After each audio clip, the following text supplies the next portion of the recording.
She really should have said, let them eat donuts.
Ladies and gentlemen, mesdames and messieurs, I hope you can hear me, because this is a brand new setup, so let me know in the chat if you can, because we're just testing. Is this thing on? We got a brand new setup, and didn't know if I said my prayers beforehand.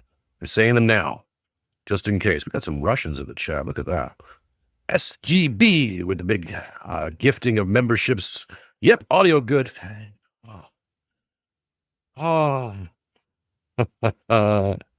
well, hey, whoa, okay.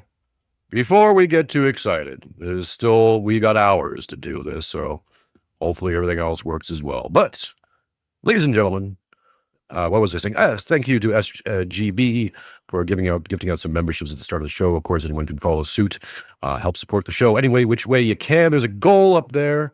We hit that goal, we do some power washing. If we hit that goal, I might put up another goal and then crack a beer or something else. We'll see. But either way, help support the show any which way you can. You can always send money over on Streamlabs as well. I don't want to grift the entire show, so this is the pre-grift. I might remind you if you guys sound off. Hopefully the alert box is working this time. YouTube's been doing weird stuff. I just noticed over the past weekend, two guys I follow quite a bit, and you should too, is Hello Listener, Tony, and made by Jim Bob. And both their streams got mobbed, presumably by bots, where, I mean, Hello Listener's live stream on Friday got something like 20,000 live views, but no one was in the chat, and it was weird, and probably getting botted. Jim Bob had one, I think the day after or 2 days later. So there's weird stuff going on with YouTube. Things are not working. Things are working weird, and sometimes working, sometimes not. I don't know. Of course, you put those magical brown engineers to work. I'm sure they'll fix it. I'm sure it'll be fine. Nothing to worry about. It's good, fine, whatever. It's great. Just like the UK right now. It's fine. Don't worry about it. It's good. Don't. I was told late last year that my predictions about this whole bond market, that's silly. It's unhistorical. Never going to happen. No. Of course not. We're not going to be eating beans in May, as someone once said. What if I was wrong? No one ever asked, what if I'm right? No one considered that one. Well, some tasty tea at 10 a.m. in the morning over here in Australia. I'm going to say this once, just to say it, and we're going to get over it and move past, because I'm trying not to feed my passions, and pride and vainglory is one of those, or two, well, two of them, but really one of them. Anyways, I told you. I told you. I told you. I told you. I told you. I told you. I told you. I told you so. I was right. Okay, there we go. Good. Got that out of my system. Kind of. Probably going to say it again at some point in the show, but whatever. Hey, who am I, right? Guy came out of nowhere, Canadian living in Australia. I got no degrees. I got a bad back and bad feet. What am I showing up, investigating Tom Luongo, Alex Craner, Stormy Waters, putting them out there, putting my name on face on it, and trying to warn people of all this stuff. Don't steal Jim Jatcher's gig. Well, I had Jim on. You can go watch that episode, or go get yourself a Tales of the Shadow Empire over on Gumroad. Although it's been well documented, spent a lot of time, a lot of my life put into that project, and just to hear everyone go, no, you're wrong, and you're an idiot, and go away. So I went away for a bit, and I said, you know what's going to happen is, I said this about when I went on AA show in December of 2024, and I set a trap, because I thought, well, he's going to have to do one of two things here. Either he's going to take it seriously and follow up, which is good, because, he's done economic stuff. He's got a much bigger audience. He can get a word out in a much more effective way than I ever could. So he'll either take it seriously and do that, and that'll be good, because it'll be warning people and getting people ready for this, right? Cool. Or he's going to ignore it completely, and that'll be that, and oh well, things happen. Or he's going to do what he ended up doing, which is have me on and then bring on the next week this guy, I don't know, whatever his name was, to basically, basically accused me of being wrong about everything, put my name and face directly on the front of the episode. So it was responding to me. This is the only reason I keep bringing it up. Not because I'm bitter or anything like that. It's just, hey, it involves me, so I should be able to talk about it. And basically, you know, tried to discredit me. And vis-a-vis every other guest I had on, which is what upset me, because like, you can crap on me all you want, that's fine. What you know, who am I? But when you go after my guests and try to discredit them through me, that's when I go, no, we're not doing that. But no one wanted to hear it. No one wanted to hear it. Same thing, Vengeful Son, been talking about that for what, almost 2 years? Basically 2 years. No one wanted to listen to that either. Or they listened to it, but they wanted their version of it. They wanted their thing to be the thing, right? Now we're seeing the combination of two things happening at the same time. Vengeful Son, Spirit of the Vengeful Son, and an economic collapse happening in the UK together. You take those two things together, it equals hell on earth. Or just London at the current situation. So, what am I talking about? Well, let's start with what everyone's talking about. Who is everyone talking about right now? Who's the poster child? You might think Vengeful Son, I'm talking about men, right? Young men. That would be the easy one to go with. No, apparently, not we're in Scotland. Boudica is the spirit of Boudica. Is it Boudica? Boudicca? Whatever. I don't speak Gaelic. Has reared her head and is brandishing weapons. Trying to stop people catcalling. This is Asmongold commenting on the situation happening in the UK. Let me know if the Boudica, that's it. Boudica. Well, Boudica has arisen. Let me know if the sound is good for you folks. And harassing female runners. You have illegal migrant rape gangs in your country, and you've got your fucking female officers running around the highway in order to catch people that might commit a crime. As I said before, I think the UK is potentially on the verge of a revolution. In the last 24 hours, this story has been spreading everywhere, like a match that could ignite a powder keg, after a 14-year-old Scottish girl defended herself when a migrant was caught following her and her 12-year-old sister while filming them. Show the knife! Show the knife! Show the knife! Away from us! Show the knife! Show the knife! Don't touch her! That's it! That's it! Show the knife! Don't touch my life, star! Show the knife! That's it! Don't fucking touch my little sister! She had fucking 12! And I think this is like stuff like this is what radicalizes people. It's people seeing the blatant unfairness of this and then them reacting to that because they find Yeah, so that little girl, 14 years old, who basically went to, I think, school or wherever she was at, armed, because these fine young migrants have been harassing her and her sister or her friend to the point where she decided to arm herself. It was basically looked like a machete and an axe, or maybe she's so tiny that a kitchen knife looks like a machete. So she brandishes this, gets caught on video, of course. That's what they're saying. Yeah, show the knife, because they know that she'll get in trouble, not them. And the authorities have arrested and charged her with a bladed incident. They've charged her for brandishing weapons and threatening violence against these guys who have been harassing them.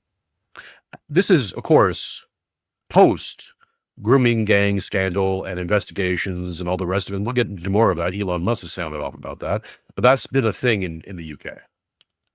So this isn't just like, oh, racisms. Oh, we don't like them. These guys are, don't look like us. No, these guys don't look like us. They do, however, look like the same people who've been, terrorizing and grooming and raping and all this other stuff of young women all throughout the UK. I'm not a race realist. This is not a racist show. I've said this multiple times. It has nothing to do with someone's race. It has everything to do with their culture and their religion. Those two things are mutable. Race is not. You're born into your race. You can't change that. You can, however, change your culture and your religion if you become aware that, hey, there's some problems here. Maybe our stance on mass mass rape of young and SA of young ladies is not humane and should change. That's on them. And on the people who let these people in without any kind of cultural or religious education. Because, well, we can't do that. Big bads.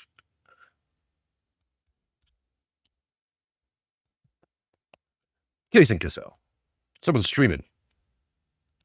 I was going to do this yesterday, but I wanted to see how things develop a little bit over 24 hours because the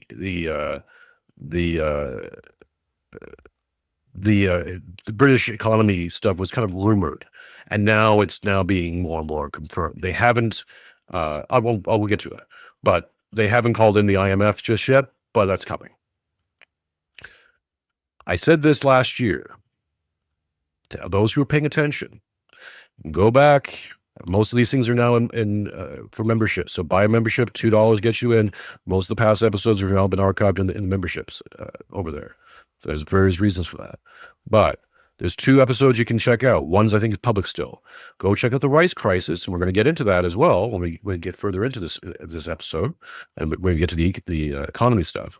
Okay, go check out what's happening in Japan back in May. That I called. I called it, right? It's my show, it's my face, my name. So I'm going to take some credit for some stuff. But at the same time, I'm building this off of other people's reporting. I'm just reporting what they're reporting and trying to put into a package for people. Okay, so that, this is not a prideful statement like I'm so genius. I'm not. I have no reason. I have no reason to be the guy for this. But no one else wants to talk about this, so I'm talking about this. Okay? Or no one else in certain spaces. So, started in Japan in May. And before that, if you go back and you look at, I had an episode called Germany's Economy is Kaput. Now, if you want to say something I got wrong, I thought it was going to start in Germany, not in the UK. I was pretty much convinced that it was going to start in Germany because I was laser focused on German bankruptcy numbers. And the German bankruptcy rate, corporate and otherwise, is insane. It's such a large number that's happening month per month, and it goes through different spikes. But it's such a large number that what's really impressive about it is like, how many businesses did Germany used to have? It's impressive. We're talking at some points, it's over 1,000 bankruptcies or foreclosures in a month. You're like, what? What? That's crazy. Yeah. Deindustrialization. That was what's supposed to be happening in Germany. It was successful in happening. It's been very successful. They are deindustrialized. Oops. Happened in the UK as well. Everyone talks about deindustrialization of Germany, but it was happening in the UK. Just recently, just this past week, Britain's 3rd largest steel manufacturer and basically exporter has now gone into receivership and is probably going to have to be bought out by the UK government. Become state owned. Oops. Jason Scholl says also Shiloh Hendricks charge foreign truckers unaliving people on highways with minimal punishment. It's beyond fatigue. It's complete exhaustion. Well, it's beyond exhaustion. Now it gets into vengeance. There's no more tolerating this. You can't. You don't live in a civilization anymore. You think you do. You thought you did. You look around, you go out in the streets, and there's subways, and there's airplanes, and there's cell phones, and all these little doodads and things, and isn't it nice? And you think that's civilization. It's not. It's a great quote by Ian Burlingham. We're going to get to him as well. My new favorite follow. He said something, I'm going to paraphrase this. The civilizations are vessels of allegories and myths. I believe that's the quote. I might be wrong. Something along those lines. And it's true. A civilization isn't material. It manifests itself in material. We build it with material things, buildings, constructs, all these things. But the true value of a civilization is metaphysical. It borders on the spiritual. Because it's what holds people together. It's what gets you through.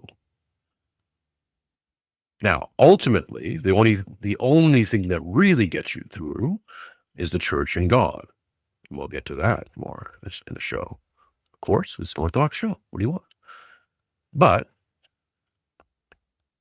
secondary to that is the civilization you live in, that the church helps build. If you watch these intros, I had this minor obsession about watching these stock footages of cities and countries and stuff, going all the way back to about the 1930s, sometimes even before that, but really from the 1930s on up. And that's kind of, you're going to tune into the live show. I'll have a new one as an intro every single time. I just join in my fascination. Right? I find them very peaceful to watch. Some people are going to look at that. I think originally the intent for filming this and looking at these things in the future, the present, is let them go, look how far we've progressed. You can see vestiges. I played the last show, I played Montreal in the 1940s. And there's like buildings that I've gone to, the Botanical Gardens and the Cenotaph and, places I recognize that have survived that long. But those cities built up around it. And you can look at that going, look how far we progressed. But now in 2025, I think a lot of people are going to look at those and go, look at look at what we've lost. Look at what's been taken from us. Now, both those things are true at the same time. I'll introduce a third way of looking at it. It's like, look at what we could have again. That's what you want. That's civilization. Represented in a little, 5-minute video. We can have that again. It's not impossible. Civilizations have fallen. They always talk about that. Oh, the fall of civilizations. They don't talk about the rise of one.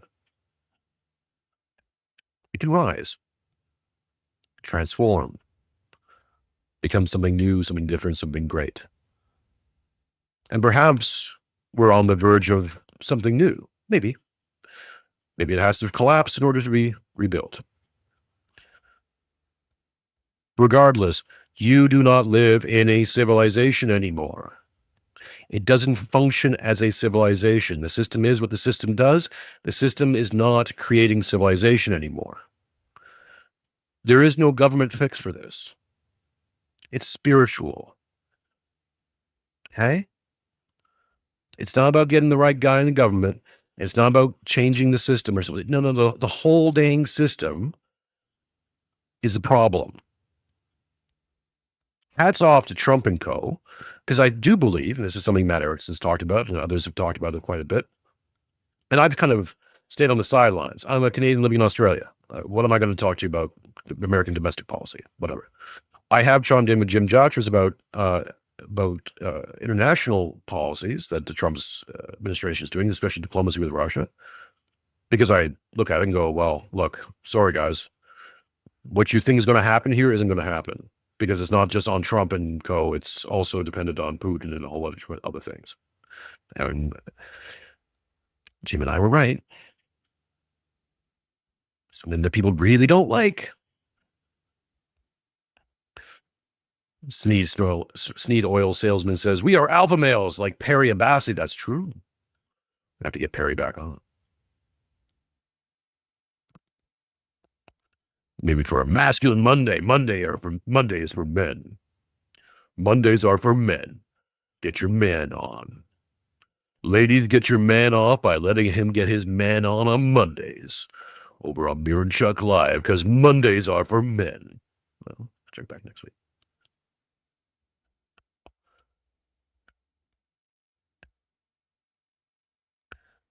Well, why do I say all this?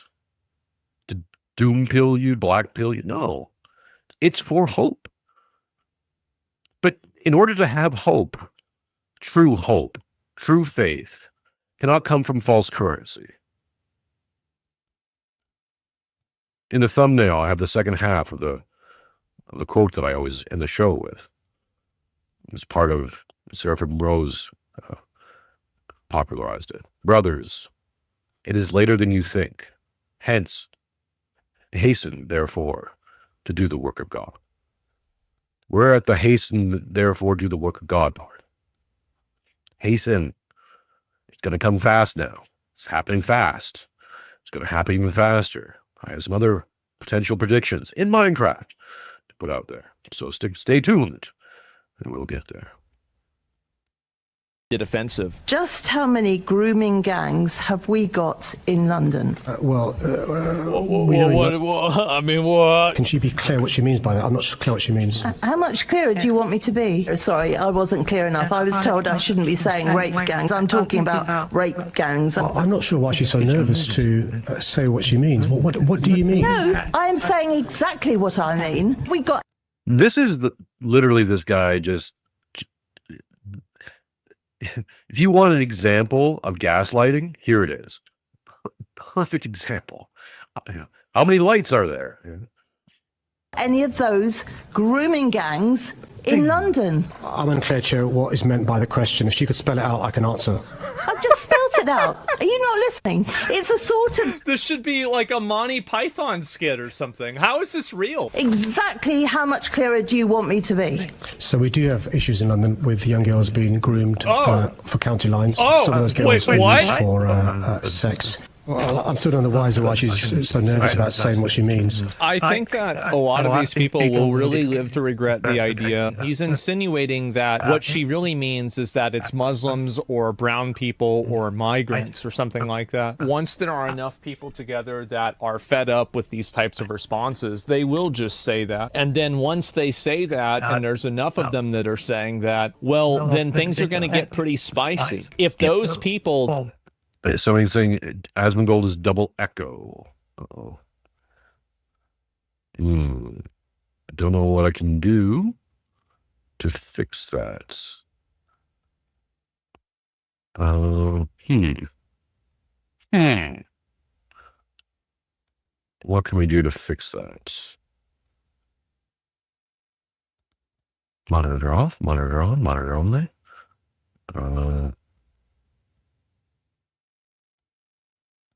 That should be okay. Uh-oh. It was going so well, wasn't it? Oh, maybe you know what? That's probably it. Let's see. Let me know if the problem persists. Take over. Everybody that denied this, they will be lucky if they're alive. I think it will probably be one of the worst, if not the worst, political, responses that we've ever had.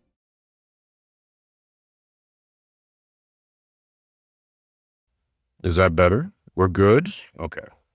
I think I maybe fixed the problem. We'll see if I might have to mute my mic. I'm using this new NVIDIA broadcasting stuff, which is gorgeous, by the way. It's fantastic. I love it. But it's new. So that's why there was prayers. Oh Lord, please don't let me be misunderstood. Why is this not working now? Have I frozen? Uh-oh. Miso? Live outro? None of that's working. Fantastic. Great. Well, shit. Try not. Oh, wait. There I am. Huh? Okay. We have a steady stream. Weird. So yes. That's one part of this. There's your vengeful son out. This thing's brewing up in the background. People are getting much more. It's affecting people on the ground. It's beginning to affect their lives in ways that they cannot ignore. That even the liberal conditioning, and all the shaming and all the you're this and you're that if you don't agree with all this stuff, that's wearing out. It's wearing out pretty fast, and it's happening all across the West. I think it started happening in America very first. Now, of course, they have much more liberal free speech laws. Liberal meaning like they have freedom of speech. Everywhere else in the West, by the way, we don't. So there's a lot of things here, because I am in Australia, I am just not going to be saying. If you're wondering why I stopped talking about certain things, or et cetera, it's getting spicy here in Australia. They're speed running the last five or so years. What's happening in North America? They're speed running through Australia. God bless them. We'll see how we get through it. But there are considerations I have to make for my family, myself, and others. So you might see a change in language in general on the show for the next little bit, because be safe. There's a lot of things I'll go to jail for. There's a lot of things that I have my lines. I know what they are. I am prepared for them. Going to jail over a tweet is not one of them. Sorry, just not going to happen. Or something I can choose not to say, or say in a different way, or just not say at all. Also, not one of the reasons I will go to jail. So there's just those considerations, folks. So, and if that ain't base enough for you, well, what do I tell you? Now, let's get to the real fun stuff. This is the Duran. Two Alexes. Talking about the UK economy on the brink of collapse. Huh. Now I know my naysayers, my critics will say, you said it was going to happen in May, and it didn't happen in May. It's September now. Okay. If that makes you feel better, sure. If you gotta say that, say it. I have a show about Japan happening in May. There's a connection between the Japanese bond market and everywhere else. But I'm sure the smart econ followers and guys out there already know that. And they, I guess, didn't carry the one or something. So it's okay. Let's listen to what the two Alexes have to say. Again, let me know how the audio is going. If there's an echo, let me know, and I'll stop it and try to figure it out. All right, Alexander, we have to talk about the UK economy, because the Telegraph, they put out an article a couple of days ago where they are saying that economists... Infernal asked, did you choose to move to Australia because people were threatening you in Canada? No. We chose to move to Australia because my wife is Australian.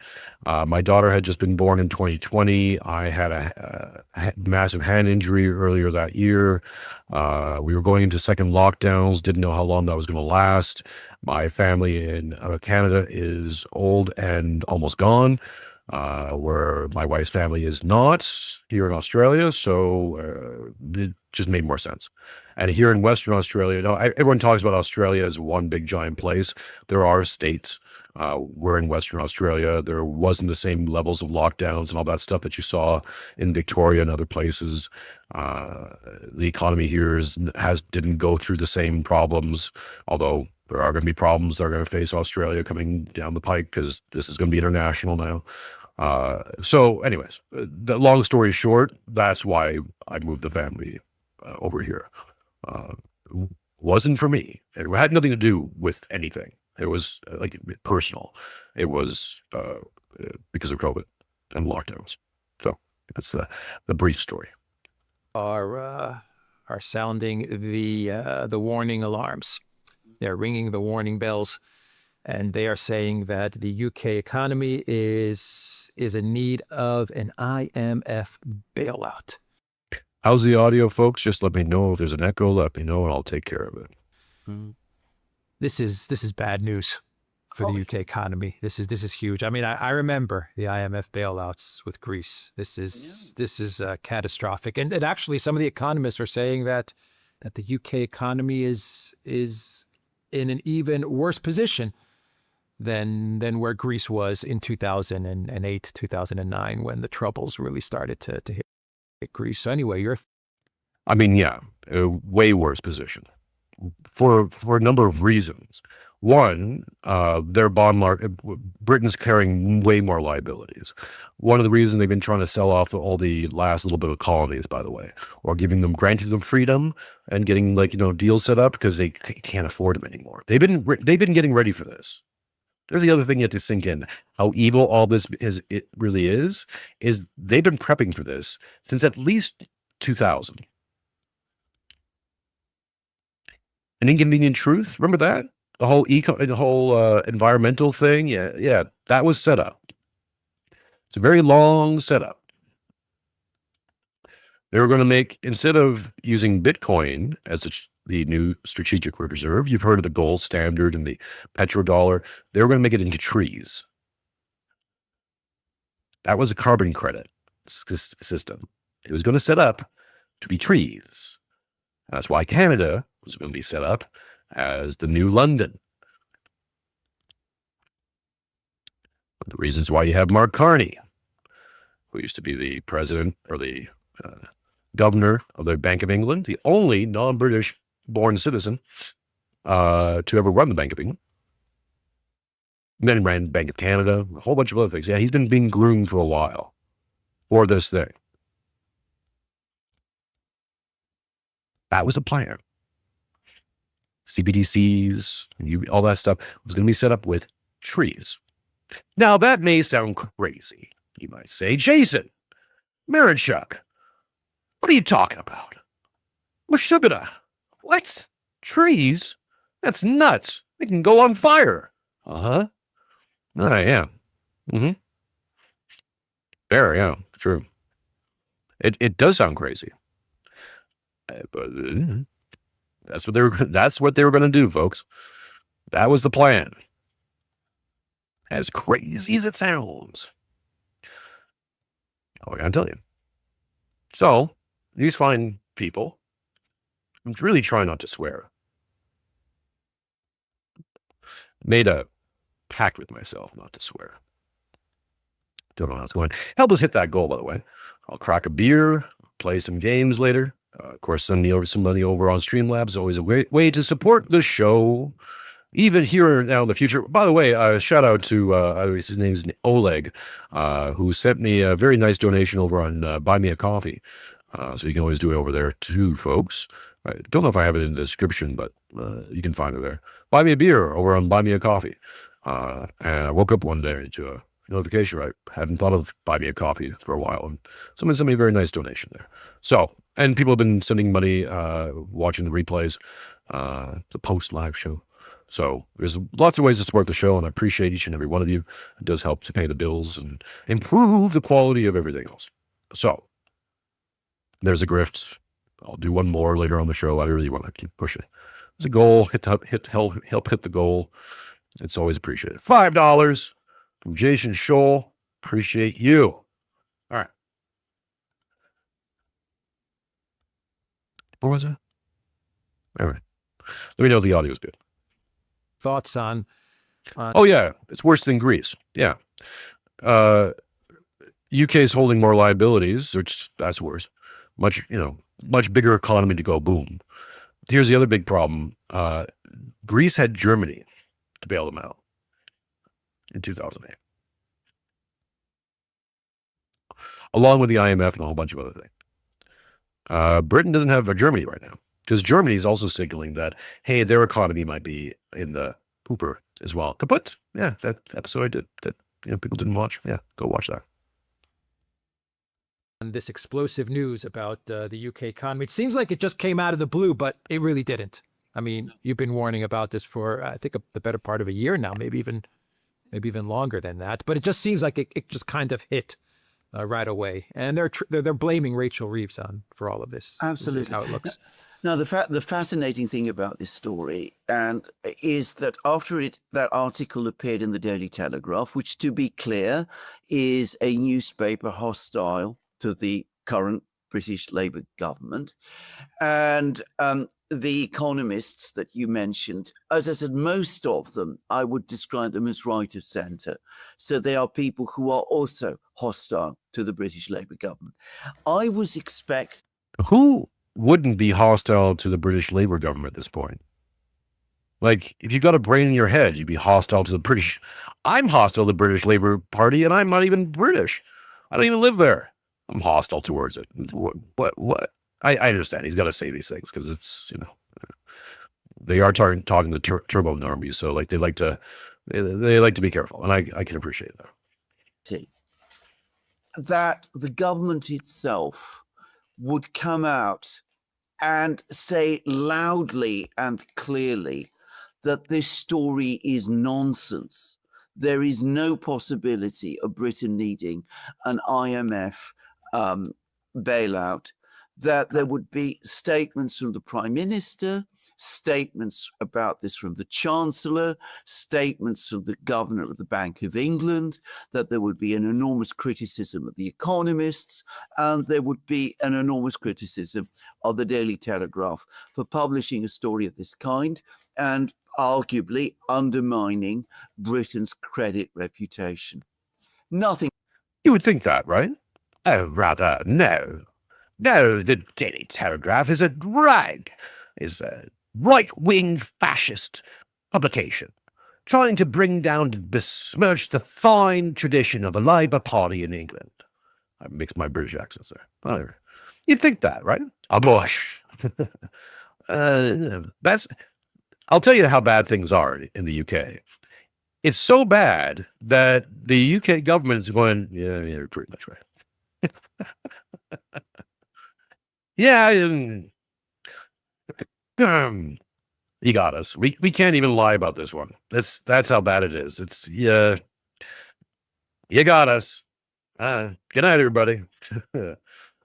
Like that. Absolutely nothing like that.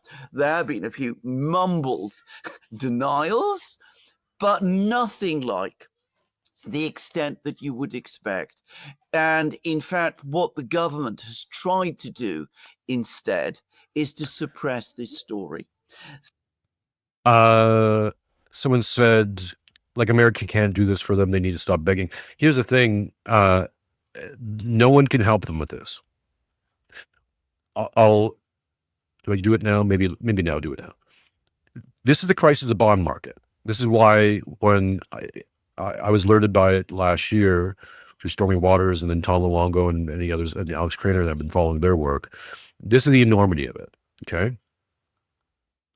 You have the bond market, and this is where a lot of the average econ, safe turbo normie econ reporters get wrong, because they just look at the bond market, and we can do a fact check on it. It doesn't really matter. What if the bond market is in the UK right now? Probably around 4 trillion. Okay, that's the estimated value of the bond market in the UK is called the gilt market. Right, you might hear gilts. And they go, well, that's what it is, and there it is, right? That's the bond market. But they sidestep the whole derivatives market. And that's where you get into the elephant being supported by toothpicks analogy. Because in the derivatives market, we don't actually know, especially globally, what the actual evaluation of the derivatives market based on the on bonds and offshore dollar system might be. I've heard the term $4 quadrillion used. I think I've floated that number out to other people, and they haven't said no. They've been more like, well, yeah, something like that. Infinity money, but sugar money, money beyond money. Not enough money in the universe to deal with. That's the derivative market, which is also tied to the bond market. Now, what makes the bond market so important as an indicator for this thing? A few things. The main one is this. Most people think of the bond market as a way to finance debt, right? Let's say U.S. Treasury. The U.S. Treasury sells bonds, both of 5, 10, 15, 20, 30-year bonds. The idea is that someone goes in there, let's say, I want $1 million in bonds, please. And there's a yield rate that's associated with that bond. And then you get paid out that yield rate either incrementally or at the end of the maturation of the bond, right? That's a standard bond. It's what you get taught in grade 12, right? The thing that you also don't get taught in grade 12, though, is all the kinds of different markets that are set up around the bond market. Swaps, trades. This is the derivative market. So, and there's a whole bunch of these things. We'll get into the minutiae of it if you want. When you get into that, that's where you get speculations, you get money floating around, bonds being resold and to multiple owners, because the rule book on bonds is very thin. The rule book in terms of selling and buying and selling stocks, huge. Bonds, very thin. Weird. Funny that. You can just do a lot of things. You can just do things. Yeah, you can just do things with bonds. And that's where we're at. So let's just do some speculation here, because I've done all the digging and getting into the minutia, and no one wants to listen to that. So we're going to take some broad swings here. And if you disagree with me, put it in the chat. I'll read your essay later, okay? Or at me on X or whatever the heck you're going to do. I'm tired. I'm old, man. I'm old and getting older. I'm almost fully gray. So there's some things I just don't care about anymore. I've been trying to warn you. So if you didn't want to listen before, I don't know why you're listening now, but you're listening now because these guys are talking about it. Cool. Awesome. We'll get back to them. Let's just speculate that the UK's percentage of that 4 quadrillion money amount is a conservative amount. Let's say it's 10%. It's much higher than that probably, but let's just say it's 10%. So they owe essentially 10% of quadrillions of trillions of dollars. All backed up, by the way, by USD, but not real USD, not actual paper currency USD, but fake USD, pretend USD, offshore dollar USD, made up printed money in a ledger USD that doesn't really exist. It's a whizzle, it's a wazzle. Okay? That's why it's worse. In 2008, we're sold on this idea that it had something to do with bad mortgage rates or bad mortgages, junk mortgages being sold. They made a whole movie about it, right? The Big Short. Oh, look, there's Margot Robbie in a bathtub drinking champagne, talking about mortgage rate markets. The mortgage rates, the housing market, the mortgage market was a symptom of a much bigger problem. And the much bigger problem is the offshore dollar system. So you have the Marshall Plan comes in after World War II. It's going to rebuild Germany and Japan. Oh, and then it gets hijacked. It's going to rebuild Europe. Great. Using USD as a backing system. It's fine when you're rebuilding economies that have depth and that are, can be rebuilt and remodeled and redone. Great success in Germany, great success in Japan. We'll get into Japan even more. So then they start going, well, then give it a little bit of time, and they start getting this globalization idea. We're going to extend this to the entire world. And we're going to lift up markets and industrialize all these different countries, these developing countries, these magic developing countries full of magic brown people who all they just need is a little bit of liberalism education. Tabula rasa is fine. Give them some industry, give them some education, give them a whole bunch of money. They will be other Japans and other Germanys. Except it doesn't work that way. Worked in Poland, right? Poland is crushing right now. Might be the new place for a little straw to stuck in that milkshake, right? Doesn't really work so much in India. Doesn't really work so much in Bangladesh. Doesn't really work at all in Africa. Oops. Where you poured billions of dollars and tons of resources, not working, no depth, just money upon money, held together by a lowering interest rate in America. What America does, or America did post-World War II, is export their inflation to other places, because as long as other places are buying USD and financing their systems through USD, the money is circulating.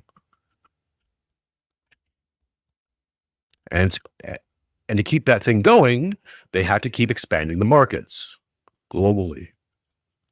And it works fine, great, until the markets start to contract a bit. They reach their limits, they start to contract. That sets off a domino effect, because while this is going on, by the way, as long as you have perfectly upward mobility and GDP keeps going up everywhere, technically on paper, everything's fine. What's happening behind that, though, is you're devaluing the USD. Right? The more there is of something, the less valuable it is. So we're talking about those $4 quadrillion in the bond market. I keep telling you, the derivatives. You know what that's all backed by? USD. The strength of the American dollar is so stunning that it can basically support being the backstop for infinity money up until recently. This is the bond market crisis. This is what I'm trying to get through people's heads. It's not a matter of if it's going to happen. It was only a matter of when. Okay? Now, I predicted May, and it's not just my prediction. Other people are talking about this, between March and May.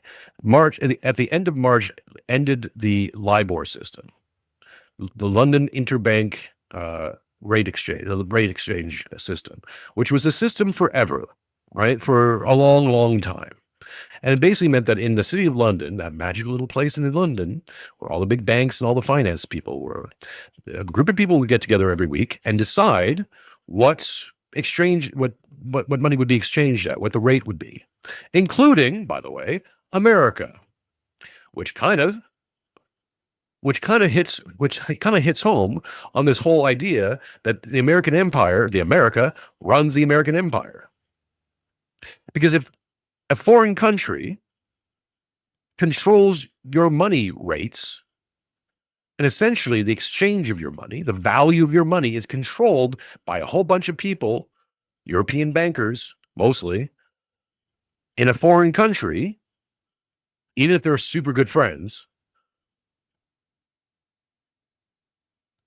kind of makes you think, well, that is not what an empire does it? It's ahistorical. Wouldn't have happened in Rome.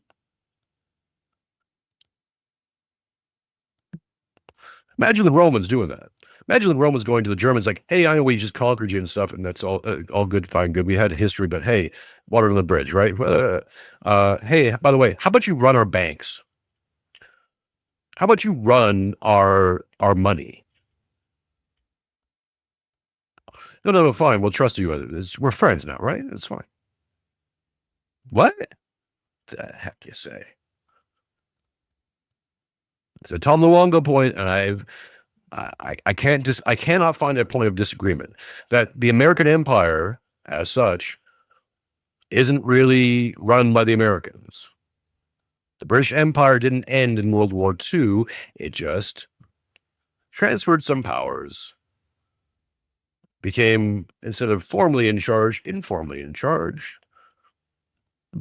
And what we're seeing is the end of that, finally. And it's going to be a civilization collapse, but mostly for the Europeans. And maybe there's some their subsidiaries. So pray for Australia. Is why Trump can say to Canada, you're going to be our 51st state, because it will be. Because the connection to Europe is about to be severed. Get ready for it. If you're watching this and you're in Europe, get out of the cities. Here. Let's get real for a second. This is not a show. This is me being very serious. If you're in Europe and you can, get out of the cities. Get out. If you're living someplace else and you have family in Europe, try to get them out. If you can't get them out, get some money together and get ready to send it to them. Probably through other means. Find out what happened in like people living in Venezuela and all these other places. Yeah, you're going to have to find ways to get the money.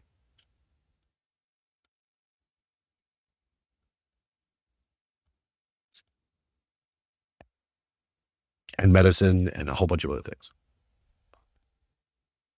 I'm not saying this to excite people or to doom and gloom or whatever that. I'm telling you, it's going to get hard. Really, really hard.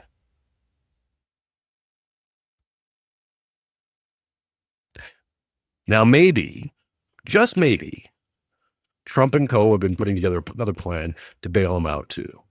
Maybe. But it's not going to happen overnight, and it's not going to happen without a whole bunch of austerity. That is going to be your buzzword.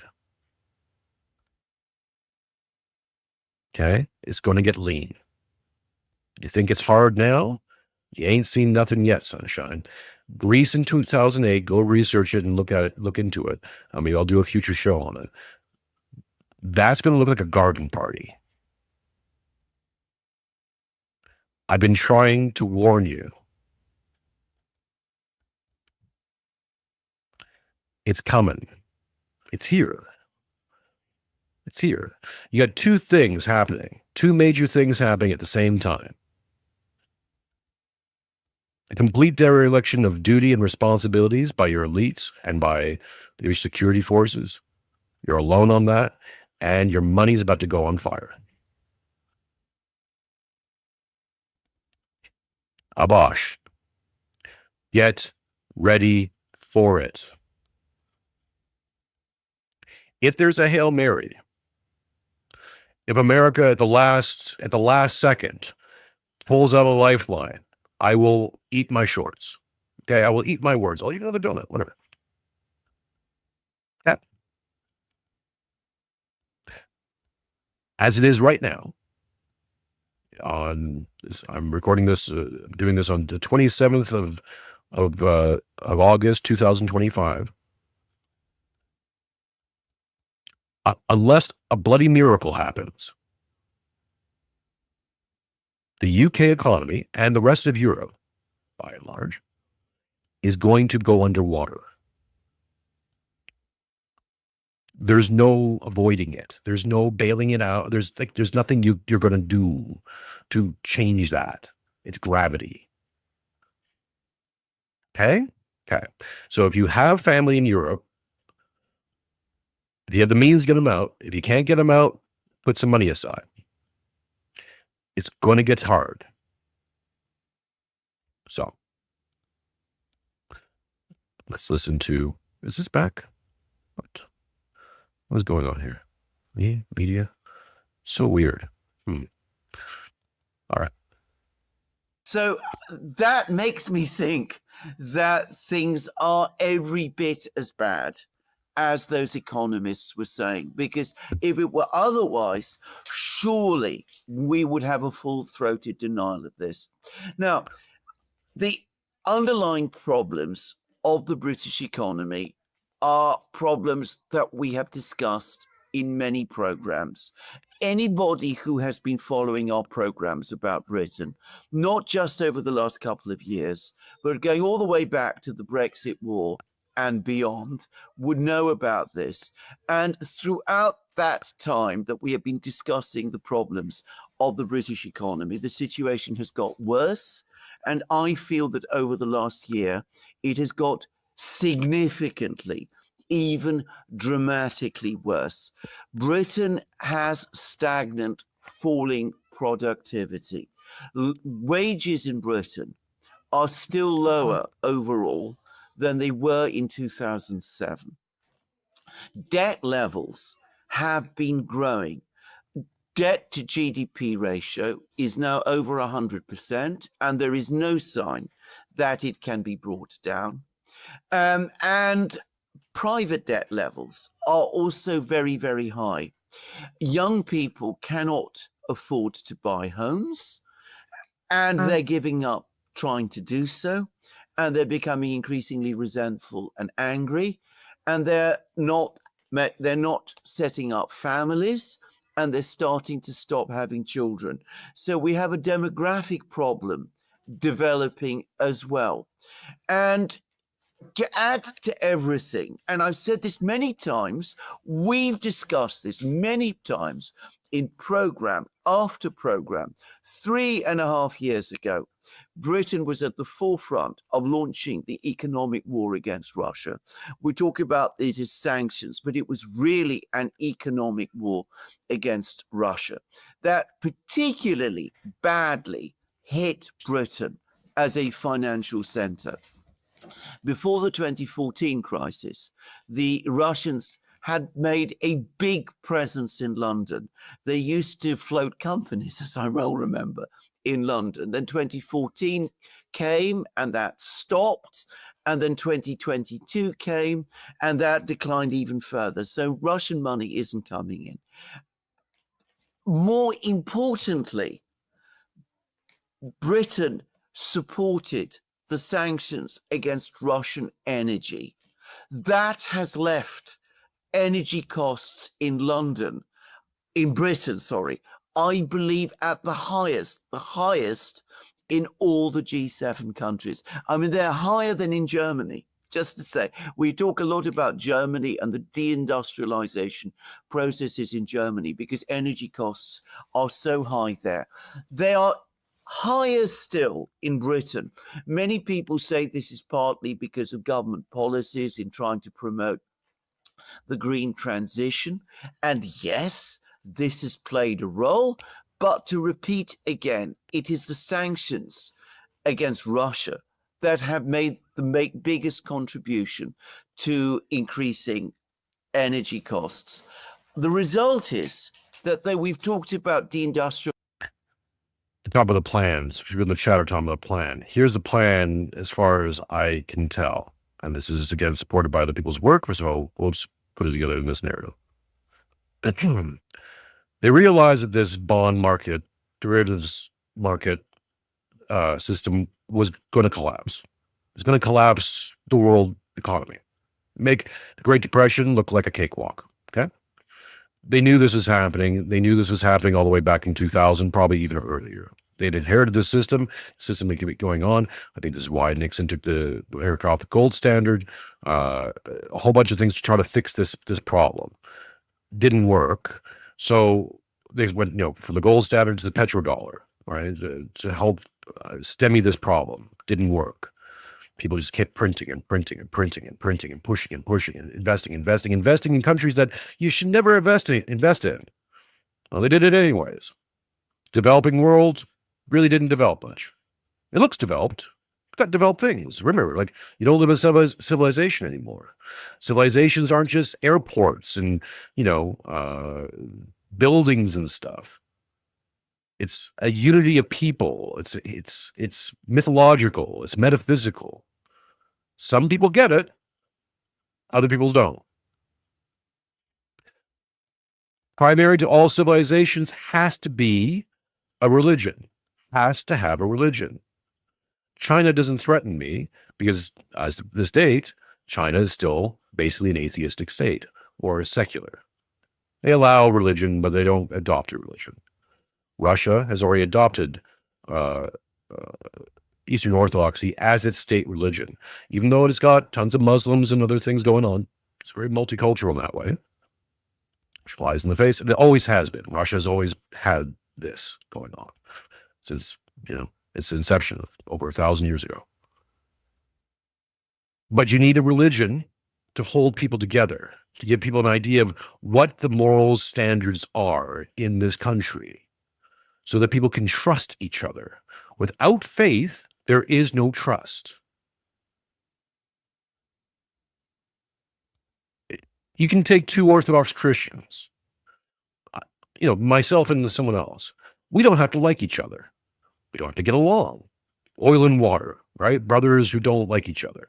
But fundamentally, we believe the same thing, not just about the economy or the weather, but about reality itself. So even if I don't like you or you don't like me, we can still trust each other because we're coming from the same reality, the same moral basis. And neither of us are perfect. We might screw up. We might do this. We might do that. Sure. But we're both going to feel bad about that and try to rectify that because we both want to be in good standings as a church. Because that's important to us. It's not just important like, things we ought to do as a philosophy. No. It's our living soul. Kind of a big deal. So you need a religion. Specifically, you need a religion that really believes in the future. Future tense, very important for religions, for civilizations. In fact, I would say cultures that don't have a future tense, and we're seeing this, this sort of revealed. I saw in a video that maybe we'll do it in the future, of how Africans don't have, many African languages don't have a future tense. They don't understand, there's no concept of the future. Because the future means that things have to happen first. So it's all past and present. There is no future. You might think about it and go, what? What are you talking about? There's also how in many African languages, I think maybe all of them, there's no word for maintenance. I think these two things are coupled. No concept of the future, no need for maintenance. It's all just here. It's all just then and now. Then and now. Great name for a show. There is no 5, 10 years from now. It's very feminine, right? No consequences. Don't deal with consequences. Just what you got to do now. Primal frame here. Everything here. Zero time preference. That's not, you can't have a civilization from this. It's not, like I said, primal frame, perfectly fine for living in the Congo. Or, you know, when necessary, be primal. You gotta think now, right? You don't got time. You're gonna die. What are you gonna do? Fine. Civilizations build it out. So you don't go from here, you go from here. You go up to there, and you go from there, and you go, 100 years from now. You don't build the Sistine Chapel or Notre Dame or any cathedral if you're here. It's impossible. You can't even conceive of it. Beyond you. Thinking like, what? To build a big giant thing that's not even going to be completed for 100 or 200 years? What are you talking about? To set aside resources, both of human capital and finance and all the rest of it, to build this thing? In Barcelona, there's the great cathedral there that's still not fully complete, but it's been going on for a long time. They've been building this thing continuously. Why? Because it's important. I think even now in modern Spain, I don't know, I haven't talked to Spaniards in a bit, but they may have even lost the religious significance of it, which I don't think is true. They just kind of maybe put it out of mind. But now it's a thing that has to be done. Why? Because they're builders. It's what they do. They build. We do that.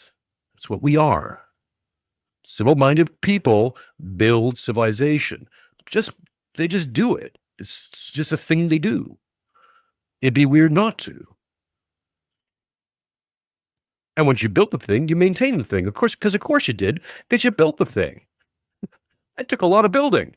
Look at that thing. It's beautiful. Beautiful bridge. Dad and I used to fish off that bridge. Yeah. Our grandfather helped build it. You know, this continuation from the past to the present to the future is a specific civilizational frame. You don't have it, you don't have it. You can't teach it. You can't, buy it. You can't AI it. It's like in the DNA. It's you have it or you don't. Now, maybe someone can adopt it over time. And there might be even in primal frame cultures, there might be a few, guys out there who are actually, I kind of like the civil frame a lot more. That seems a lot more better. But there are few and far between. If they have to be, that's proven because where are the cathedrals? And don't give me this, well, they just didn't have the materials for it. People find things. If you want to build something, you build it. But you have to want it. It has to be important to you. And not just to you, but to future generations. It takes a long time to devalue that thing. But that's what we're seeing. You import people who don't have that frame. Put all the races, all the bigotry aside, okay?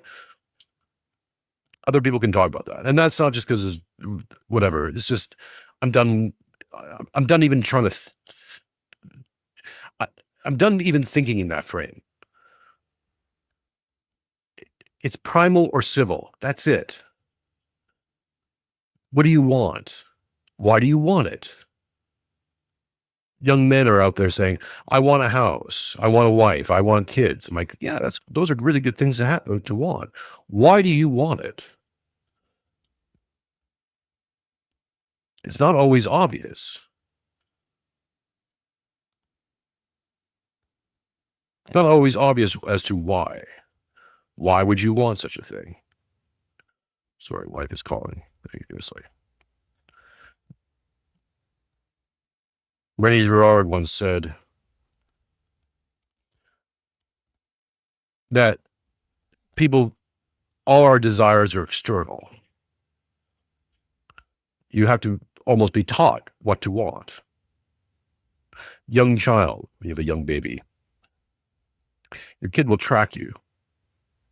And if you go to a cupboard quite often, maybe that's where the treats are or whatever, the kid wants to go there. The kid doesn't know what it is, but they see you go in there, so they want to go there. There's stuff in there. What's the stuff?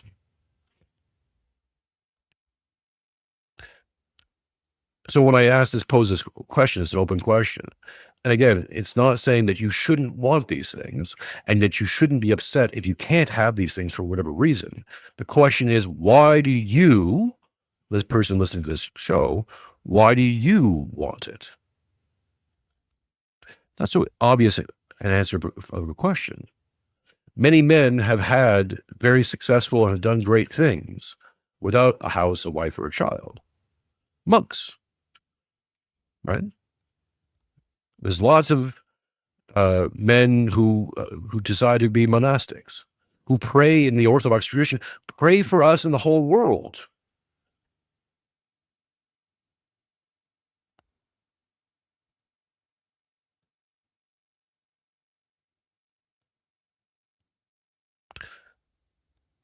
That's an option for you.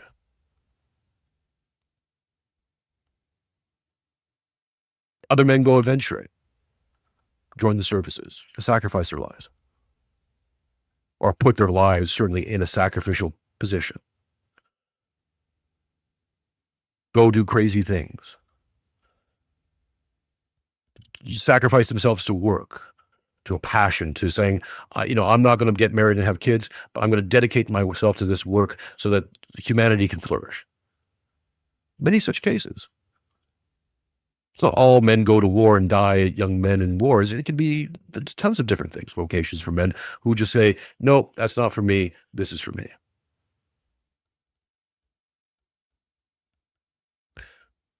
So I say this, again, I'm not trying to tell you not to want what you want. My question only is, why do you want it? What are you trying to fulfill? I have a house, I have a wife, I have a kid. Love them all. I love having a house, deeply love my wife, and my daughter is, there's no word for the love I have for her. Okay? Won the lottery on that one.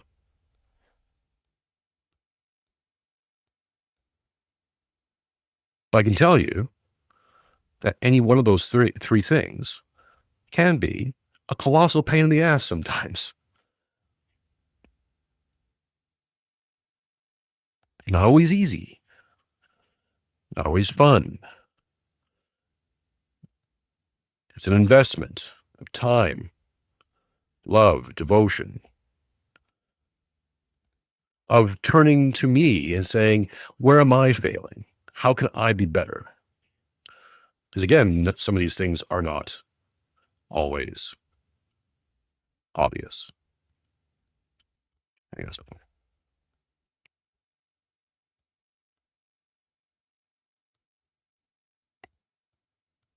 Apologies, folks.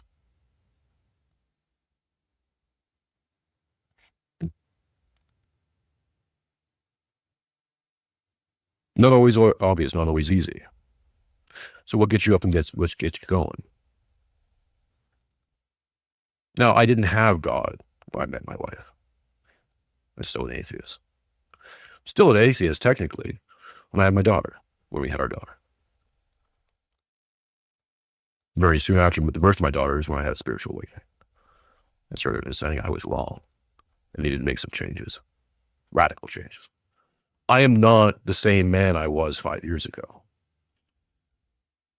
For anyone who's been paying attention to this show for any length of time, and God bless you, man, I almost want to apologize. It's been a crazy 5 years. The one consistent in that 5 years has been me doing a show with, Mark or myself or whatever. Changed the name of the show. It used to be 2-Bit Podcast, and it's Mironchucknow. Been playing around, especially the last year. It's been me just going, because my life has been going very quietly, subtly,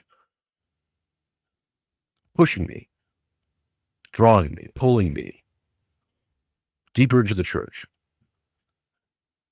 And the further I get pulled into it, the more I go, well, that's why. Or this is how I can use that. Oh, get it now.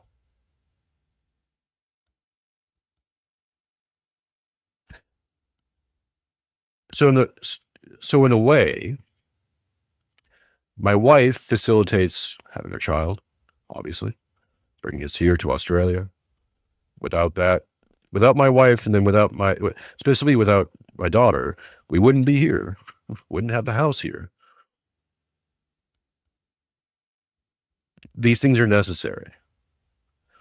And for many of us, for myself, the only way I get better, the only way I get to this point where I'm an Orthodox catechumen, that I'm going to be joining the church, and all I see in my future is getting further and further into the church in one way, shape, or form, whether the show or whatever. These are all catalysts to serve God. That's my reason. I couldn't have given you that answer 5 years ago.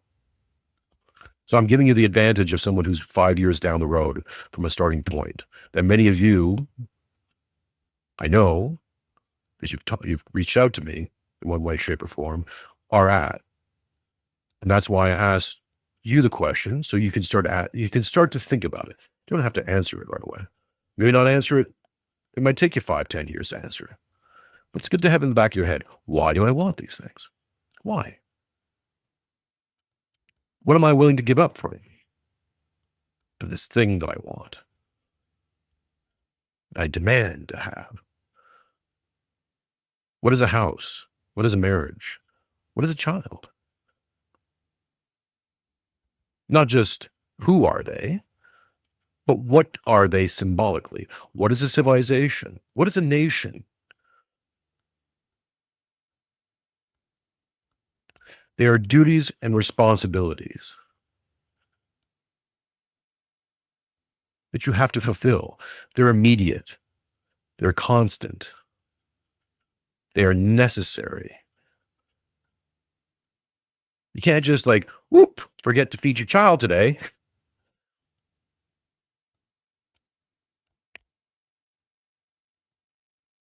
Stop loving your wife?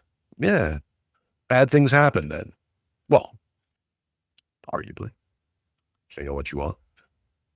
Want to stay married? Houses, pain in the ass, man. Lawns and all that stuff. It's a pain in the ass. But I wouldn't try to do it. Because I don't leave my house.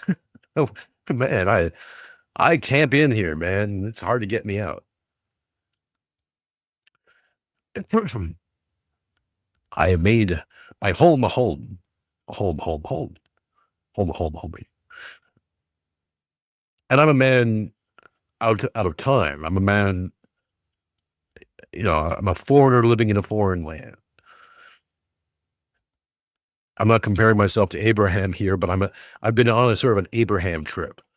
God came to me and said, go out and go to Canada. I'm like, really? What? Where? I gotta go to Australia. What? Why? Huh? to a beach town. I don't like the beach. I hate sand. I don't wear shorts. They're for queers. What? Why do I have to go there? Okay. Well, God said. This should have been my thing for I fill my Australian passport, or citizenship. Why do you want to be Australian? Well, God told me to. I don't know. I ask myself that question all the time, actually, and the good Lord keeps bringing me here. So what do you want me to do?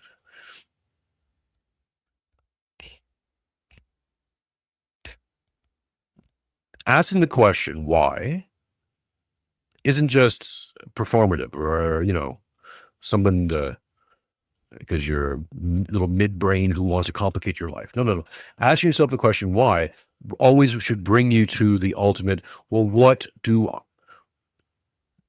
if I can't answer why do I want these things, what am I willing to do to attain them or to keep them, to maintain them?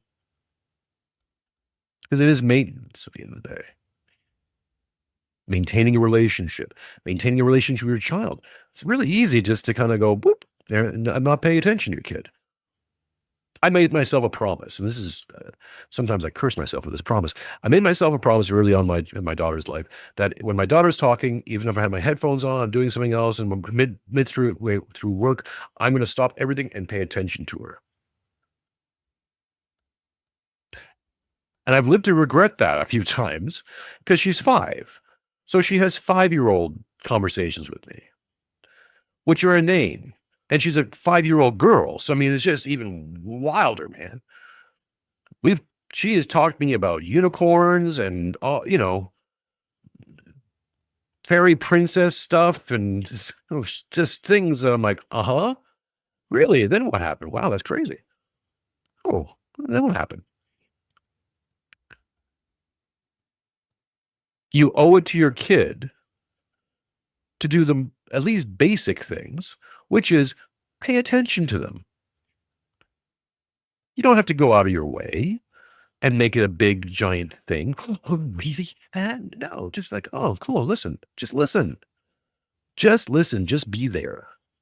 Be present in the moment, if you will. What does it all have to do with the UK economy? I don't know. No, what it is this. Look, you don't live in a civilization anymore, right? Start from there. You're at 0. You need to get to 1. Fair enough assumption. It does you no good to bemoan that which has been done, to wish for a different outcome, to go, oh, but my forefathers and magic white people and da-da-ba-ba-da-ba-da-ba-da. And all the scapegoat da-da-ba-da-ba-da-da. You only got so much time and energy, and only so much time left. It's later than you think. Hasten, therefore, to do the work of God. If you assume, it's not a bad assumption, that any moment could be your last. And if you want to bring that out to a more meta-analysis, at any moment, the civilization you live in could be gone. Finito. Fini. A bientôt. Then you understand the urgency you have. And if you're acting in urgency, in honest urgency, you're not wasting time on a lot of this other stuff. I see this happen online all the time. The Billy Badasses out there. They're talking about, I see this, Canadian accounts are wonderful about this. I see these Canadian accounts talking about how we're going to do this and we're going to take over things and Carney and all of them there. Your days are numbered, bud. We're going to get real Canadian nationalists in there, eh? We're going to really teach you a lesson. Like, great, cool. What are you doing then? First of all, if you actually have a plan to do that and you're announcing it to the world on X, you're not a serious person. That's a bad strat. Don't do that. Not advising, just saying. Okay? So that leads me to believe that, well, you're not doing those things. Eh?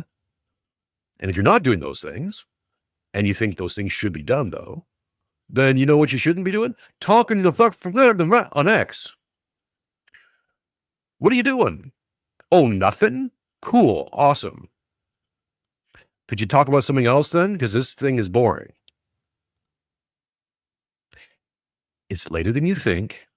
Hasten, therefore, to do the work of God.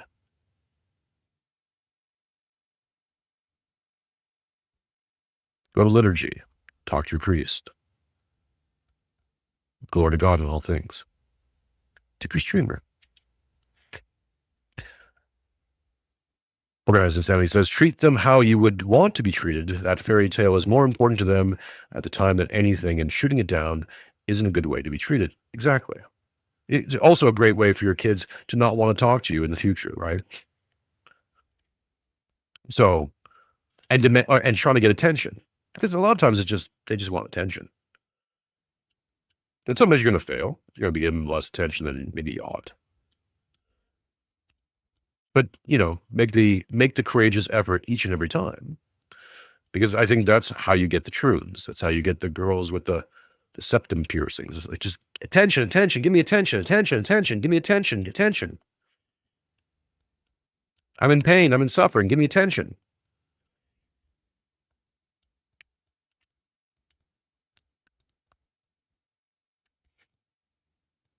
Going back to that 14-year-old Scottish girl. I saw a lot of comments on that because he's branded the weapons, and some people saying, if that was my girl, I'd be so proud. I'm like, if that was your girl, you would be a failure. Do you understand? Do you understand what a colossal failure her parents and her society is? The fact that a 14-year-old girl has to go to school with a machete and an axe to defend herself against gangs? How every single adult in her world is failing her on a daily basis. I'd be so proud. You would be a massive, complete, and total failure. You should remove the word parent from your descriptor.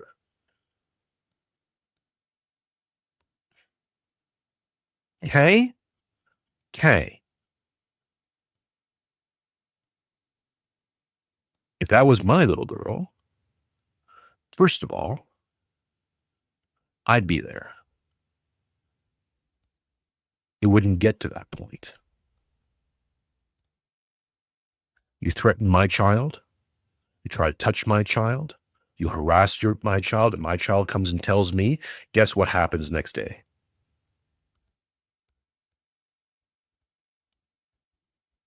It's not, well, honey, I guess you should bring a machete and an axe to school.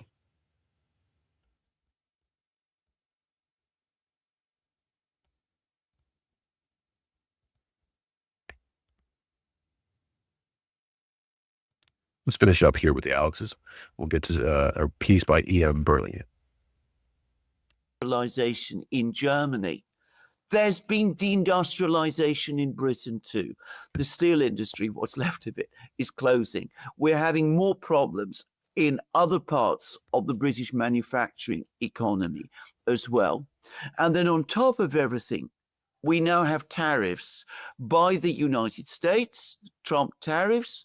They've affected the car industry to some extent, but they are affecting other sectors of the British economy even more, because some sectors like steel, for example, are tariffed at a much higher level than the 10% tariff that Britain has to work with.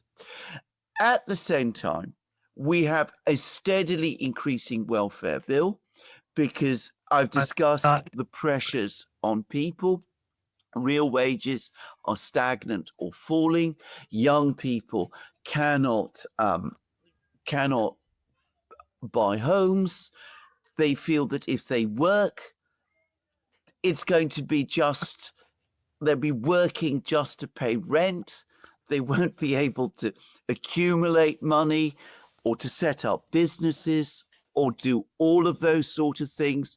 The result is that more and more people are dropping out of the employment process. They're falling into the benefit system. The benefit system is rising. The Labour Party has shown that it is very unwilling to accept any cuts in benefits. So the government now is looking, on top of all of the huge increases in debt, at the prospect of a significant budget deficit. The hole in the budget is supposed to be around £50 billion, about $70 billion. Where are they going to find that money? They're talking about increasing taxes, the taxes that they're going to start to load on wealthier people, which inevitably, despite denials, is going to affect enterprise. It's going to make money leave Britain, because rich people can leave. And they will do so. Or reports in there. Someone in the chat was saying that their wealthy friends, their friends in London are saying that their wealthy friends are already leaving. Yeah. I think it was, I derailed myself there, but talking about the plan. So the plan was really to collapse, since this system was going to collapse anyways, and they knew this back in 2000, and they were going to set up this carbon credits thing based on trees and introduce UBCs and UBIs and CBDCs and all these other fine things that they think up in think tanks because they don't deal with human beings, they just deal with numbers. Everyone's a cog, right? They'll just do what they're just useless eaters. They'll just do what we tell them to do and it'll be fine. So the operating plan, I believe, was to collapse everyone at all places. Now, they were trying to set this thing up. They weren't, alternative energy really wasn't doing the thing they wanted to do and wasn't being developed as fast and efficiently as I think they had hoped. So this war in Russia was to basically get rid of Putin, take over control of Russia, and kick this can down the road a bit longer so they could get all their setup. They did the lockdowns and COVID to funnel trillions of dollars from the U.S. specifically over to European banks. Something that's still not talked about very often, and that's basically what the whole thing was about. All right, there might have been some other pet projects they were trying to do, but they were also testing to see how people are going to deal with this kind of thing, how long people would last until things started happening. And they pushed it as far as they could, and then they had retracted. And it's like, that's never happened. Bring up COVID or bring up lockdowns at a dinner party and see how people react. Another thing I early predicted was that fast approaching the time when you bring this thing up and people are going to get angry at you. You're the bad guy. Happened to me.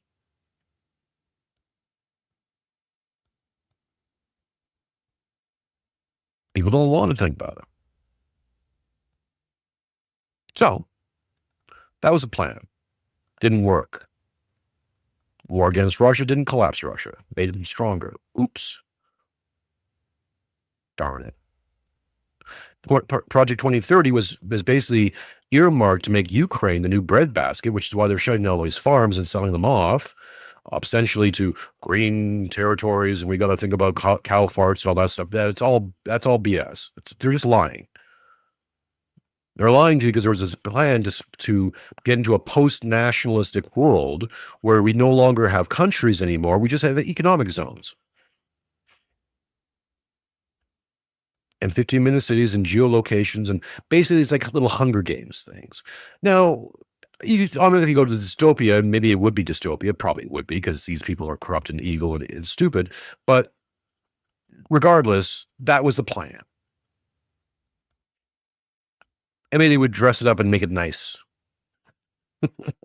Make it more livable. You just get used to it. And get rid of all the dissidents and put them in jails or get rid of them in other ways. And everyone just kind of agrees with this thing, right? Okay. And that was the plan until they had to share the plan to the commercial banks. And the commercial banks got a hold of it. And they made sure they got Jerome Powell in the Fed. And Jimmy Dimon and a few others were like, no. To quote Hulk Hogan, that doesn't work for me, brother.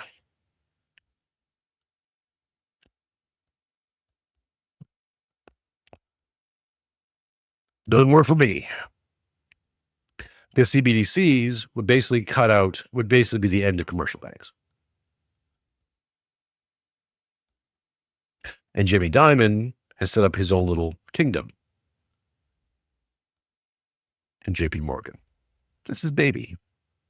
It's his legacy. It's a thing he's given his entire life to. Someone in the chat said, yeah, everything's single-mindedness, masculine single-mindedness has been pathologized into autism. It just might mean that someone actually cares more about this thing than people and relationships and, getting along and being, sociable. They just really care about building this thing. They've attached great meaning to it. And I think that's basically a great descriptor of many of these men who said, yeah, no, no. Not doing it. So they had to change plans. And those same people, along with groups like the Carlyle Group, got Trump in. Trump was installed.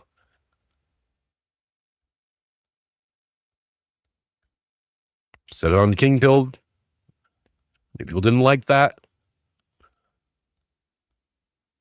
Got proven true, by the way, in my mind, when Kamala Harris quoted Thomas Carlyle in her acceptance of defeat speech. Why did she do that? Do you think Kamala Harris really has really been reading 19th century Scottish pundits? What? Yeah, she didn't write the speech anyway. Someone did. So whoever hell wrote that speech, they know who Thomas Carlyle was. The namesake of the Carlyle Group. Hey, whatever. Go by Tales of the Shadow Empire and find out more about that.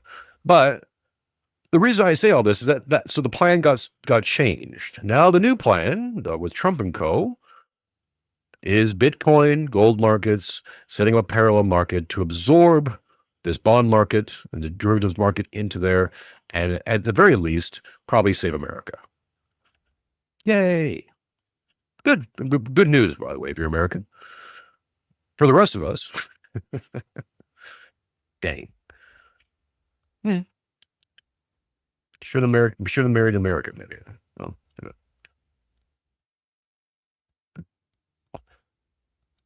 we don't live in the shoulds.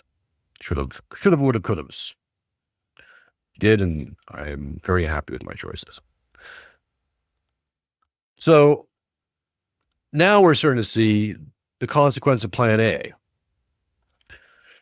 because they can't derail it. We're not talking about smart people here. And also, by the way, they basically had all this thing set up in motion to collapse these systems.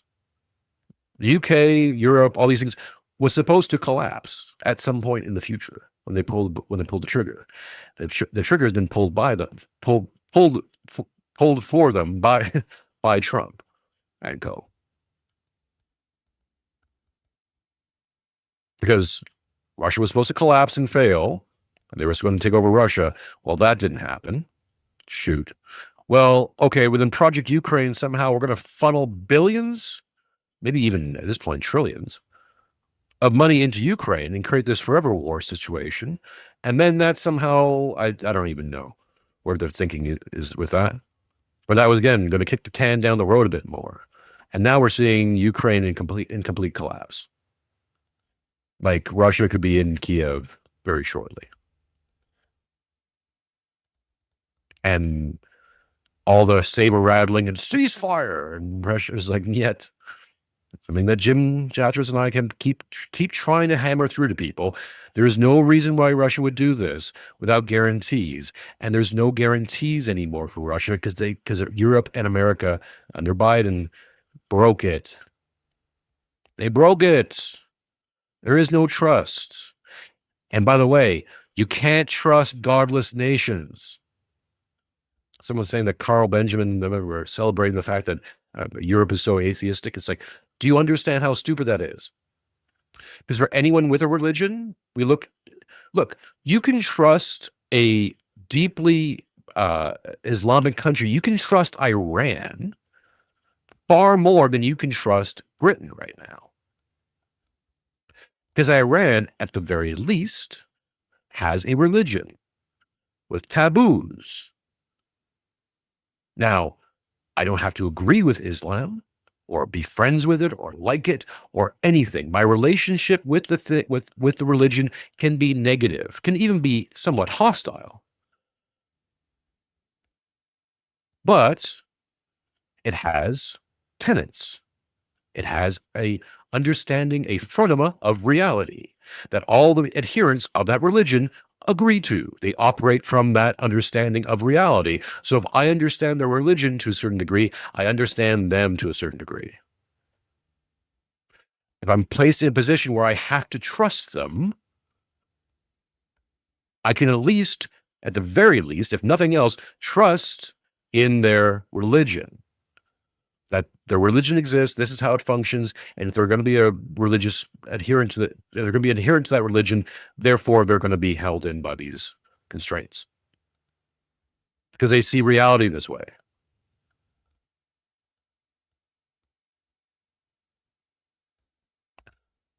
Oops.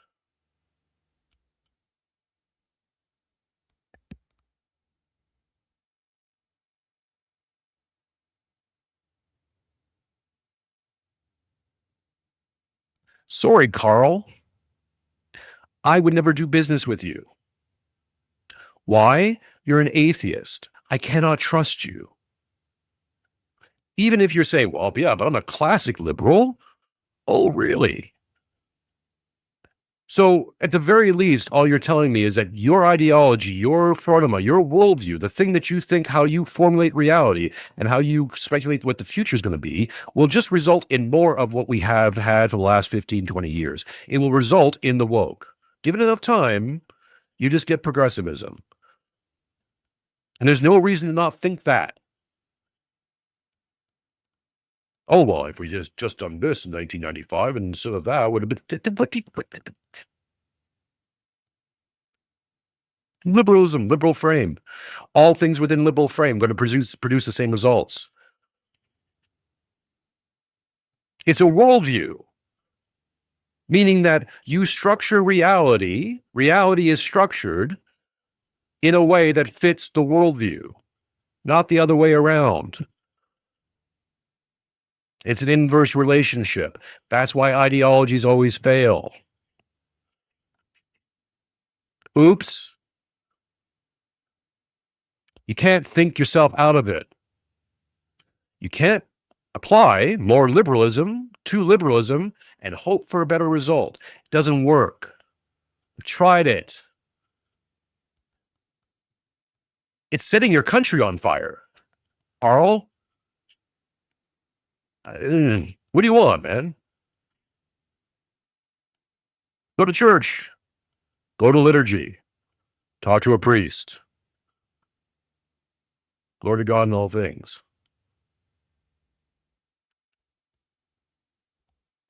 To be a streamer.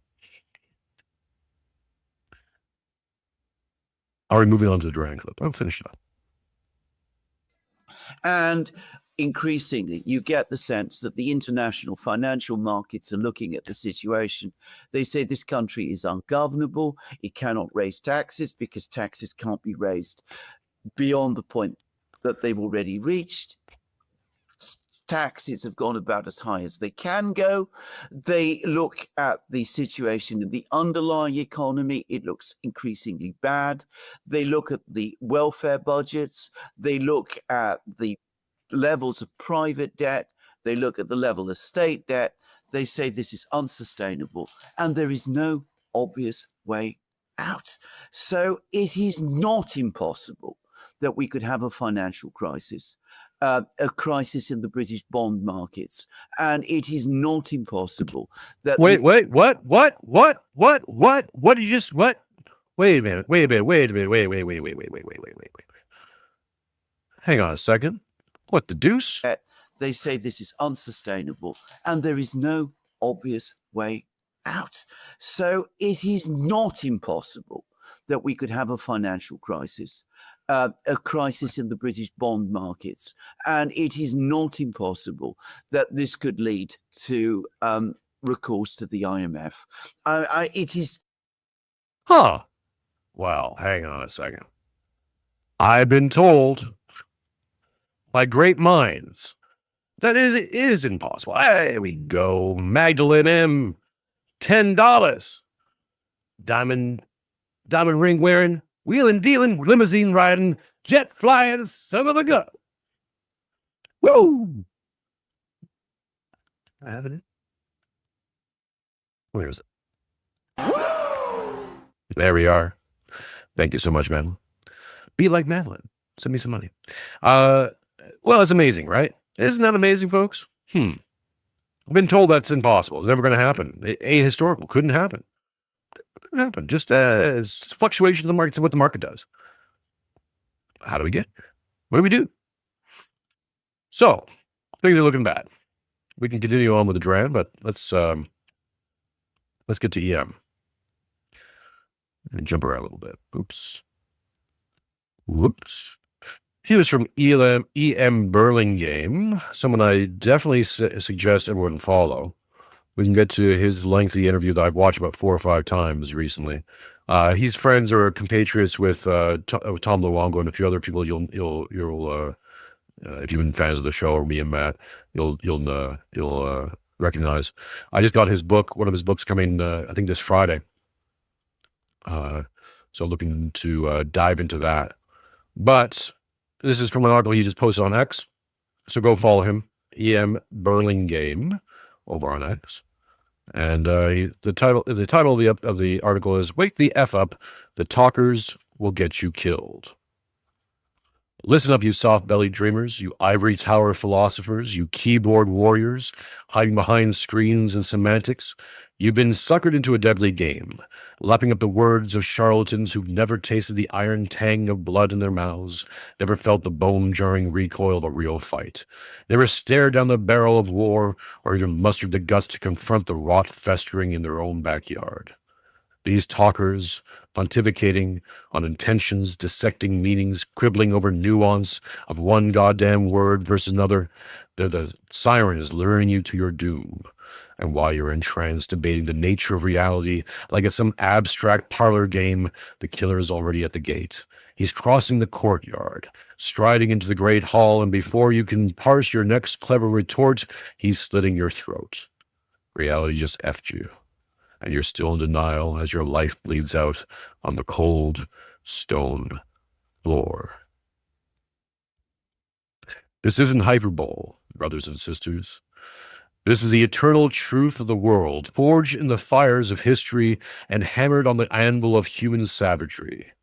Some few of us have been there, in the mud and the muck, boots deep in foreign hellholes, in the off-streets of our own communities, where words don't win wars, where debates don't stop knives or bullets.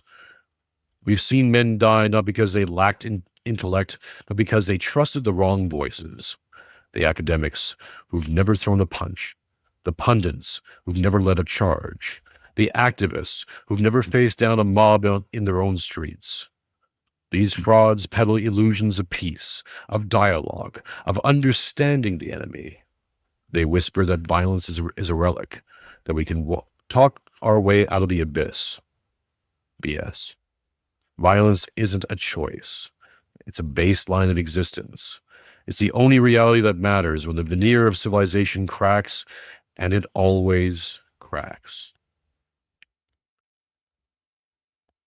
Think about it deeply, because your survival depends on it. History is a graveyard of empires that listen to the talkers. Rome fell not to barbarians alone, but to eternal weaklings, who debated philosophy and cowered from the Praetorians, while the hordes sacked the gates.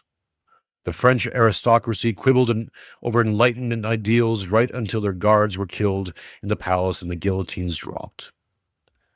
In our time, look at the streets of our cities, where gangs and cartels run rampant because community leaders prioritize restorative justice over swift, brutal enforcement.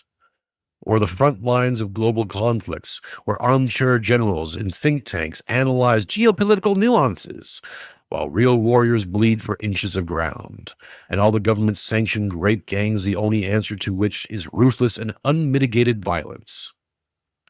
These talkers aren't just harmless. They're complicit killers. They disarm you mentally, convince you that reality is negotiable, that the wolf at the door can be reasoned with. But the wolf doesn't debate. He devours. And you're complicit too. If you keep tuning in, stop scrolling through the feed, stop nodding along to their podcast, stop buying their books that promise enlightenment without scars. Wake the F up, turn off the noise, and turn into the raw pulse of the world, the one where strength is not optional, where violence is a currency of survival. Train your body until it breaks and rebuilds harder. Study war not as theory but as practice. Read the classics like Sun Tzu and Clausewitz, but then get it in the ring, the range, the streets. Address the violence in your community not with petitions, but with presence and power. Build alliances with those who fought, who bled, who stared into the void and come back forged in steel. Because here's the punch in the face. The killer isn't coming. He's here. In the form of economic collapse, ideological invasions, literal invasions across porous borders. While the talkers argue semantics, the real players are moving pieces on the board. If you want to live, not just exist, but thrive in this eternal war, embrace the truth that violence is the only reality. It's not pretty, it's not polite, but it's real. Deny it, and you'll bleed out debating why. Accept it, prepare for it, wield it wisely, and you might just carve out a legacy worth remembering. The choice is yours. But choose wrong, and reality won't hesitate to slit your throat. Wake up now. The night of the wolves are rapidly approaching. It's time to be wolves once more, not sheep or sheepdogs. Wolves. Ian Burlingame. Echoes of what I've been talking about for the last basically 2 years. And when you see it start to manifest, you see it everywhere. Two archetypes: tyrannical father, devouring mother. Right? Classic. We understand those. Inversions of the wise king, or the good father, and the blessed mother. And those are easy ones to see. We've just come out of 60 years of the devouring mother. Different aspects. She changes her daughters into whores. Teenages them so they can turn to her sons, who she wants to keep close and have a incestuous relationship with. They say, these women aren't good enough for you. Look at them. They're horrible. They're dirty. You need to keep you safe. Keep you with mommy. Smother you. So his son doesn't grow into the tyrannical father, who he's drawn to emulate. Sure, he's abusive and horrible and all these things and deserves some, but he was strong. It's the only masculinity that he has to look for.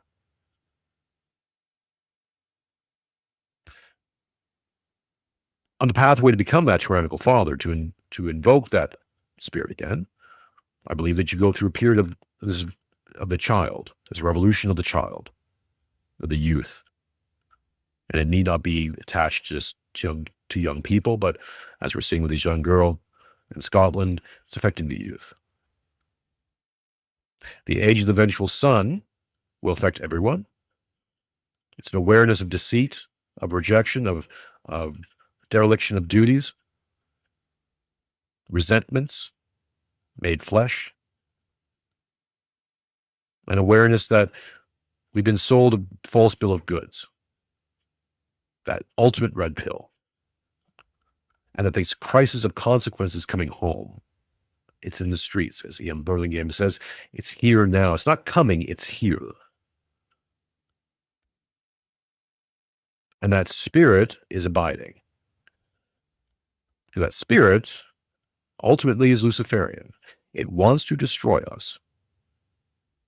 It's not here to help. The problem with the vengeful son is it's going to feel good. It's going to feel right. It's going to feel just. And I say these things and people go, well, what do you mean? We can't just take this lying down. We have to react. We have to do something. I agree with you. We have to do something because now the war is in your streets. The crisis is here.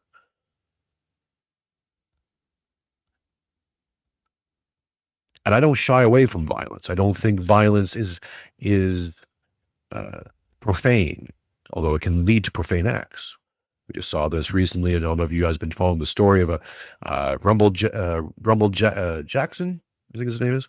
His son got into a pro wrestling ring and literally almost killed a man because a guy accidentally insulted him before, and his father actually urged him on to do it.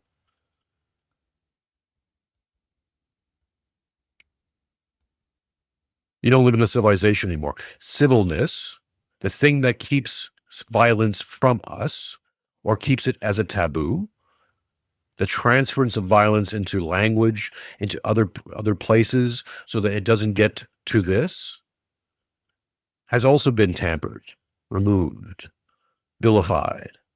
In many cases will land you in jail. Cases in the UK where a guy went to jail for putting stickers on cars. Went to jail. The transference of violence from physical violence to other forms can be good, rightful, just in a civil society. It's kind of where you want it. You want it in the Call of Duty server rooms. You want young boys calling themselves all manners of names as they play this game, because there's your violence. It's going to somewhere else. It's not in the streets. And that's fine and good if everyone's agreeing to it. What's happened is there's a story. Maybe some of you heard this one. But the story is that it was in, I can't remember which, Yellowstone Park. There was too many deer because they had hunted out all the wolves, got rid of all the wolves. There's no natural predators there. So they had to bring in, they had the bright idea of bringing some wolves to help cull the deer population. But they brought in timber wolves, who are, nature's perfect killing machine. That's all they do. All right. Timber wolf just goes and kills. Single-minded. And they brought it into a population of deer who had had a predator for generations. And what happened was the timber wolves killed all the deer. It was a killing field. It was like Cambodia ×2 in the natural world. Wolves were killing deer and just leaving the bodies. They weren't even eating them because their instinct is deer kill. And they were the wolves were so full, they just couldn't eat anymore, but they were just killing them because that's what they do.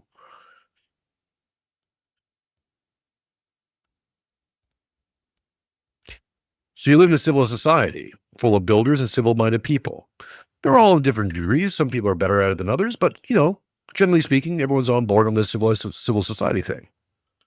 End of history happened in 1995. We're all on this pathway. We're going to get rid of religion, introduce it with liberal, secular, progressive values. It's going to be the new religion, woke new religion, whatever, sure. Everyone's going to agree to it, and everyone's not going to be racist or bad or say bad words or all these things. There's your tampering. There's your smothering. There's your... No, we're not going to let violence transfer to other places. No, we're going to tamp it out completely, smother it out. Smothering mother destroys the masculine urge. So it can never, ever, ever become the triangle father. And maybe it would have succeeded, maybe, theoretically, to say suppose. But along the time, with the same spirit, what it does is it lets in new children. The perfect children. The type of children that will always need to be cared for. Developing children. Special needs children, let's call them. Yo, Tony. Who will always need to be mothered and cared for in a mothering, caring system that's built to mother and care for them. Oh, and by the way, there's a financial aspect of that as well. Every time they bring in an immigrant, by the way, it's a big old money symbol on their head. This is also part of what they've been doing for the last little bit. I want to explain it to you on a functional level, okay? Not spiritual or anything like that. Every time you bring in a whole bunch of immigrants or magical people from other places, you have to set up an NGO to handle that. So more government offices, more government personnel, more jobs, so the government can go, look, we're creating jobs. And the idea is this: if the government gives away $1 billion to these special needs, it's going to get it back because they're just going to spend it. What are they giving away with? Food cards and things that they have to go spend money on that then goes back into the system. Liquidity, keep it moving. That's all they had. This is the kick the can down the yellow brick road idea, because they had nothing else. They just had to keep it moving, keep it moving, keep it moving, keep it moving, keep it moving. We'll come up with something. Keep it moving. Keep it moving until we take down Russia. Oops, that's not happening. Keep going, keep going, keep going. What's the quote from Alice in Wonderland, the Red Queen? In my kingdom, you have to run very, very, very fast to stay still. That's it. But the effect is this: spiritually, we're talking about, well, these are children. They're nature's children who have to be new educated, brought up and cared for by mother, by the big womb of the West. And that's fine, theoretically, until we find out that those people who you're bringing in are primal framed and full of resentment, and they're vengeful sons themselves. They have animosities, resentments, sometimes spanning back thousands of years. Sometimes they have these resentments. They don't even understand why they have a resentment. It's not obvious. They don't know why. They just hate you. They hate that you can do these magical things and you can't. It's magic earth stuff. Maybe if they get rid of you, they'll get the magic too.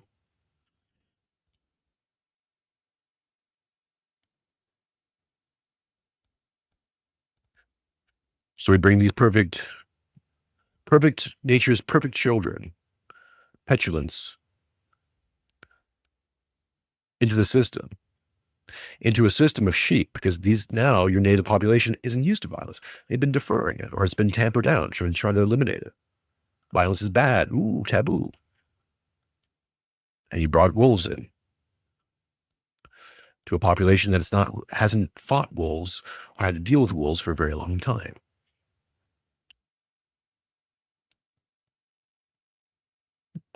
The situation, just to, again, really hit home how bad the situation is in Europe. You take that spirit of the vengeful son that's now hitting the local population, who's waking up to the fact that ain't no help coming. Okay? An awareness of betrayal that leads to resentment. And then you're going to add on one of the worst economic downturns, collapses, crises, whatever term you want to use, makes you feel comfortable. Use that term. Yeah, that's happening. You put those two things together, you get hell on earth. All against all. Total violence.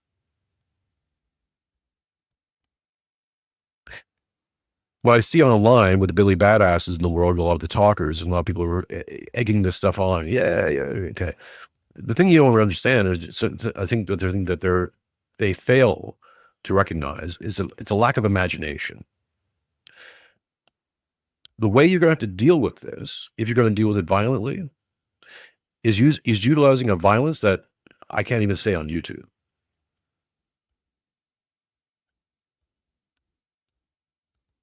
Not promoting it. I promote the other thing. We'll get to that in a second. Return, repent, redeem. I'm not telling you not to do things. You're going to have to do things. It's like using violence to defend yourself. Yeah, you're going to have to do some stuff sometimes.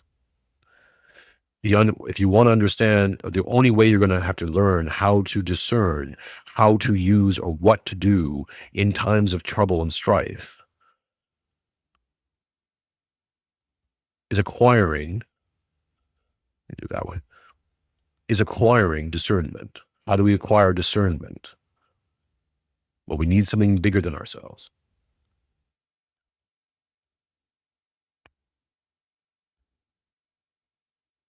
Only having something bigger than ourselves, having the ability to have a moral system That's not just substantiated for me, myself, that I choose to have. No. It's one that works for everybody and that everyone is tuning into. Because without that, you can't make discernments. You can't make moral statements or moral decisions if you have no discernible morality.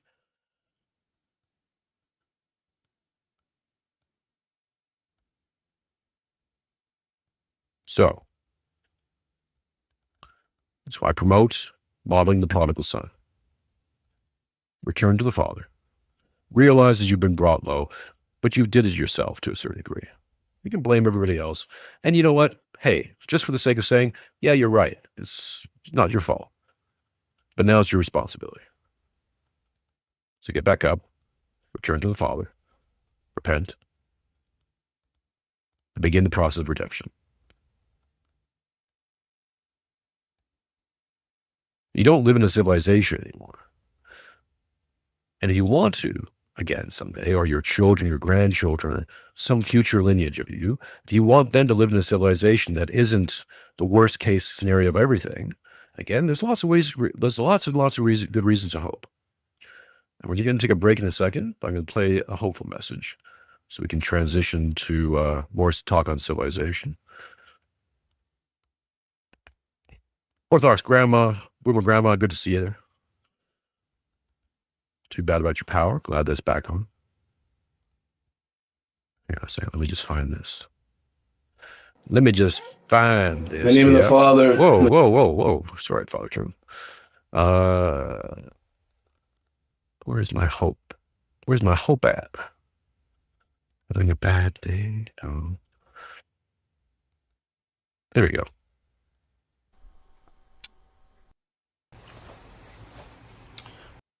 How are you doing this? Stupid YouTube. We'll play some Father Spirit and take a little bit of a break. Orthodox Boomer Grandma says, we had partial power for long enough to cook dinner for 15 plus catechumens. Wow. God bless.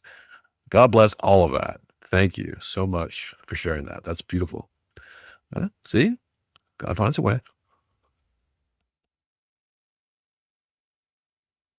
If you want to prepare yourself adequately, there's lots of things you can do. I don't know where you're at. I don't know where country you're living in. I don't know how it's going to affect you on this or that, whatever level. I don't know. So it's useless for me to tell you, oh, do this, do that, whatever. I don't know. I don't know what you have, what you're capable of, or all the rest of it. But as this thing breaks out around you, and it's going to break out around you. If you're in the UK, it's going to start happening real fast now. And I suspect it'll start happening in a whole bunch of places in Europe as well. But in order to do anything with authority, with justification, with righteousness, with discernment, you have to earn it first. You have to be able to call upon it. If you don't have it yourself, you need to be able to talk to people who do. And that's your priest. I'm not saying that your priest is going to, be, not all priests are Father Moses, right? He looks like he can handle himself, probably. But that's not the point. The point is not to know, hey, Father, can I go beat this guy up? Because you may not have the opportunity to say, hang on, I got to talk to my priest before we can do this. But you have to start getting right with God.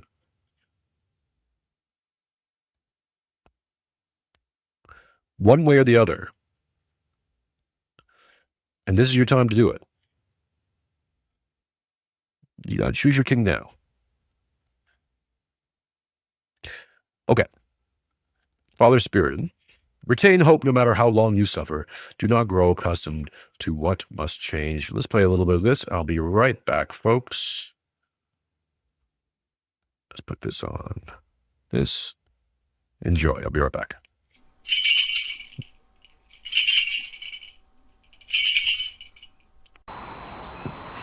In every encounter that we read of Jesus having in the Gospels, there is something that is directly applicable to us, something that we can learn for our own spiritual life. His words, his actions, there is meaning to apply to ourselves. And in this Sunday's Gospel reading, the 8th chapter of the Gospel according to St. Luke, we read of two people approaching Jesus in search of miracles. First, we read of the ruler of the local synagogue, Jairus. His daughter is sick, she's on the verge of death. And we see in Jairus how his desperation, his need, his fear has compelled him to turn to Christ. And we may draw two things here from us for our own lives. First, we see how affliction and struggle, temptation, has within it the possibility of great blessing. How often in our lives our difficulties are an opportunity to seek to draw closer to Christ, to seek God when all else has failed. Let us always seek his hidden blessing in our temptations. But then, as the psalmist David says, a horse without understanding must be afflicted with both bit and bridle if it is to be forced to come back to us. We who are wayward creatures before God, with so little understanding, so much confusion, how in need are we of our struggles, our difficulties to control us, to bring us back to God. How in need are we of afflictions to draw us back to God. Lest we trust in the world. We put our confidence in the things of the world and even in ourselves. And then Jairus, a man of some standing, a leader of the synagogue, respected in his community, we see his willingness to incur rejection and accusation by drawing closer to Christ. How often embarrassment or fear holds us back in our lives. How often a longing for worldly acceptance prevents us from truly drawing closer to Christ. Even the embarrassment of making the sign of the cross in public can be a difficulty for people. Let us learn from Jairus. Let us forget the condemnation and the judgment of the world around us. Let us seek only Christ. And later in the reading, as Jesus goes to visit and heal Jairus' daughter, a woman who has suffered a flow of blood for many decades reaches out and touches the hem of Jesus' cloak as he passes by. Now again, like Jairus, this woman risks so much in doing this. She is ritually unclean in the eyes of the Jews. She shouldn't even be there, let alone touching the hem of the garment of this teacher. And yet, though she isn't permitted to do so, she risks everything to be close to Christ. For her, the years of having doctors fail to cure her, the years of suffering, the years of sickness, haven't convinced her to give up. The years of suffering haven't diminished her hope and her expectation in God. Too often we can become accustomed to the way things are, and we can lose hope of change, lose hope in Christ and his power. Sin or indeed anything else in our lives that is not of God, that is not good, that is not whole, we can become accustomed to it and accept it. And in this woman we see that we must bring everything to God. Lay everything before Christ in faith, regardless of how long it's gone on, how long we can be tempted to become accustomed to it. And the Church Fathers teach us that before she had physically touched Christ's clothes, the woman had noetically touched Christ. She had come into contact with Christ noetically in her faith. And then Jesus, of course, responds by asking, "Who has touched me? I felt power go out from me," he says. Initially, Peter misunderstands what Jesus is saying. He says, "The crowd is too large. How can we know who's touched you?" Thinking Jesus is referring to the physical contact with his clothing. But Jesus here isn't talking about the physical touch. He's referring to the spiritual contact the woman has made with him in her faith. And he asks who? See who it is, not because he doesn't know, because he wants the crowd to witness, to recognize this woman's great faith. He wants the crowd to be able to imitate her actions, her faith. His reference to power going out of him has often been misunderstood by people, as though somehow this referred to his power being diminished, lessened. Not at all. The prophets and even the saints today work miracles not by their own power, of course. It is not their power that performs these miracles. They do it through God's grace. It is God's grace and power acting in and through them that miracles happen through these people. But this is not the case with Jesus. This is not what's happening.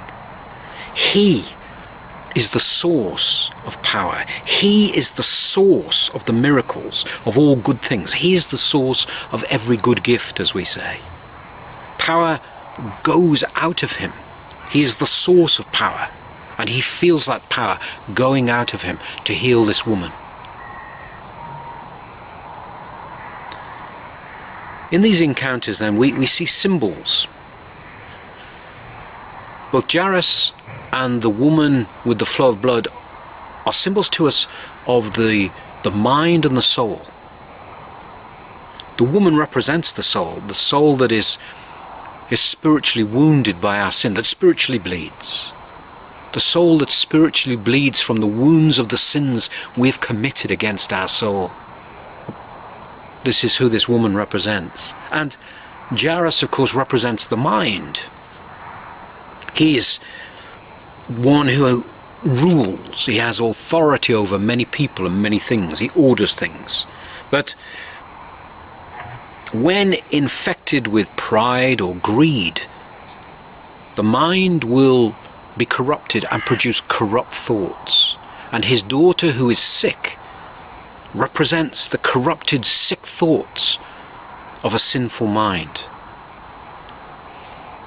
When our minds are corrupted by the passions, by our sins, by the sinful way of life that we lead, it will lead to false ideas, false thoughts, false judgments.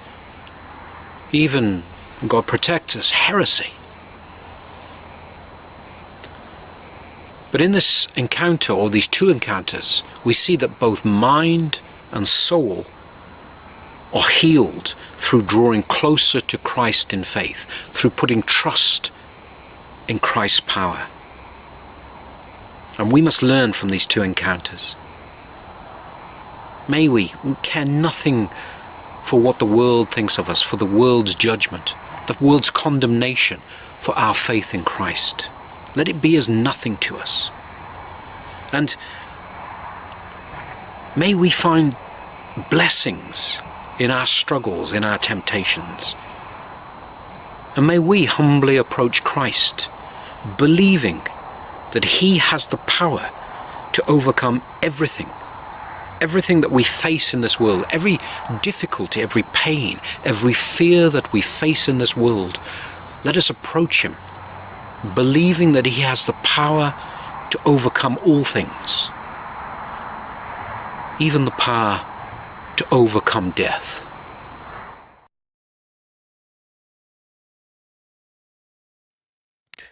Patience, the winter of afflictions will pass, and the beautiful spring will bring the fragrance of grace, of the grace of God. Elder Ephraim of Arizona and Mount Athos.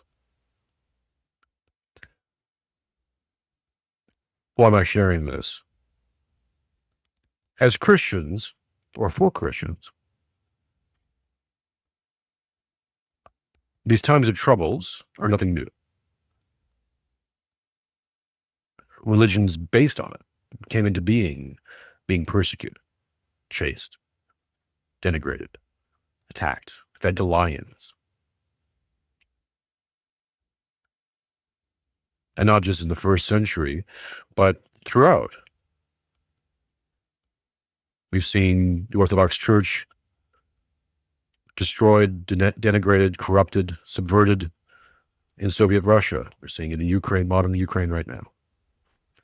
We saw Spain being invaded and taken over by Muslim hordes. For 700 years, they held it.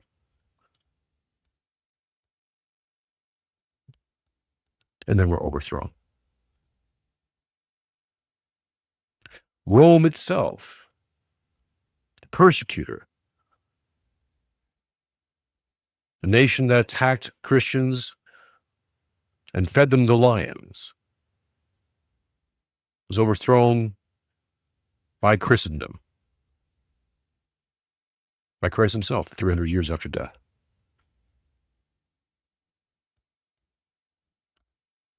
Seems to me the modus operandi, the special sauce, the spice of civilization, as far as we're concerned here in the West, is Christ. Funny things start happening to you when you start going to liturgy, talking to your priest, start saying the Jesus prayer, start entering into the body of the church. Thinking a lot about faith and the necessity of faith, and the quote from Jesus that, "O ye of little faith, if you had but a mustard seed of it, you could move mountains." I'm paraphrasing. But a mustard seed of faith, and you could create miracles. You tell the world to move, and the world will move for you. So that means if we can't do that, we have less than a mustard seed of faith. Mustard seed, but a mustard seed.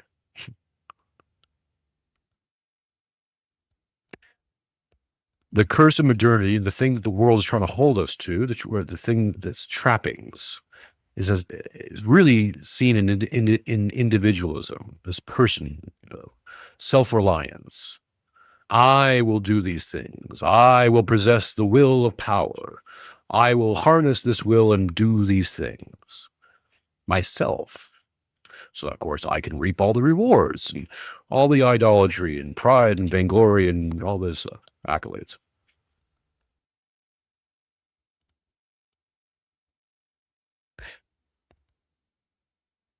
The folly of that kind of thinking is that, okay, even if you have it in you to be a great man, which, by the way, most of us don't.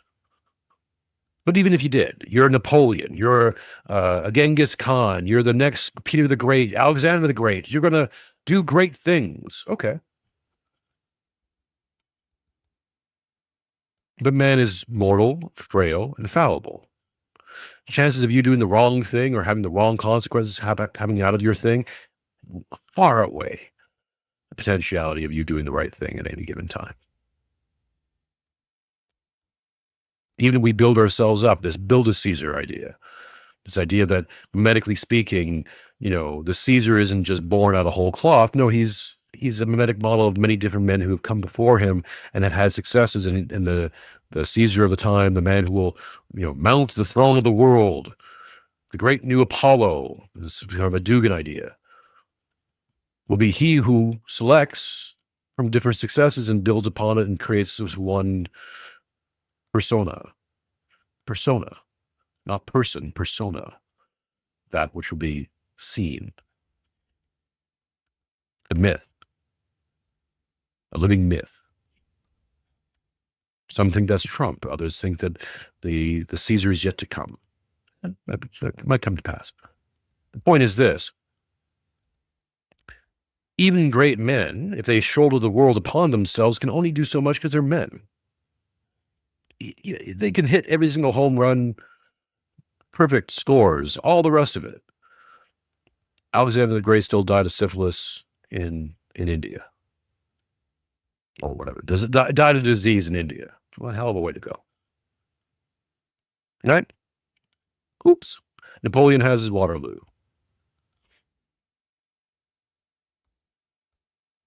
FDR was a gimp. What do you, I mean, what do you want? I can say that as a gimp myself, as partial gimp, as a man on his way to gimpdom.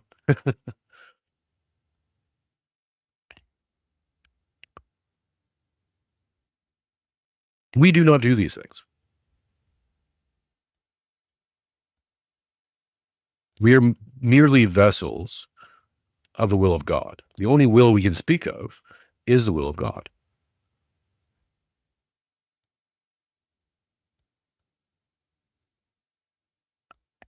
And we are either clean vessels, worthy vessels, humble vessels. We either humble ourselves to this task and try all our best to please him in all his glory, not ours, his, or we fail on the way, but we make the worthy attempt. It's his will who will break us from sin. It is his will that will allow us to do these great things. As we build civilization to praise him, the civilization will be great and beautiful and true. And as we turn away from him and pursue our own interests or build effigies of man in our will, it will crumble and decay. We give rise to heresies, disorderment. It's just the way of things. Sorry, atheists. You're not smart. You ain't that smart. No one is. No one is. It's a bitter white pill. Don't take it personally. Only so much one man can do. Only so much 100 or 1,000,000 men can do. In service of themselves, because who are we? Wretched and lowly as we. Why do you want these things? I asked. Here's another question. Why do you think you deserve these things? What have you done? What have you done? I can ask this question of myself, and I can go, not that much. In all my life leading up to this last 5 years, I was just doing as I was told and as I liked. I had a life of, debauchery and self-pleasurement, mostly. I met my wife, curtailed some activities, but was basically self-serving. As I said, I've stayed in the 90s mindset for an embarrassingly long time, because I could. I lived in Canada. I managed restaurants. It was fine. Sure, I was a minor alcoholic with drug problems, but hey, everyone, that's just the culture. What do you want, right? Joie de vivre.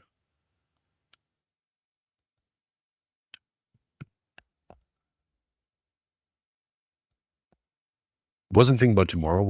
I was pretty much here. I wasn't here. It was, a little bit further out. Thought a little bit about the future, but not that far. It was going to be fine. Canadian is Canadian. It's going to be fine. Worst we had to worry about is bad taxation. No. Hockey Night in Canada not being on CBC. Ooh. I was part of the problem. Still am, really, to a great degree. It's not like I'm a magician. I'm not producing any great effects. Here I am on YouTube trying to make a living salary to appease the wife and pay the bills and all this stuff and using my God gifts of being able to talk semi-good with a deep enough voice, formulate some ideas and entertain the masses. If it wasn't for this technology, I wouldn't be doing it. Right? Is this good enough? Is this enough? Does it please God? I hope so. I pray so. All I do know is that, because it's been told to me directly, is that it provides people with an idea that you're not alone. And now, coupled with this new direction of the show, where I'm going to be much more aggressive about promoting people to go to liturgy, talk to a priest. Do as I've done. Because at the very least, if you do as I've done, maybe you get to be where I'm at. And all things considered, all my sufferings and all the things and all the worries and where I'm at is not that bad.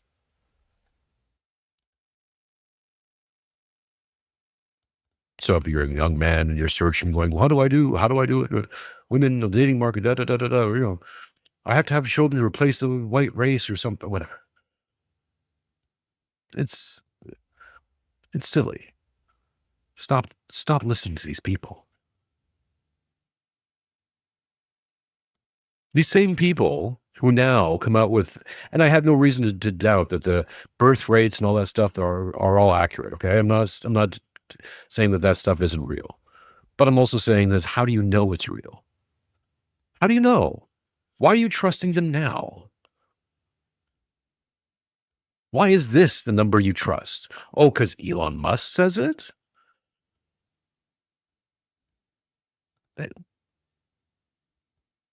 And now you're adding that to a level of thing that you got to worry about today. You got to shoulder the entire human race replacement. I also like the term replacement. We're below replacement levels. Replacement. You replace parts, right? You replace items on a shelf. It's not replacement of humans. What are we replacing them for, Elon? Or whomever? What does Elon want with these people? No one asked that question. Maybe nothing, man. Maybe it's just his bugaboo. It's just his thing. He feels like if he concerns about this, it sounds moral and isn't that moral, and he should be moral. And he's not some creepy guy who has lots of kids from IVF and I don't know, whatever else he's into. No. He's a good guy. He really cares about humanity. Look at that. Hmm?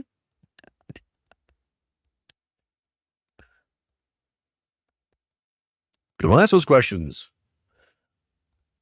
because they're hijacking your brain with worry, concern, anxiety. Calm down. Take a breath. Step back a bit. You're here. That's where they want you. Oh, take a step back. Doesn't feel good, by the way. You take a little step back. Ooh. You see the things a bit more clearly. Oh, what's all this fuzzy stuff on the sides? What's all that? Take a further step back. Ooh, it's even, you get more air in the lungs too. It's nice. You start looking around a bit more. Like, hey, that fuzzy stuff's starting to take shape. And what is that? And you take another step back. Oh, look around. And you just see demons. Well, and it's not demons like Doom. Spiritual warfare isn't like you're playing Doom and you go to hell with a gun, there's a shotgun, and you're going to kill demons and stuff. They're in you. That's what we fight against. Despair. When I say things like you don't live in a civilization anymore, it's not the same thing. I'm going to play a video about the collapse of civilization. Ooh. Oh no. Boogie, woogie, woogie. It's there to make you sad. To make you stressed out, to make you concerned, to make you think your thoughts are all over here. So what you should be doing. If you got a family, protect your family. If you don't have a family, work towards it. Go to church. Hey, man, the other thing that's out there right now is that if young women are paying attention, is they're hearing that a lot of young men are going to this Orthodox church. I guarantee you, young women are going to start showing up too. Just out of interest, out of curiosity. Like, where are all the boys at? Well, they're going here, huh? Maybe we can find some high-value men. Here's a buzzword. High-value men. Sure. You want to have a good relationship? You want to find a wife and have a good baseline? With a wife, with a human being, anybody. You got to share a worldview, a standard of morality. You're going to change. She's going to change. Things are going to change around you. It's not always going to be easy. Sometimes you're going to question your sanity. She's going to question hers too. It's going to keep you together is that shared idea of the world, of reality, of how it works, and your roles in it. And that there's a trust that's like, I trust you're a good person, and I trust you're a good person, and we're going to try to do good things together. If you don't have that trust, it doesn't matter. All the other interests aside, it doesn't matter. It just doesn't. That's how you stay together. That's how you have kids. That's how you raise them. That's what keeps you together. Shared morality. You couple that with a shared religion, now you're cooking with gas. But even if it's just one of you, even if you're talking to the males in the audience, even if it's just you, dude, you are the priest of the house. Pray. Do the rituals. Have your prayer rule. Go to liturgy. Talk to your priest. Get advice. Learn discernment. Understand that it's the will of God who's operating on you, not you. I've said this last show, and I'll say it again. The show is God's show.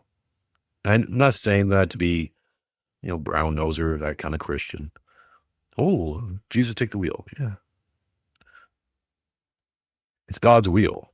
It's God's show. It succeeds because God wills it. It doesn't because God doesn't. He wants me to do something else. And I just have to accept that. And these are easy things to say. But I can guarantee you, the more you accept it, and the more you understand that there are things much higher than you, and you start with your priest, or your deacon, whatever your structure of your church is, there are people just above you in this hierarchy. I don't know if I shared this story, but if I haven't, forgive me, I'll probably share it again. I was at liturgy a few weeks ago, and there's a family who had been baptized into the church a year ago. I'm a catechumen. For those who maybe sometimes, I thought my story was pretty easy to understand. I think people have gotten complicated. Or it's actually probably more complicated than I thought. You live the story, so you think it's easy, but people get confused. Yes, I was brought up by my mother's family. My grandfather was Russian Orthodox. I was brought up loosely, with religion around. I wasn't brought up strictly within the church. My birth father is French Canadian, so I was baptized Roman Catholic before my mother and father divorced. Okay, so this is one of the reasons why I'm doing the catechism, why I need to be baptized into the Orthodox Church, because I was never baptized Orthodox. So for those who are, hear this and go, aren't you Orthodox? No. And if I've ever said anything that made anyone lead to believe, if I've ever said something in a way that has led people to believe that, that's on me. My apologies. But just to be very, very clear, right? Because I realize sometimes I shorthand, or I say things in a way that I don't explain it fully or properly. So there's my explanation. Clip it out. Use it. So I'm at liturgy. This family, the young family, had been baptized for over a year now, including their toddler. And And it got me thinking. I looked over the baby and he's playing in the play area in the church, and it hit me that young child was more Orthodox than I am. Sometimes you get these errors, right? You put on these errors, these prides. I've watched Jay Dyer. I've had him on the show. I'm so smart. I've read all the books. I've Energy's Essences. I got this. In fact, I'm having a catechism class tonight. I think mostly about the Trinity, and I've kept in mind, it's like, yeah, mind your P's and Q's. If you know something, don't be so eager to be, I know it. Really? You understand the Trinity? Really? Like, okay. People have just been struggling and talking about this and studying this for 2,000 years, but me, the plucky little smart man, me's got it all figured out. Shut up. Calm down. So it's not, it's good to have it in mind. Anyways, I'm at liturgy and just it's rolling around my head. Sometimes these little things happen when you're standing in front of God. And I looked at the kid and I realized, this toddler, and I realized that, yeah, that child is more Orthodox than I am. Because that child can accept the sacraments and I can't. It's a nice little bit of humbling. We think of hierarchy as this, the priest, the deacon, someone who's been in the church for a long time, an elder, these people who have positions within the church, officially or unofficially. There's your hierarchy. Ooh. But it can also be that toddler. If you're a seeker, not even yet a catechumen, then that baby is way more Orthodox than you. Keep that in mind. I say all this again because civilization comes up and think of the falls. What do we do? Because of how it's been structured, especially with online media, social media, where you can kind of construct this personality. Sometimes often people are given, positions in the social media world on YouTube. People, oh, well, he's got a lot of subscribers. He's got a lot of followers. He's something. And, it's a silly metric. What does that mean? Honestly, you think in 100 years, people are going to be talking about, oh, well, he did have a lot of followers. His view count, his retention numbers were quite high. We should pay attention to him. Maybe that'll be the new metric going forward. I don't know. I highly doubt it.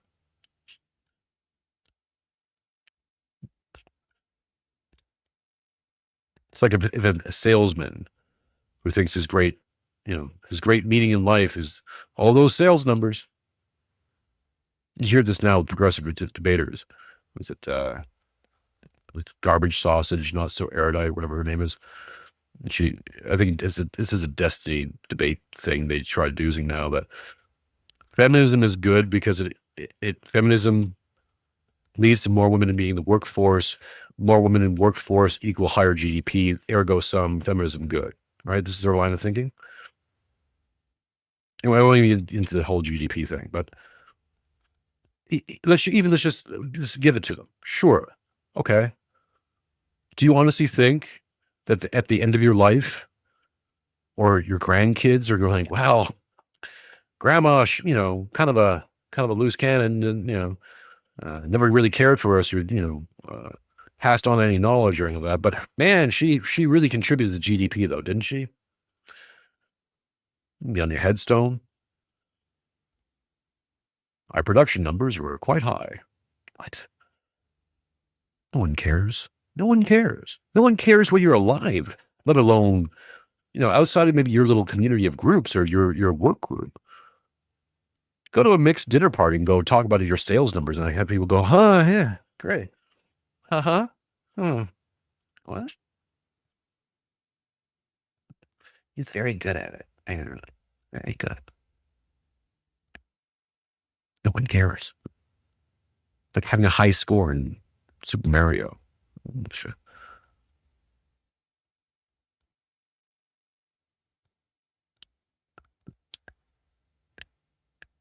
Your meaning is not just based on what you produce. Can be part of it. But your meaning, your greater meaning, your purpose in this world is really only known by one person, that's God. And maybe God will give you hints, encourage you, or discourage you. Maybe what you're doing is the right thing to be doing right now. And in 5, 10 years, it won't be. I ran restaurants for 25, 30 years. And then didn't do that anymore for a lot of reasons. Wasn't counting on that one. Wasn't part of the plan. Australia wasn't part of the plan. None of these things weren't part of the plan. But suddenly the plan changes. Because it's not my plan. Not my will. Not even a lot of these things are not even my thoughts. They're thoughts of other people that I'm repackaging, expressing, or thoughts from the ether that my noose is squeegeed, and occasionally I receive some instinct, some intuition, and how it comes. It's particular to me. I have my own way of speaking, my own style, or lack thereof. But regardless of any of that, it's just, these are not mine. I do not possess them in that sense. And it's weird to become possessive of them. No, yeah, we do. Because with materialists especially, it's all you got. Right? What else do you have? And in order to fight nihilism, many return to more materialism, which produces more nihilism. As I said, you can't fix liberalism with more liberalism. C'est pas fonction. It doesn't work. Okay. I'll leave it to you who's left in the chat. I haven't heard from any of you for a little bit. I know some of you are still watching. What would you rather first? And put it as a poll if you want. I've got 2 videos to go to. One is Carl Benjamin. When liberals begin to hate. And the other is your 3 options when civilization collapses. Real positive. Ain't it fun, folks? Aren't I fun? Isn't it fun? We'll play those out and then see where you're all at. We're still let the people know, like, subscribe, and share, and do all the things. Send me money, yada yada yada. Tip your streamer. Tons of options in the description below. Either during the live stream or afterwards. I accept all donations. It's fine. What do you want, chat? Someone in the chat, speak up. I know 40 are watching on YouTube, thereabouts. So I just checked. So please let me know in the chat what would you rather. Or also I'll do meeny, meeny, money, oh. You can go to Carl Benjamin, When Liberals Begin to Hate, or your 3 options when civilization collapses. Which one would you rather? Or I'll throw out another possibility where you can just go to Father Josiah Trenum and the remembrance of wrongs. But I kind of want to do one of the 2, either civilization or Carl. I'll give you a minute. Think about it.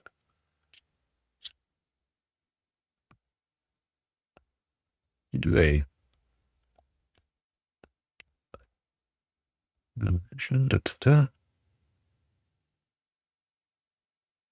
I don't know how to do. I see some people do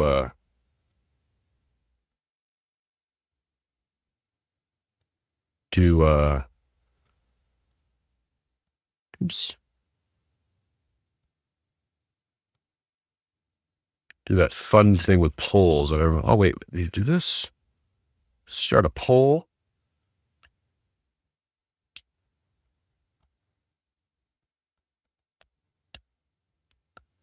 Sargon or Sith? Sargon first or last? Sargon now. Start poll.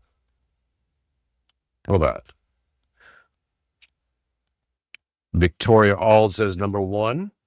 Okay. Either vote, or if we don't get either other one.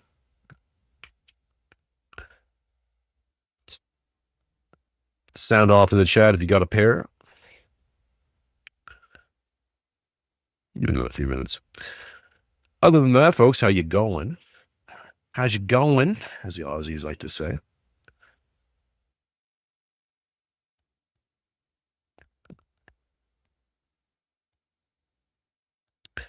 And if Tony's still in the chat or still listening at some points, thank you, Tony, for putting me on to NVIDIA Studios.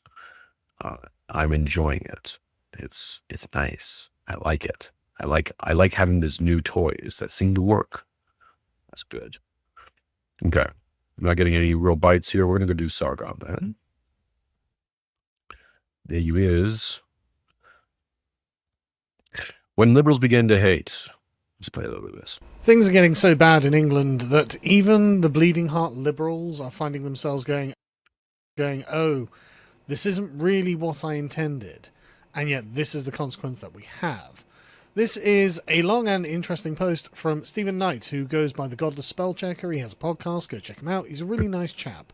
I've met him on several occasions now, and he's just a very polite gentleman. He comes from the era of the kind of new atheist, late 2000s, early 2010s consensus of liberalism. And so he describes himself in the beginning as, I'm a bleeding heart liberal, I'm pro-immigration, I love the fact that the country I live in offers asylum to the oppressed. So he's a fully paid-up, card-carrying member of being liberal, and yet, even now, we've got to the point where even the sort of like, I think he'd probably call himself a YIMBY, to be honest, not a NIMBY. But even he's like, well, things have just gone far too far, haven't they? And so we'll look into his reasoning here. He says, my life and surroundings are better because of the people whose parents or grandparents came to the UK from the Middle East or Africa. Despite cultural differences of skin colour, they were still primarily British. And in previous generations, you could probably argue that. I mean, you know, in the 90s and early 2000s, there were people who were not ethnically British in Britain who had just were always around and just were considered and just not really thought of as being any different because culturally they were identical because they didn't have the sort of numbers to create ethnic enclaves. And so these people had to be integrated. Moreover, like American black culture didn't seem to have infected the black community and the sort of ethnic minority communities in the way it has now. Like the one thing that it just genuinely drives me crazy is how American the ethnic minorities are these days. And I'm sure that this is a consequence of the internet primarily. Nope. Carl's becoming a boomer. It must be because of the internet. What? What are you talking about? Now, look. The internet and social media are great mimetic tools, right? They can spread behavior models much faster than other conventional forms of telecommunications. But the internet really wasn't a thing back in the 80s and early 90s when, let's say, rap culture started to infect the black community at an alarming rate, right? It became a cultural accoutrement of the black community, especially in America. And when we got into gangster rap, that's when things changed. Also, not all blacks are the same. That's stunning, I know. Right? Caribbean blacks and African blacks, depending on where they're coming from. And then even in Africa, African blacks are not all the same, not all the same culture. A Kenyan is much more different than a Cote d'Ivoire black African.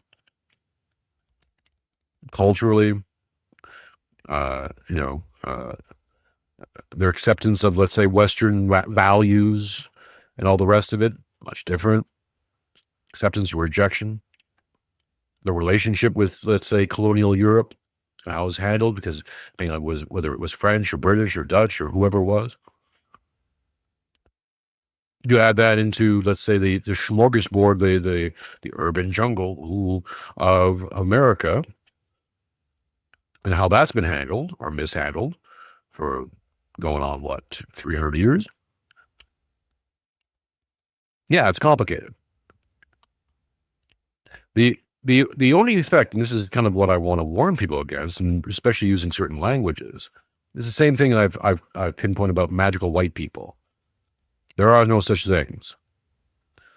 Quite often what you get is this plurality, my white brother, when times are necessary, when it's necessary to call upon some sort of ethnic skin color. We're all whites here, right? And this is really what's being pushed by the Nick Fuentes and all that stuff in the world. Nick Fuentes, at the end of the day, is what? Spanish. I'm not sure if he's Mexican or whatever that. But Fuentes will forget his whiteness, his joint whiteness, and favor Spanish enclaves if that's who suddenly gets power, or out of necessity for protection. Hey guys, I'm a Spaniard too. Right? My grandfather once warned me about this. He said, if ever someone comes up to you and goes, my Ukrainian, my Russian, my Slavic brother, watch out for the knife in your back.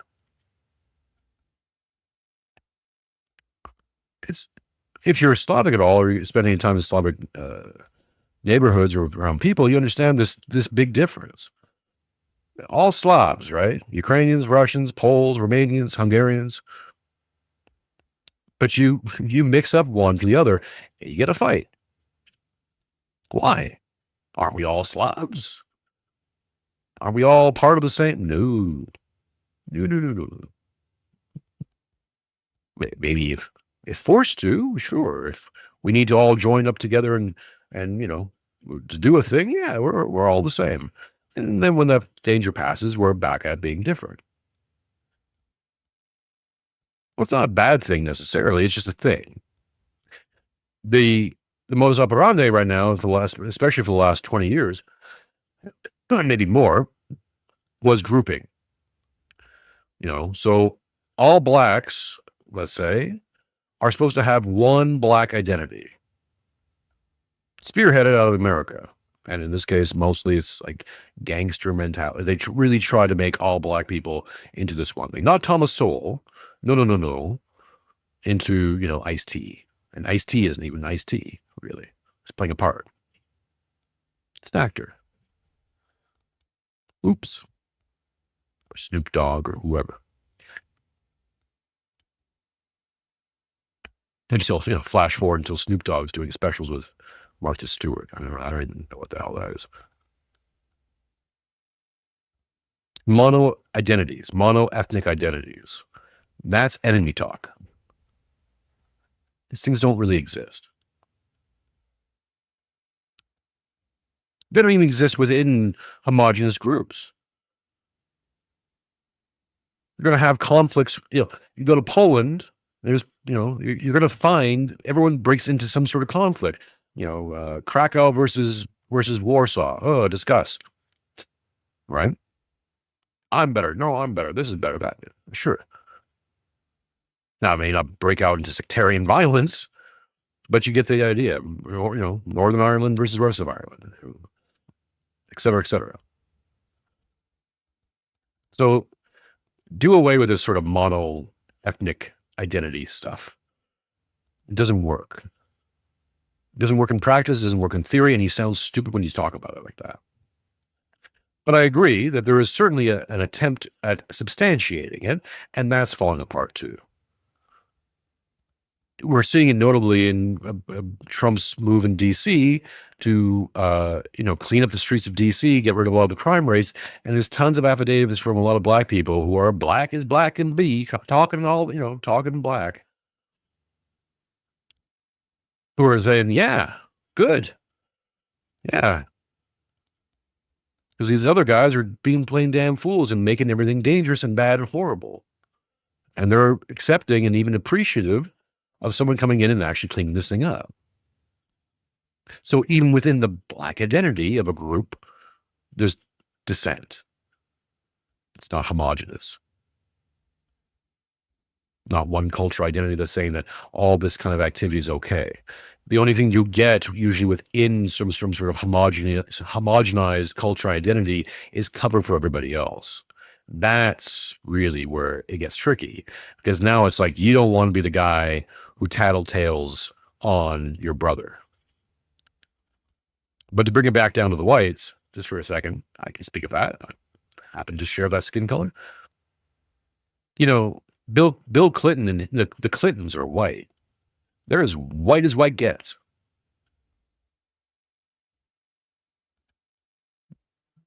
Lindsey Graham, white. I can go down the list of just prominent, horrible human beings who are as white as driven snow. Are you really telling me that you would rather have a community that allows them in and goes, well, they're white. I mean, what are you going to do? No. It's about standards and practices. It's about religion. It's about culture. It's about being a builder. Not a resentful builder, someone who wants to build for the greatness of God. That is the qualifications.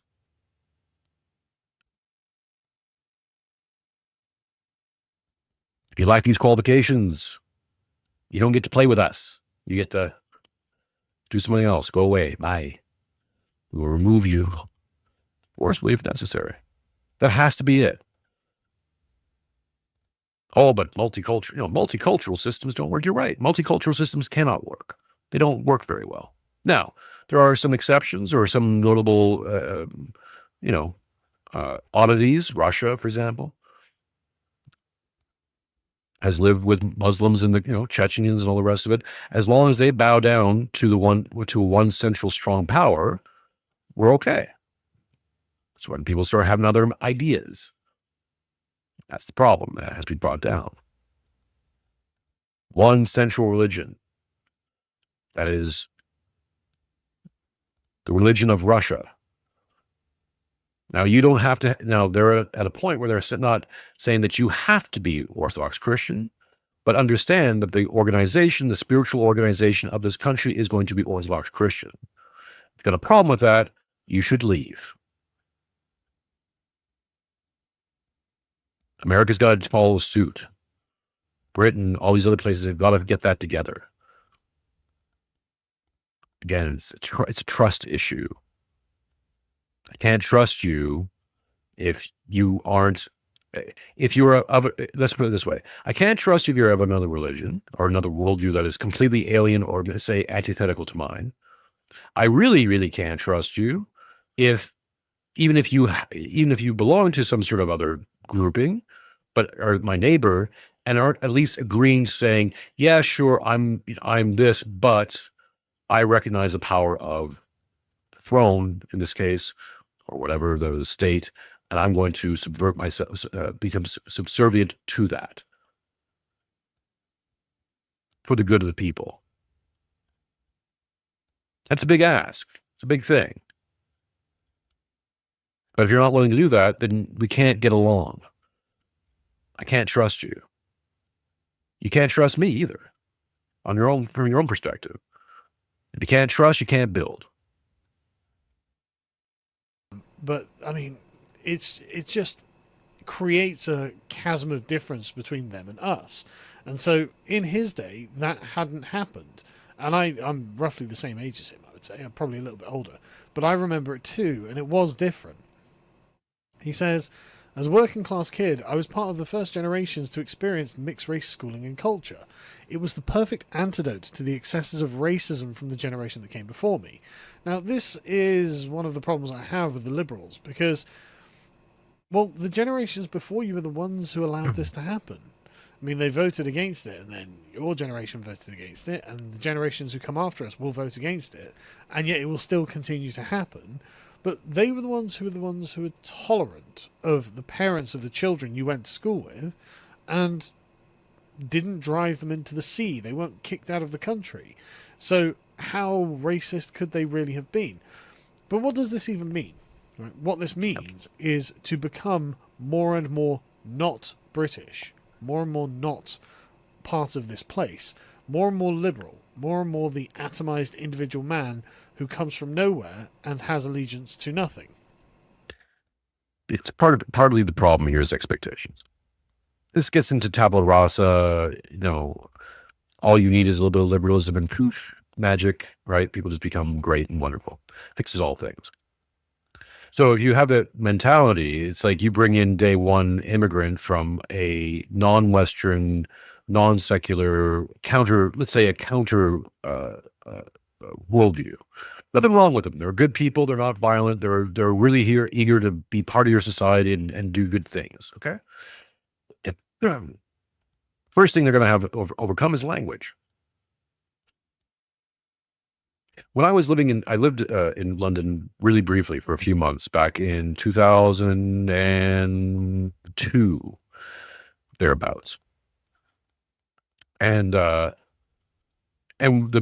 big invasion then at the time was Polish people, Eastern Europeans, but mostly a lot of Poles who would come over. They'd go over from Poland. They come into England. They would do a lot of workmanship, painting, all the rest of it. I worked for one. Renovation work, right? And get paid on the payroll, and then take a lot of money and go back to Poland. So one of the reasons probably why Poland's doing so well, right? And they would come over, but they'd have to learn the language or stay within a Polish enclave. But if you wanted to work and do work with British people, you're going to have to learn some language. There's your first thing to overcome. Just language alone is a huge hurdle. Because not just to be able to speak it to any degree of certainty, but you got to be able to think it. You have to master at least a moderate level of fluency to be competitive in any market, right? I would say moderate to strong, because that way the native speaker always has an advantage over you. It's not just because they can communicate clearly, in a language without, like, let's say, a debilitating accent. No, because they can think these things. They can think in concepts in their language. Erickson says, mind pictures, conveying mind pictures with mouth noises, or something along those lines. Yeah. And that's not a disconnect. Quite often, yes, we can have the same mind pictures, but translated through a different culture, a different cultural lens, even the mind picture can be different. The significance of things can change. So that's the first thing the immigrant has to overcome. So language and thinking itself has to be altered. And then, of course, there's skill basis, but, maybe the immigrant comes in with a great amount of skills and it's just a one-to-one skill exchange. But they have to be able to fit into the culture. They have to learn the culture and have confidence in the culture to be competitive. These are the things you have to overcome. These things can take, by the way, generations. And it's not just because the host country has animosity to you and identifies you as different. You're always going to be different. All right? You're always going to look a little different unless you intermarry to such a point that the looks kind of blend and it's, you kind of just look maybe a little bit oddly native. Native in this case, British. That can happen too. But oftentimes it takes a generation or two for someone to actually be truly enculturated. And then they can be competitive with native-born people in a system that is favoring native-born people, as it should, because it's a native-born system, right? Britain should be for British people. Oh, shocking. I didn't even cover this yet. Keir Starmer's response, there's a whole flag thing going on where people are starting to hoist the British flag, British and English flag, St. George's flag. And the response has been sort of like, oh, fascism, oh, horrible. What? What? And the response from the Keir Starmer government is to table a motion to possibly outlaw flying of the British flag in England. What? That's where you're at. So one of the reasons why you're there, there's multiple reasons to plan. Yes. here's something to also keep in mind. You have this ideology that says tabula rasa, all these people need a little bit of liberalism, and they're off to the races. They're capable of doing all these things. And globalism, by the way, is depending on these people being able to do these things, both domestically in the host country and then in their foreign lands. That's how globalism is going to work. And admitting you're wrong, not just about your little pet theory, but about because that little pet theory has become reality for the liberal. When you're in the liberal frame, that's reality. This thing is supposed to work. And it's not working. So we have to then change the rules of reality to make this thing work. Because remember, in the liberal brain, liberal frame, reality should bend to the ideology, not the other way around. That's why it leads to insanity and self-destruction. You can't live that way. Reality will show up, as E.M. Berling says, reality shows up one day and goes, remember me? Yeah. Sorry, not sorry. Sorry.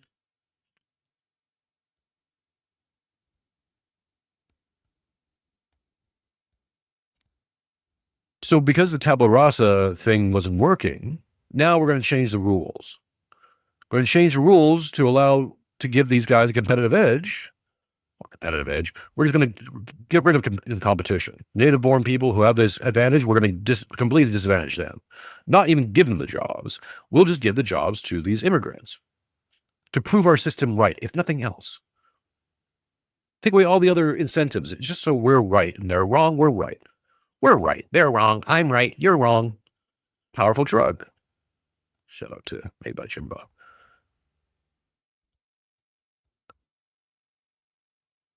So then, of course, you're giving these quick licenses to Indian drivers who are now crashing semis on freeways and killing people. Oops.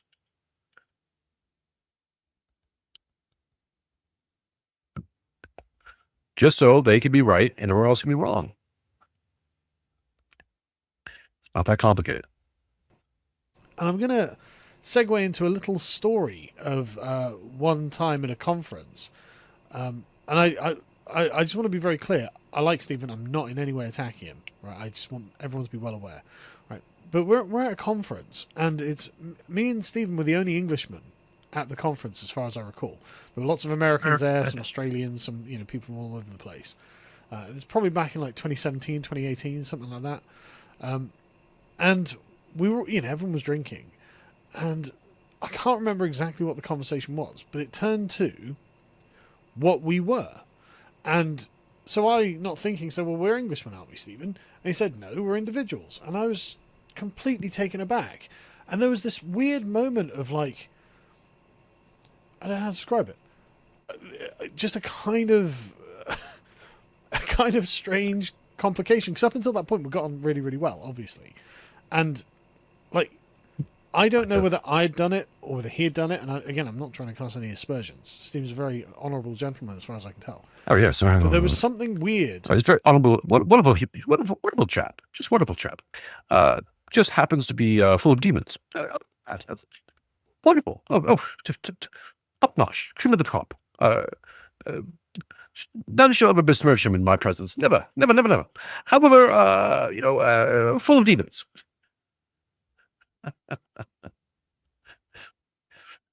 We're all Englishmen here. No, we're all individuals living in England. Categories. Dude's either full of demons or insane, or both. Pick one of the two. Combine them two. I don't care. Whatever you want to do. S'mores it. I don't know. Suddenly, and I was like, oh right, okay. Like I'd said something inappropriate. And the next day, I was like, is everything all right? He said, yeah, no, everything's totally fine. And, just to make sure there was no bad blood between us or anything like that. And everything was totally fine. But that was one of those things that really stuck in my mind. I was just like, but we are Englishmen. Like, and back then I was a liberal as well, remember? You still are, Carl. I had thought that being liberal was compatible with a national identity. Well, that interaction, like I said, sticks in my mind because... The Brits invented this, by the way. This is their invention. Yeah. Magna Carta, giving limitations on kings, creating parliament, all that. Yeah, it's all a British invention.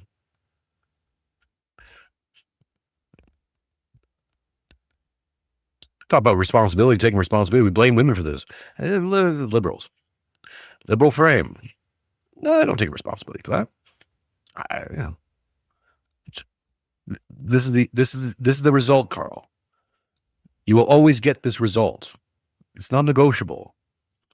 It's not like, if we had zigged instead of zagged, we'd be somewhere else. We'd be, no, you wouldn't. No, you'd be it's the same place.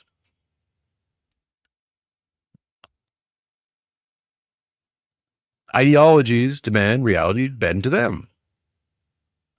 And where it doesn't comport, they just ignore it.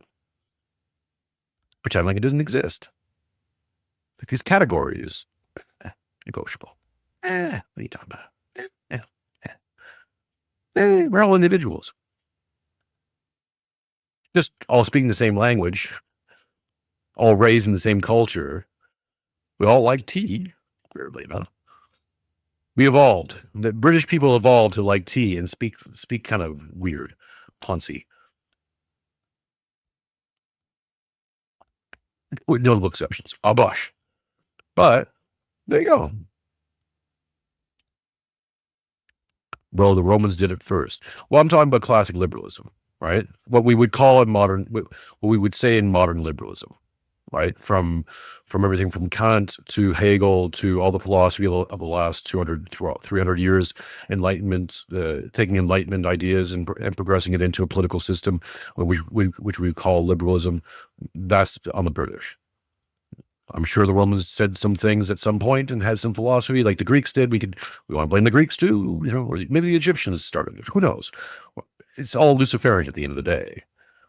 So I wouldn't even blame the British completely on this because it wasn't even probably from them, really. It comes from the guy downstairs. But if we're going to talk about, liberalism itself, the thing we're living through, that's a British invention. No worries, Julio. It kind of isn't. And Stephen wasn't thinking in these terms or anything, but this is just the natural place that liberalism ends up going to. Because I'd said we're Englishmen, and he said, no, we're individuals. It's like, well, yeah, technically we're all individuals, obviously, but we are from a time, a place, and a civilization, and we have a collective identity. And, I mean, everyone there obviously recognized us as English. You also have a collective religion, Carl. British common law, one of the great inventions, really, come out of Britain, in the modern sense. Innocent before proven guilty was one of the cornerstones of it. There's others, but it's a big one. That comes from Christianity.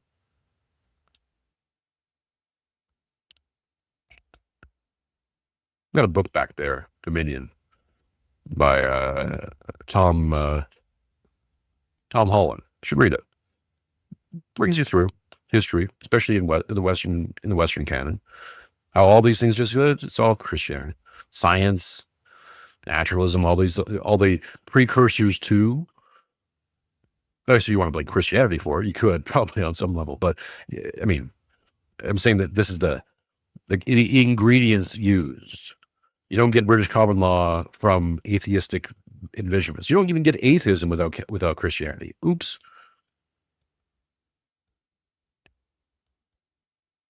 So I was just, and at the time I didn't really know much about liberalism, really, the roots of it and what the purpose of it was.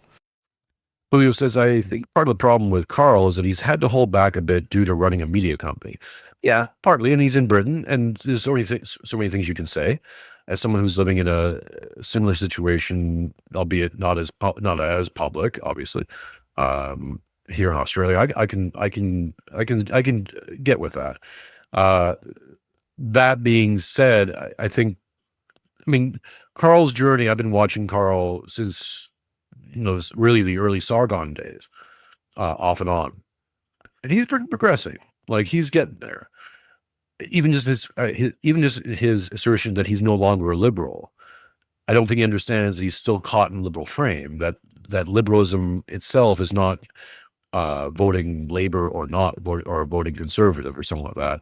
It's bigger than that. It encompasses all the ideologies born out of that, all those philosophies, mentality, that phronema, right? A worldview, a state of being. It's false, but it's there, and that's what he has to contend with. That's the contention itself. It's like I said, it's trying to map on this false reality onto actual real reality. Actual real reality is having barbarians in your day, having young girls, 14-year-old girls in Scotland having to go to school armed. That's reality. We suspend reality in many ways with civilization because we adopt and we all agree to play by certain rules. Those rules, you could even say, are kind of unnatural, right? Or let's say, in some cases, not reasonable, not rational.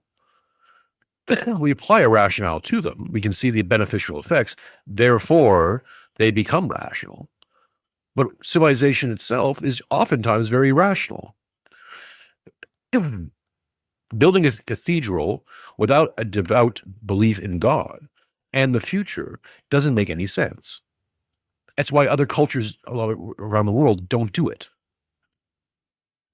They don't have a history of it. Excuse me. It's not that they couldn't figure it out. Given enough time, they just don't have these concepts. And without the concept, they can't even know what to want. They couldn't even fashion the idea. Excuse me. Once again, should really quit this smoking thing, eh? One day soon, with the help of God. But, and not to belabor the point, but you need that religion, Carl. You need something bigger than yourself that came before you and will go on long after you're gone. And we can say, well, civilization itself will do that. And obviously, well, no, civilizations can fall. Ozymandias, look upon all my great works in despair, as they're all in collapse. Well, yeah, despair. Understand, as you know, we see this skull here that I've used. It's prominent in Orthodox Christianity is have these skulls of the dead with this saying on the skull, what you are, I once was, and what I am, you will surely be. It's there than you think. There are multiple terminations here. One of the personal, one of your times, one of your civilization itself. All buildings will fall eventually. So what else do you adhere to? What else do you want your children and your grandchildren and your lineage to adhere to? Some idea that can change and be changed over time, adopted by others and corrupted easily, or brought to its final conclusion, to its most logical conclusion, which is we're not Englishmen, we're individuals. Well, we're living in Britain, all speaking the same language. What? That is.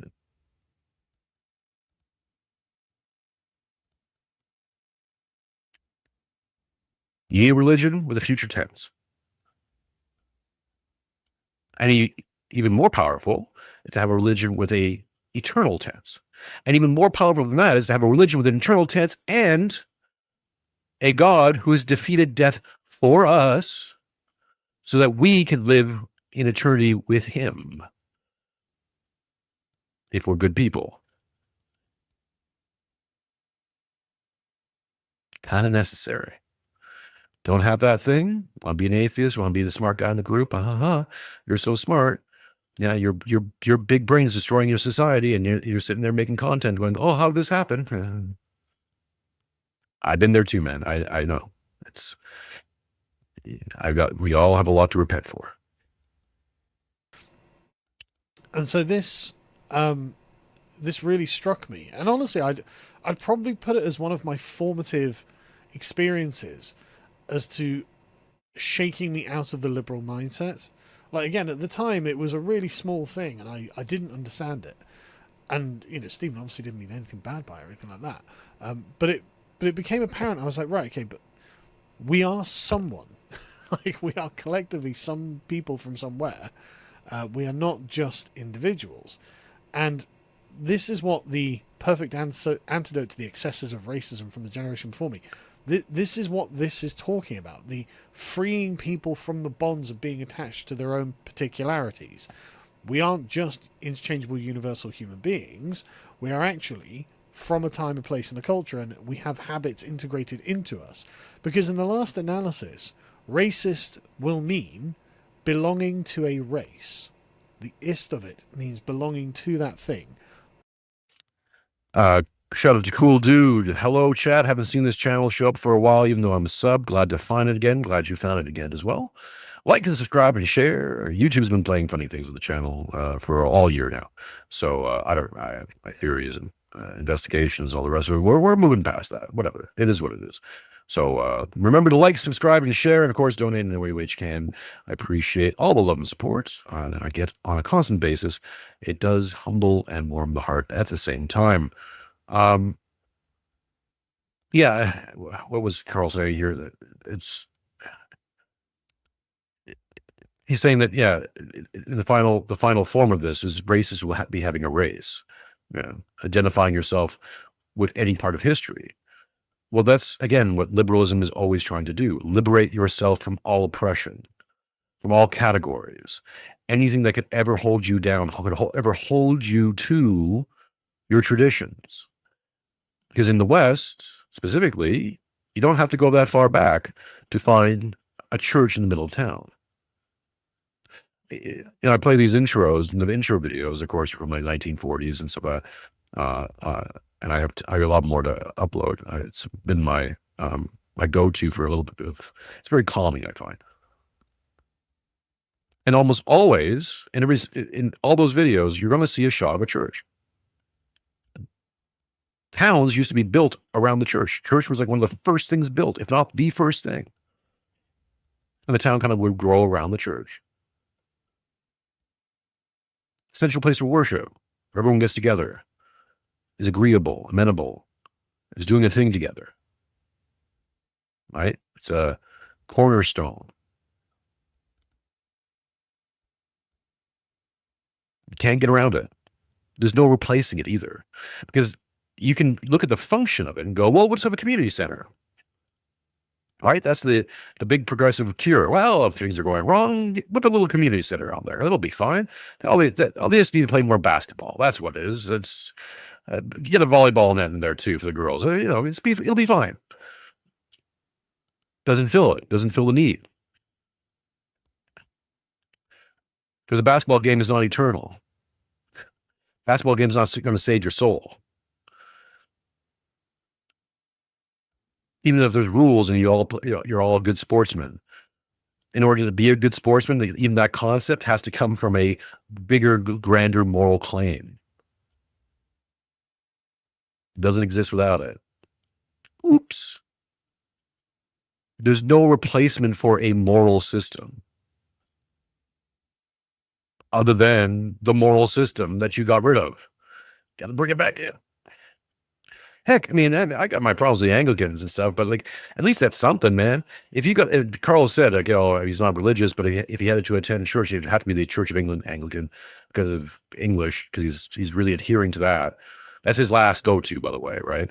It's his last vestige. He's clinging on to that, but I'm an Englishman. It's like, you don't understand. That doesn't mean anything without a greater meaning, without something eternal. Because Englishmen weren't always Englishmen. This is what the progressives will do, that little language trick they play. And they have a point. That's the infuriating part of it. If you go back far enough, it's not that all Englishmen become black all of a sudden, but if you go back far enough, what you're claiming to be doesn't exist.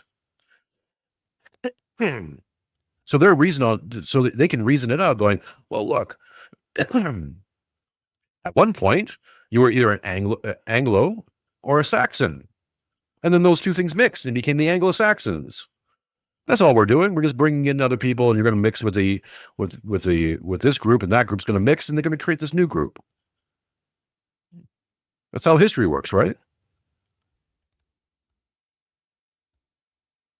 That's the social experiment. They're just saying, look, it's like animal husbandry, but with people and cultures. It'd be fine. Just mix with the Muslims long enough, and he'll pop out something interesting. It'll be useful. It's fine. Cool dude, $5. It's crazy to see how far Sargon has come from the 2016 era. His evolution is sincere. In my opinion, I think he just could no longer deny the harsh reality. No, of course. Reality is going to come tapping on your shoulder at some point.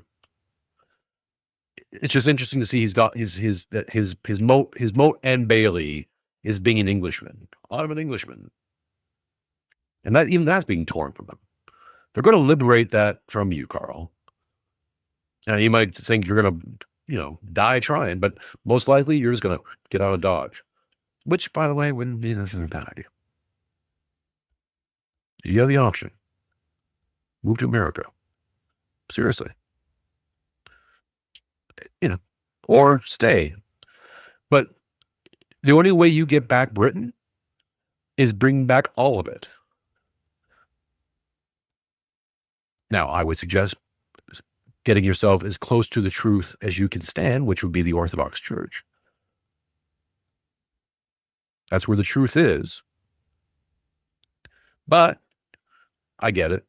Your British national identity thing, not going to do it. Okay, fine. Bring back the Anglicans then. Reform the Anglican Church, get all this, Skittle stuff out of there and bring it back. One way or the other. You got to bring back all of it, man. It's not a la carte. In the very final analysis. So, if you feel that you are of a place and a time and a people, and you think that the continuum of that people is worthy and something to care about, eventually they will drill you down saying, yes, you are a racist. That's what this basically comes down to. And that's not generally how racist is used. Obviously, racist. Even worse for you, Carl, they're going to turn around to you and say you're not British. This is the new Britishman. This is the new Ubermensch, new British unman.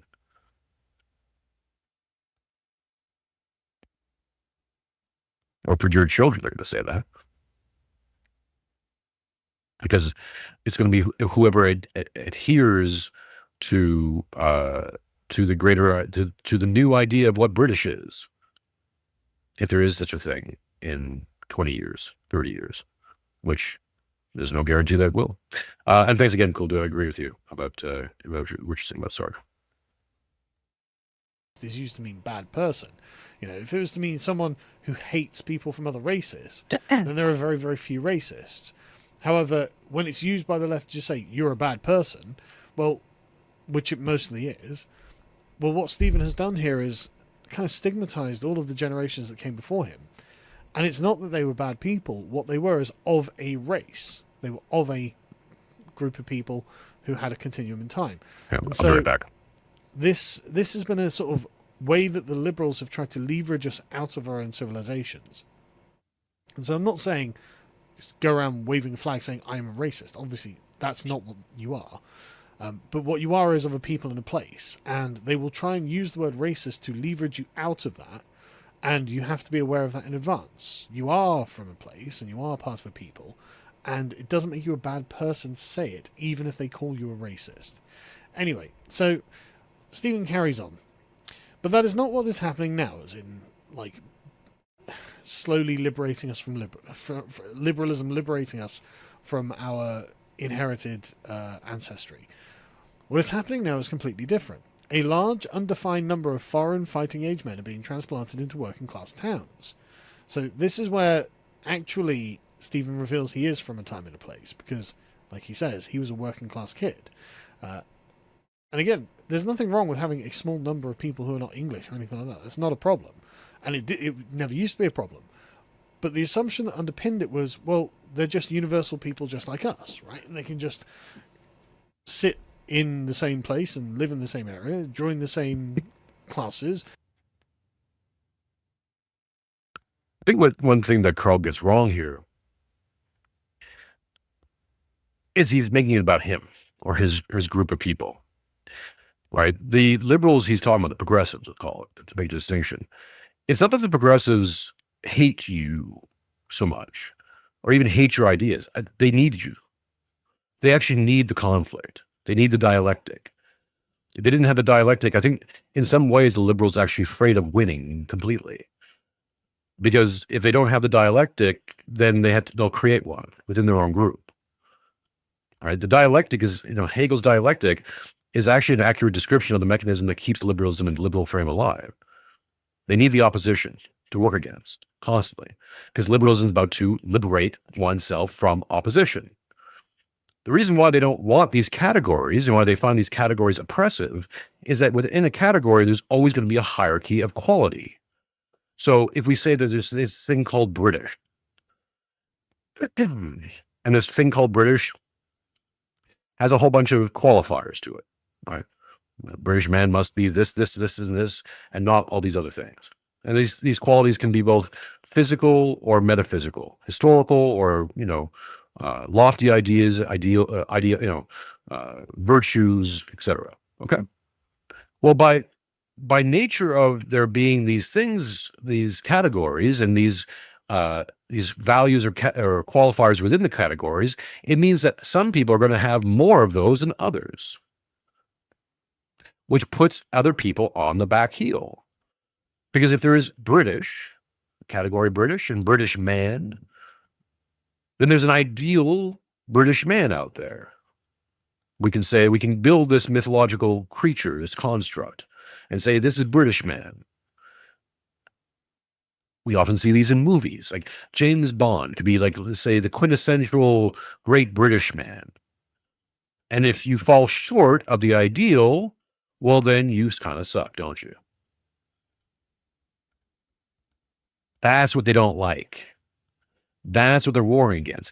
It affects their pride, their vainglory, their sense of self to be lesser than, especially if the greatest British man in the world could be some who's a guy, a Bush, who's quintessentially British, who everyone looks at and goes, there's a British man. What if the quintessential ideal British man is not, some sexy beast, Sean Connery, whatever, but what if it's some plumber out in Essex who just happens to have the perfect British man stack? Because what if perfect British man doesn't also include being Oxford trained? Or what if it does and you didn't get into Oxford? See? They hate the category because the category becomes oppressive, because the category has a hierarchy to it. And if they don't fit high in the hierarchy, they don't like it. So they create their own category, right? Progressive category. But the progressive category, the only way you excel at being a progressive category, being a progressive man, is to be almost open to everything. Open and accepting to everything except those who are not progressive. This is something that Dugan talked about in The Great Awakening versus the Great Reset. In one of his chapters, which I often quote, because it's brilliantly put. He says, it's not personal. You can be anything as long as it's liberal. Now you put the same thing, you just change liberal to progressive. It's not personal. You can be anything you want as long as it's progressive. If you're not progressive, you're bad. Why? Because they need the dialectic. And the dialectic has gotten down to crayon eating levels of Saturday morning cartoon logic, which is, good, bad guy. Good guy, bad guy. Who's He-Man and who's Skeletor?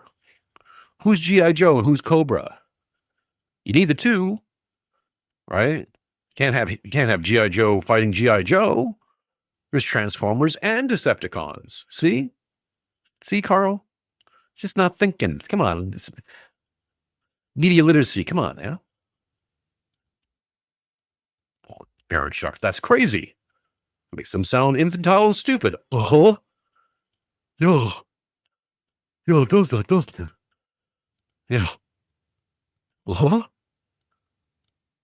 Break the frame. Break the frame by rejecting the dialectic. It's not us versus them.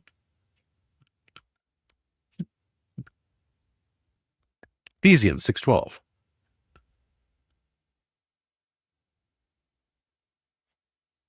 Follow the same rules, and then they are in all shapes and in all forms the same as us.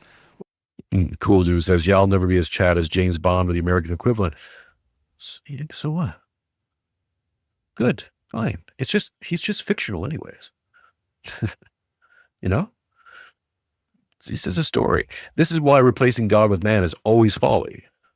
Because man is close enough. So not measuring up to man, you fall into despair. Not measuring up to God, well, of course, I'm not God. Easy. Yeah. You just suck as a Christian. I know. I know. Yeah. Now, thanks for the newsflash. Water's also wet. Film at 11. Well, if you've got that assumption, then why does the quantity matter? The quantity actually doesn't matter, because if all people are actually a universal human type, then it doesn't matter where they are, or where they're from, or how many come, because that's something that is genuinely universal. It has no limits. But Stephen is bumping into the untruth of that liberal assumption, is that actually we're not universal. Actually, numbers do matter. Actually, the kind of people matter as well. And so if you bring a large undefined number of foreign fighting age men to be transplanted into working class communities, the way that the previous generations of immigrants had integrated is not possible. Because what was actually happening, it wasn't... Because you don't share the same religion. Everyone in Europe, all Europeans, were either Roman Catholic or coming from a Roman Catholic base, or Orthodox Christians, and then of course the Protestants, right? So you got three major sects of Christianity operating within mainstream Western Europe, and really Roman Catholicism being the major one that you can draw all your roots back to, more than not, especially let's say in the modern era, right? I'm not going to get into the whole whatever. Don't call Jay Dyer on me, but for conversation's sake, right? It's Roman Catholics. Sorry. You're a Roman Catholic civilization. Now you might say, but yeah, the Anglicans, Protestant, Revolution, Reformation, all that stuff that led to greater. Yeah, sure. But the Protestants are come from Roman Catholics. They didn't just invent themselves. Anglicans are Roman Catholics without a pope. That's it, really. That's the major difference. There are other differences, but that's the big one. Oops. Okay. Easy. Atomic, free-floating, individual human beings, universal human beings who are just randomly popping up in our towns. What was happening is foreign people were coming over and joining our tribe by integrating manually, as in like living in the community, like being, working in the jobs, going to the pubs, marrying an English woman, or an English man, actually integrating into the... Look at the Welsh. Tribe. And so, yeah, when you have, small numbers of people who come to a new place, yes, you can integrate them into a tribe. And there's nothing wrong with integrating them into a tribe. In fact, that's what you should be doing when you have a small number of foreigners there. But when you bring a large number of people who are not even inclined to try and integrate, and then you just say, essentially, this is a free holiday, and you're welcome to just go and do whatever you want in what is basically an undiscovered country for them, that creates real problems. But notice how both have come from the same liberal presumption, that actually, they're just universal, homogenous human types. He carries on. That is what's Cool says, yeah, Sargon has this weird hang about not being Christian. I guess it's better that he's honest about his religious beliefs versus feigning Christianity or something. Yeah, agreed. It is better that he's honest. Here's the dishonesty in his position. And speaking as an ex-atheist, I can speak of this pretty fluently, is that, you see, in Carl's worldview, it doesn't matter, really, ultimately. It's the weird thing here for Carl's worldview is holding on to this idea of British or English, being an Englishman as a category. It's something that is good, and that's something that should be, if not eternal, next to it. Because an atheist who believes in, let's say, evolution and Big Bang and all the other stuff, well, we're all just evolving in it anyways. We're all just states of matter evolving into different states of matter. So why be precious about being an Englishman? In fact, the guy he's quoting here, he's talking about, and he's having a disagreement with, is far more truly an atheist and a liberal and all these other things that Carl is still semi-connected to than Carl is. Because a true atheistic view would be, well, why do you care? We all go to nothing anyways.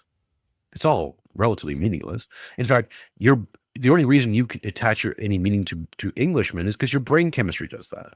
If you just rewire your brain chemistry to accept that Englishman is a non-category or a made-up category that can change and is mutable anyways, because all things are mutable, all things are changing, evolution, be it slow or fast or otherwise, adapt. Oops.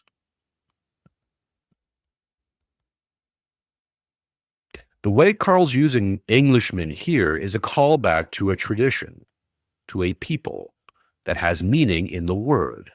The word doesn't have meaning in an atheistic worldview. Nothing does. Because it's all changing. If you believe in evolution, then it doesn't matter. Given enough time, we won't even be humans anymore from an evolutionary standpoint. We're just here, right? If our species doesn't extinguish, if we go on for another, 100,000 years or something, right? Magical presto changeo will develop an adaptation that will make us different. We are evolving anyways. It's a slow evolution, but we will no longer be us anymore. Or the transhumanists will be right and they will force evolution. They will do a forced evolution or forced adaptation, and we will no longer be humans anyways. In much shorter time span than that. Machine men or genetically modified somethings. Because it doesn't matter, right? We're not image bearers of God. We bear no responsibility to being human, let alone Englishmen. You're rejecting the first category. Atheism will always lead this way because you're rejecting categories. Once you reject one category, you begin to reject all of them. It's just a matter of time. And again, you can't defend the first category because you rejected it. If humans are just a temporary stopping point in an evolutionary chain, we once were apes, we're now humans, we will Homo sapien, whatever, we will be something else at some other time. Well, again, then you can't defend the first category. If you can't defend the first category, then how are you defending any other category after that? Why is Englishman distinct and worthy of defense, but human isn't?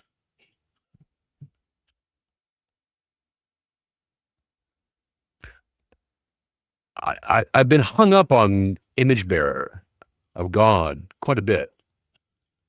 I don't know if I got it right. I've been working on it, but it's sticking on me because I feel it's like the Trinity. It's important to get right. If you get it wrong, you get it all wrong. Your first, he's jumping between his terms here. Right? He's saying that we're not we're not universal, we're not individuals. We are particulars. We have discernment. We are Englishmen are distinct from Frenchmen, or distinct from Spanish men, distinct from American men, et cetera, et cetera. So he's making these distinctions, but yet, if you boil down his worldview to how did we get here? Well, if you believe in the Big Bang and evolution and no God and no creation, right? No responsibility to the image bearer of God status, then you get the problem of, well, then why do you care, buddy? Oh my goodness. 10 Mironchucknow memberships have been gifted. Who gifted this? Who did this? What is this? My goodness. For life. Thank you. You're getting the full suite of the soundboards, my friends. The best there is, the best there was, and the best there ever will be. Thank you very much, brother. Appreciate you. See, more people should be like him. Or her. Whatever. Jessamine Bowman. Now membership. Emissary, now the membership. Redfish. Tash Good of Fools. Heartburn. Maddie K. Judge Maddie. George Patton. Pendragon. Ooh. Hope Biscuit. Wittices. Appreciate you. See? I can have a soundboard too. Harry Ludwig. I know Harry. Hello, Harry. Good to see you in here, my friend. So yeah. We'll check the first category. Human. Humans can evolve, are not standard categories that have been created by God, and with responsibilities and duties of being human. Of even we can even say from the Orthodox perspective, we're not even human yet because of the fall. We're working hard to even become human. Right? To become human. If you say that Adam before the fall was human, well, we're not even there yet. Right? So in some ways it is an evolution, but we're trying to get back to where we were. Not to some other place that we weren't. These are all category errors. And the atheist is just as guilty, if not more, than the liberal. The liberal's just going, well, from that starting position, then we get to rampant liberalism. And how can you say otherwise? Sorry, Carl. Happened in northwest Manchester town where I live. In the last 48 hours, it's become obvious that the local hotel has been turned into an immigrant hotel. Tonight, my partner and I walked... Cool Dude says C.S. Lewis talks about this in his Space Trilogy. You know, I had bought that trilogy right around Christmas, and then I had a Secret Santa thrust on me, and I didn't have time to get a gift, and I was like, dude likes to read. Here, take my brand new copy of the C.S. Lewis Space Trilogy, and I haven't even cracked yet. And enjoy. It's okay. I got so many books on the back shelf that I haven't gotten to reading. It's embarrassing. Got a new, actually, talk about books. Got a new book. From a friend of the channel, Charles Padil. Look at that. The Holistic Guide to Suicide. So I'll be reading that and maybe talking to Charles at some point. Of course, James George Jotras. Try to warn you. Co-host of the weekly show we do, which will be back tomorrow, talking to Jim. Possibly a guest. We'll see. We're still working that out. If not, we'll be talking about the goings-on of stuff. Maybe we'll talk about some Schultz and Nitskin. So tune in tomorrow at 10 p.m. Standard time for that. What else is going on? Of course, if you like Jim and you like to save some money, go to expatmoneysummit.com. That's expatmoneysummit.com. I should have a link in the description below. If not, I will add it. Jim's going to be on a panel talking about geopolitics. Of course, the Expat Money Summit put together by Mikkel Thorup, the same channel name, deals a lot with becoming an expat, getting your money out of the countries, buying forward, getting other passports, bug out bags, all the rest of it. Things, if you're living in the UK, you might want to have. So, expatmoney.com, expatmoneysummit.com. Jim will be there. Most of the tickets are free. There are VIP packages, and if you're interested in the VIP package, use the coupon code NOW. You get 20% off.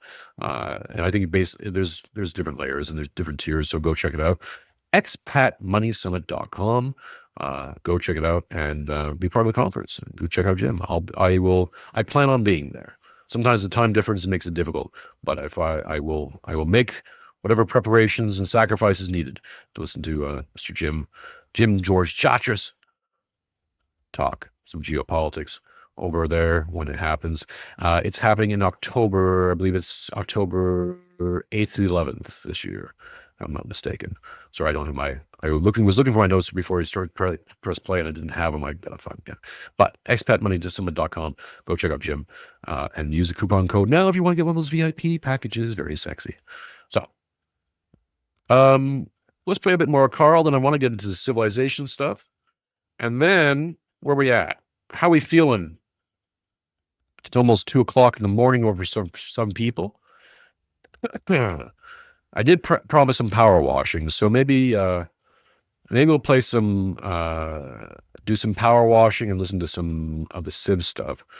Maybe we'll try to kill two birds with one stone, and then I got to get going. I got to do some stuff around the house. My mom's is coming down in a few weeks to visit, so it's the big clean. Of course, you got a wife. All wives kind of have this weird relationship with mother-in-laws. My mom, God bless her, is, she can find a speck of dust somewhere.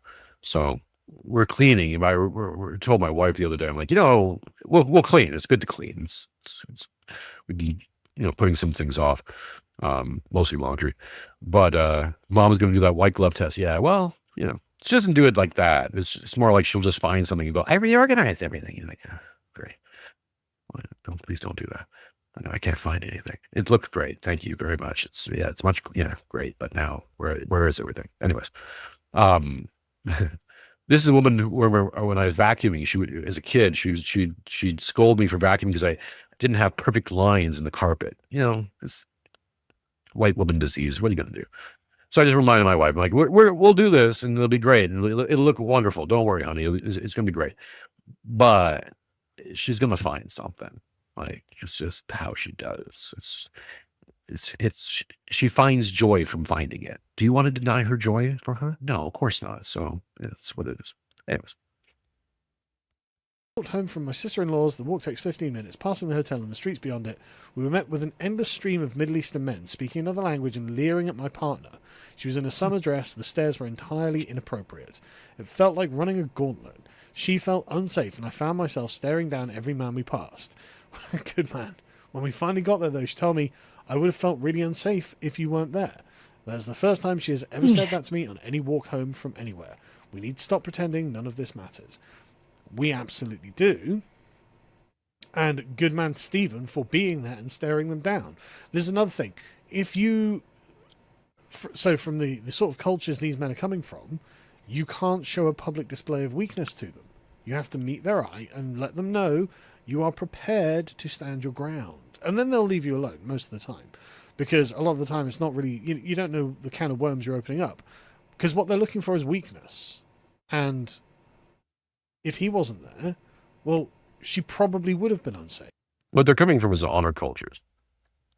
This is the other reason why the West is really unprepared for a lot of them, especially from Islamic countries. A lot of these countries are honor countries. They run on honor systems.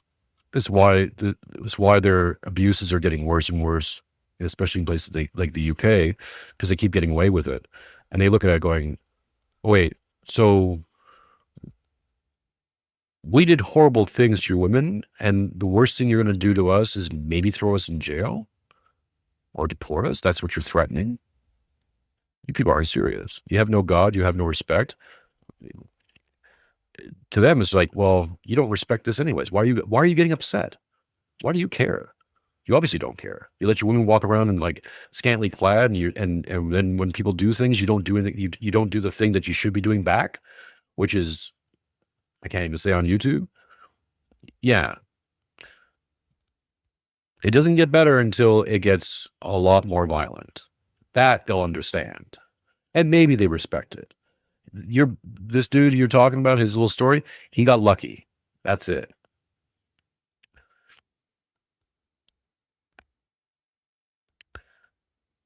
The UK sounds rough now that we don't have massive problems in the US but the stories of the grape gangs are absolutely horrific. Yeah. Well, I'm sure it's happening in the United States too, to a certain extent, but probably only in like Minnesota or certain areas. The one thing with cartels, and maybe I'm naive and wrong about this, they'll human traffic people, but they don't seem to be big into the gang rapes. They might be eating people, but they don't gang rape people. As a general rule, that seems to be not something that they don't do. Again, maybe some leftover Catholic values just percolating through the system. I don't know. But I mean, the next thing someone's going to do is pull up a report where they're doing that with great efficiency. So I just haven't heard about it.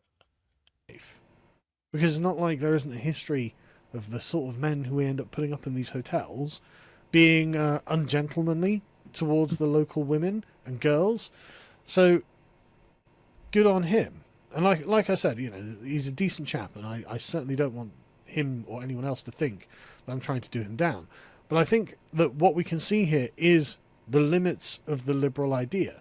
Because really, Stephen's version of liberalism was premised on a kind of homogenous high-trust culture that had certain assumptions baked into it that he had inherited because he is an Englishman, and he had gone through life not really thinking about.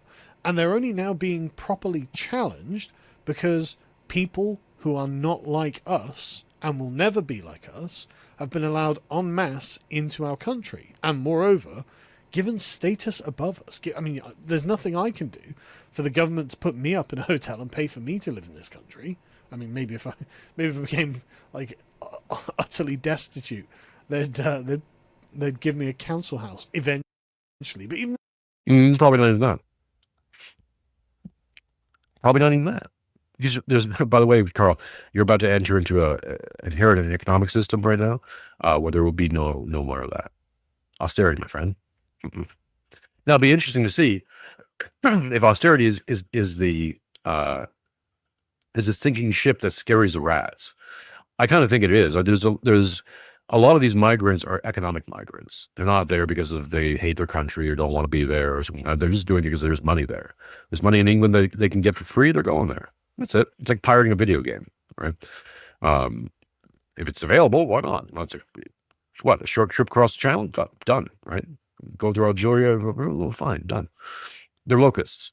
Once all the wheat's eaten, they go away.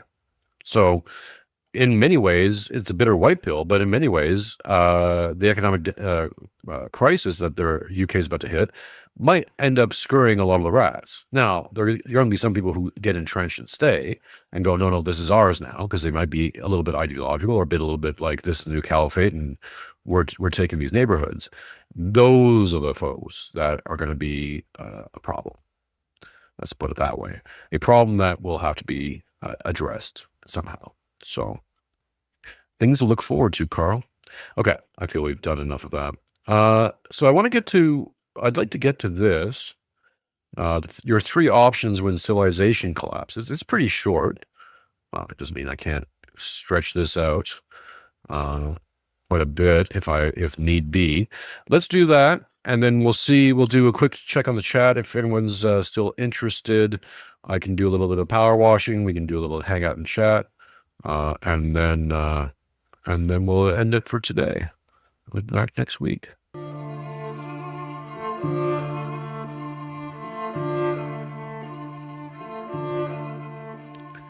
When civilization ends. I should get that. Every civilization eventually dies. It's inevitable. But what about when it happens to you? What will you do when civilization crumbles around you? According to historian Arnold Toynbee, you have exactly 3 options. Blame the, And only one of them leads to survival. Toynbee was an English historian who wrote a 12-volume work called A Study of History. He traced the life cycle of 24 civilizations. He believes civilizations flourish because of the creative energy of their leaders. But once that energy is lost, civilizations fall apart. They start looking for new ways to recover. Toynbee said that during this phase, people adopt new mindsets. Mindsets completely different from the ones that helped their civilization thrive in the first place. He writes, individual souls which have lost the opportunity for initiating the creative actions by which the growth of a society is sustained are apt to take refuge in a series of alternative reactions to the pressures of disintegration. So what are these alternative reactions to societal decay? Toynbee says that there are 3 main sentiments adopted by a declining civilization: detachment, utopianism, and transcendence. The first Cool Dude says your situation, be a billionaire and buy a doomsday bunker in New Zealand or something. Well, Send me some money, folks, and send me some bunker money. Send me some bunker in New Zealand money. Let's see how that goes. Reaction is detachment. This is where an individual dissociates from a difficult reality. This can take two forms, either ascetic self-discipline or a hedonistic abandonment of morality. Now we're seeing those two things play out, right? You see on one end, of course, we've been living through the hedonistic debasement, and there's even more calls for more of it, OnlyFans, all the rest of it, blah, blah, blah, blah, blah. And growing up now, as a counter to that, we're seeing this rise of what I call the neo-trads, but certainly there's the rise in orthodoxy, which is aesthetic self-discipline by nature. I mean, I'm still in the Dormation fast right now, and it's a Wednesday, so I'm even fasting on top of that. So just to sort of clarify and purify and give clarity. And there's lots of that stuff going on within Orthodoxy. So I don't think the rise in Orthodoxy it certainly pulls back into this. It's sort of, when you only have one thing prevalent in society, the other gives rise to kind of balance it out. An example of each can be found in ancient Greece. As their civilization declined, two opposing philosophies became hugely popular: Stoicism and Epicureanism. Stoics adopted a life of self-denial, believing a firm internal disposition could help them weather any storm. Meanwhile, Epicureans embraced a vulgar hedonism where the pursuit of pleasure and the avoidance of pain was all that mattered. These mindsets sound familiar? Seem opposite, but they're not.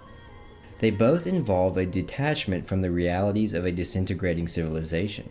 By focusing on internal states of being, they abandon responsibility and let fate run its course. Now, that's the difference between, let's say, people going to Orthodox Christianity specifically, because in Orthodox Christianity, it's not just Stoicism. It's not just a detachment from the world itself. We bring death to the world through our passions. That's not the only element of it, although that is a strong element to it. It's also a pursuit of truth himself, which is Christ, Logos incarnate, to be with truth. And to be in actual reality, to be dealing with and have a relationship with reality, with the natural order itself, because things have gone so disordered and so out of decency, let's say, outside of the natural order, that there's a desire to bring it back in. So just as I was comparing the two, making the comparison, that's where Orthodoxy has that one step up beyond it, where it's not just about self-denial or a rejection of the world or, identifying all the evils of the world and getting distance from it. That is a huge part, for sure. But it's also an idea that we're trying to be something, bigger than ourselves, to attain, ultimately to attain sainthood, or to be one with God. That's theosis. Guru says hedonism doesn't work. I tried, from a pothead, sad to admit. Yeah, everything is messed up now. Yeah, well, it's okay. Pick up your cross, make it better. Detachment is one way to cope, but what about the people who can't just look inward? The next reaction is utopianism, the embrace of an idealistic vision that ignores reality. This also comes in two contrasting forms. Number one, archaism, idealization of the past, and number two, futurism, idealization of the future. Also Toynbee sound describes familiar? archaism as an imitation of past ancestors and ways of life. He writes, "The cult of the past, archaism, offers escape from a deadly present to the myth memory of an idealized past. Think of the Romantics of the late 1800s. They idealized the Middle Ages instead of tackling the pressing cultural issues of their day. The danger of archaism? It stalls a society's growth. Toynbee warns that it mirrors the mindset of pre-civilizational cultures, leading to stagnation. He writes, Archaism comes near to being a lapse from the dynamic movement of civilization to the virtually static situation of a pre-civilizational mankind.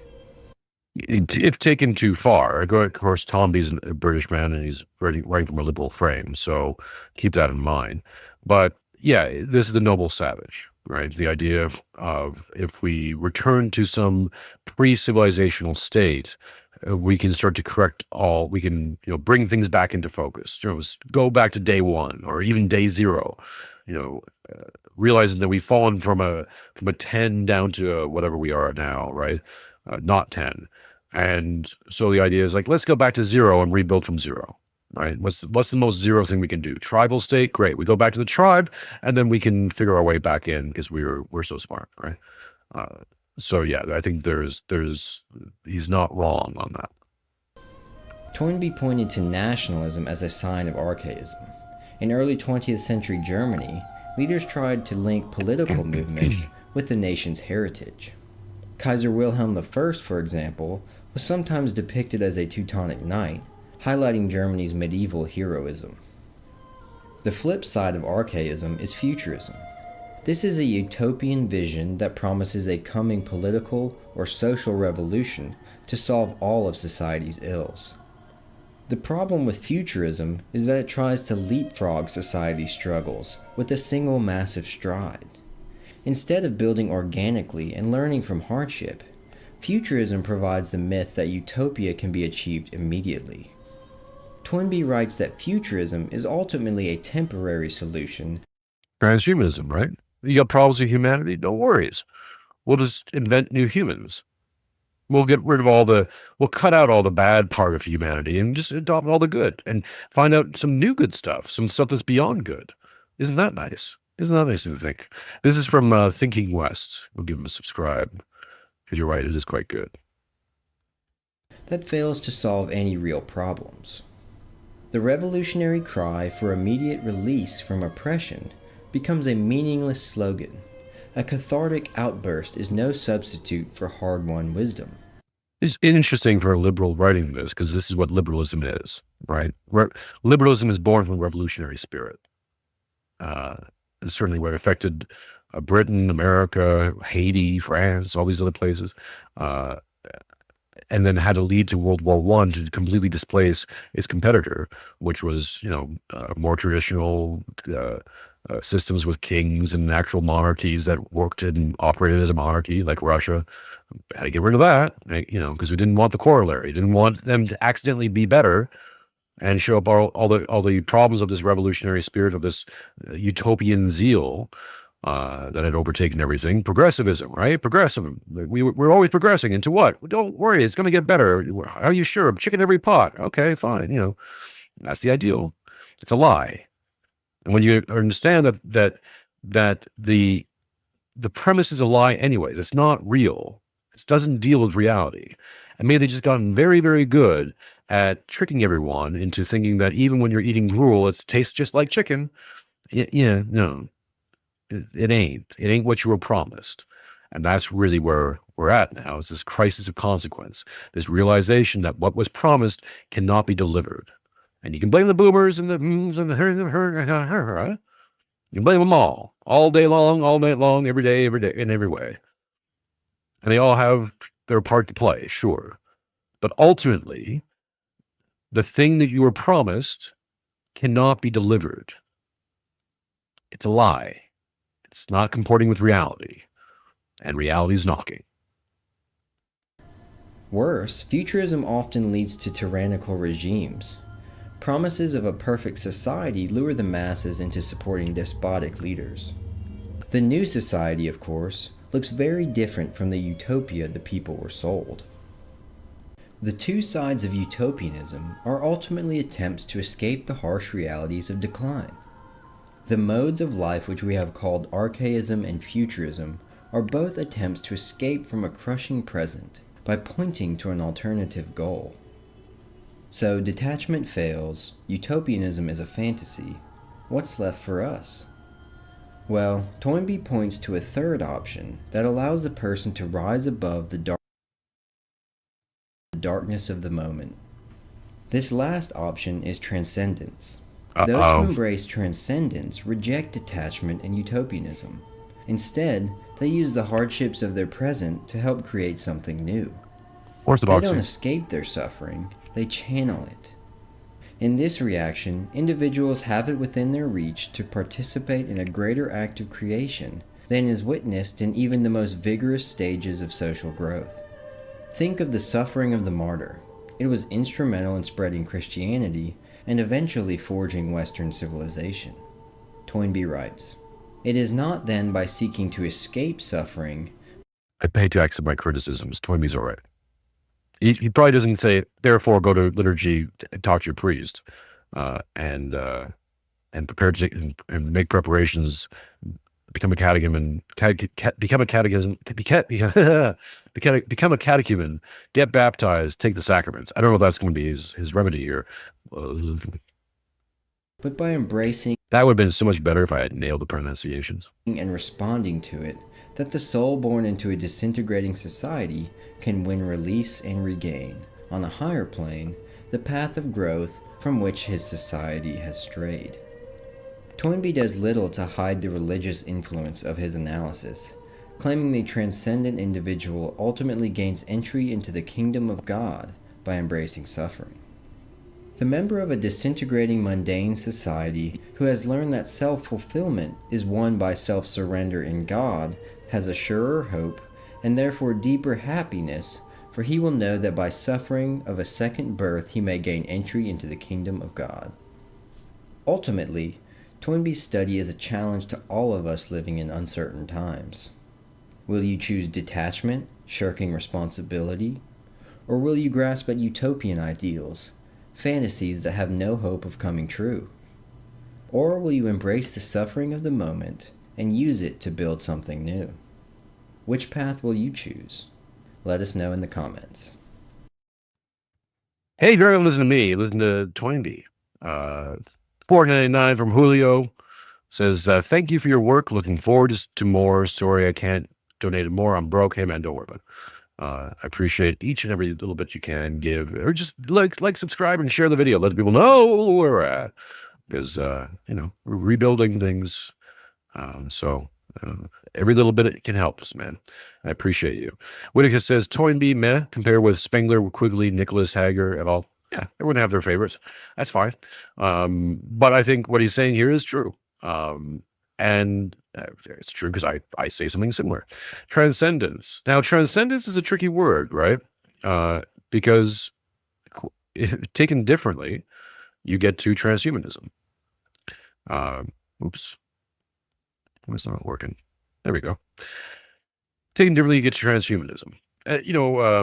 Quite famously, René Girard said that the one universal desire for all mankind is transcendence itself.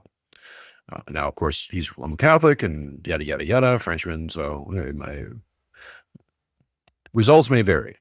And most famously, Peter Thiel was his #1 student. So Peter Thiel's taken that and said, transcendence can be made into a transhumanist kind of ideal, which is unfortunate.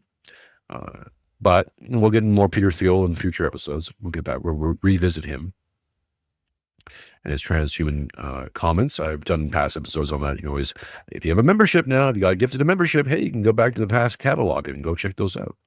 So the thing with transcendence is taken as a word. It's one of those words that I think the Gnostic cults and all the rest of it like to use as well, right? To transcend the human body, to transcend even liberalism itself could be said to be a transcendence, right? To eliminate ourselves, to liberate ourselves from all these earthly concerns, and to be like gods in ways, to think like gods and eat like gods and have concerns like gods. And aren't we all human beings? And these things don't matter. These are all temporal realities, things we've constructed of our minds, and we can liberate ourselves from even these mental constructs. Interesting question I would have for an evolutionist, one of these, we're all just brain chemistry folks, is can you liberate yourself from brain chemistry? Can brain chemistry liberate itself from brain chemistry itself? It's a little bit like, can God create a rock so big that he himself can't lift?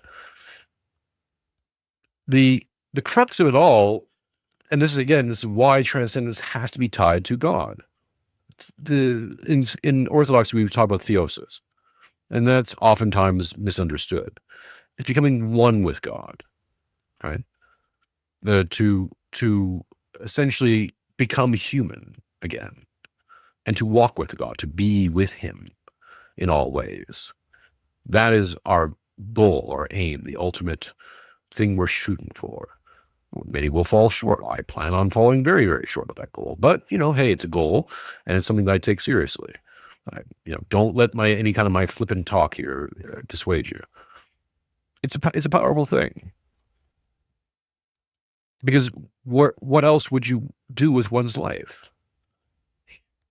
You don't always get to choose your time and place, your family, the conditions you're born to. All these other things are running. That script is running before you enter stage left. But once you're here, and you start growing, and you start to accept your role in all of this, your position, you realize it's not really about you, but you have a role to play. And you have to accept that role and try to do as much with it as possible. You pick up your cross, you bear it. Your cross is very similar to my cross. Ultimately, it goes in the same direction. But we all have different gifts, abilities, things we do well, things we don't do so well.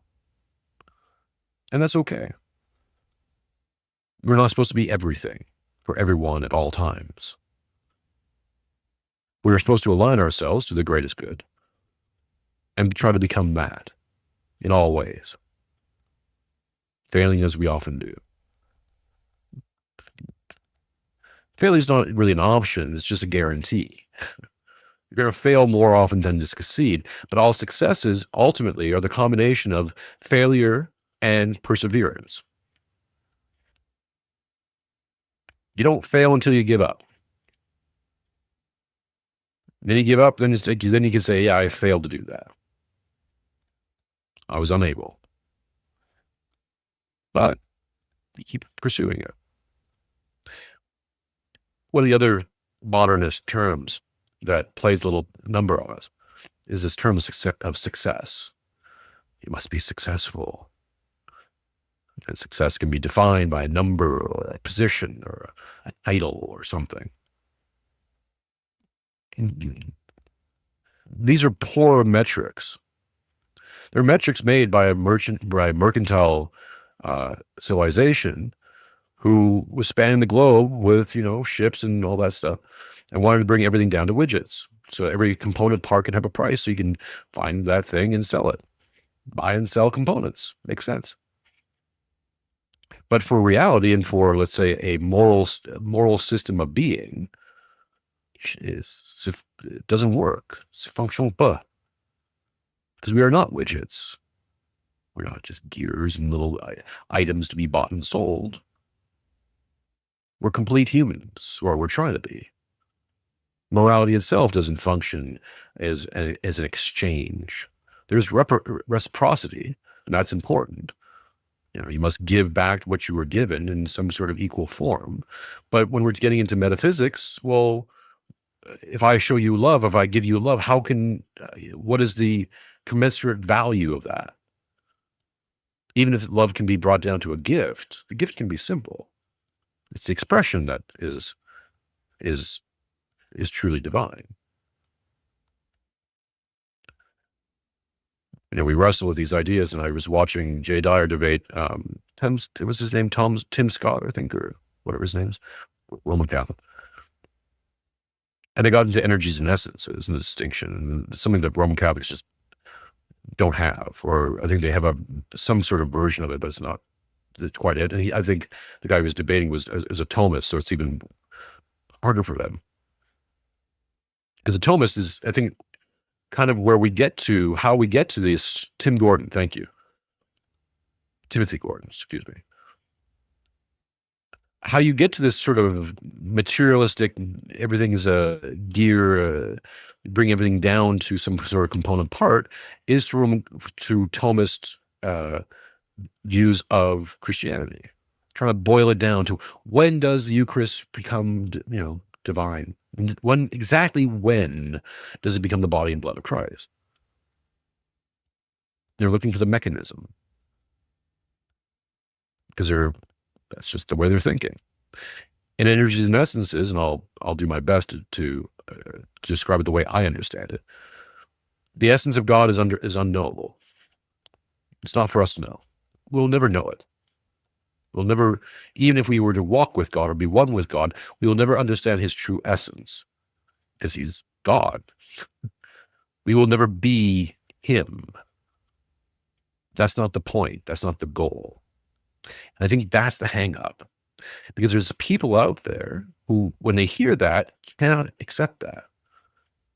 Devout Christians, Roman Catholics, who are, as devout can be, far further along than I will ever be. Okay? Just put it that way. In their knowledge and acceptance and all that stuff of God. Well, their knowledge, let's put it that way. But they struggle with this idea that to not know him in his entirety, in his fullness, even in death, screws with them. That seems to be a major stumbling block. They can't see or think past it. So in Orthodoxy, we talk about the Energies and Essence distinction. These are distinctions. These are not really separate things when we're talking about God, specifically about God. It's why analogies, there are some analogies. I'll use one, the sun and its light and its heat. It's not perfect because we're talking about God. We're not talking about anything else. So God's essence is unknowable. We will never know the fullness of God. However, we can understand to a certain degree, discover through revelation or otherwise, his energies. His energies can be his creations, and it can also be sort of these metaphysical categories: love, truth, beauty, etc. Those we can interact with. Those we can begin to understand or think or know, air quotes. Because that is what we are given, and that is how God almost communicates with us in many ways.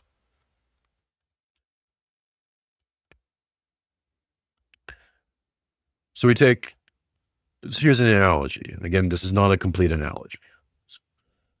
The sun in the sky, right? The star. We will never truly understand what it is to be a sun. We can't be the sun. We couldn't get too close to something, burn up, right? So we can't understand the sun in its entirety, in its full essence of being. But we can understand its energies. So lights, heat, particles, all these things. We can study it. We can understand all its compositions. We can understand a great deal about it from its energies, but we can never really truly understand the sun.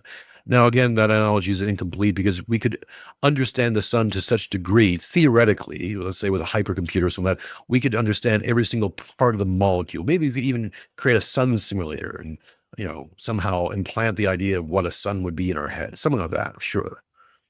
It's a physical thing. It's a creation of God. So technically, theoretically, whatever, we could understand everything there is to know about the sun. We will never have that with God. And once you accept that first cause, one, that God is real. Two, that we will never understand the true essence of God, ever, it makes everything easier.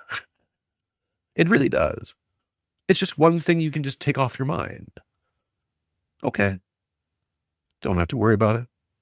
Like the Trinity itself. Trinity, one essence, three persons. All stemming from the Father.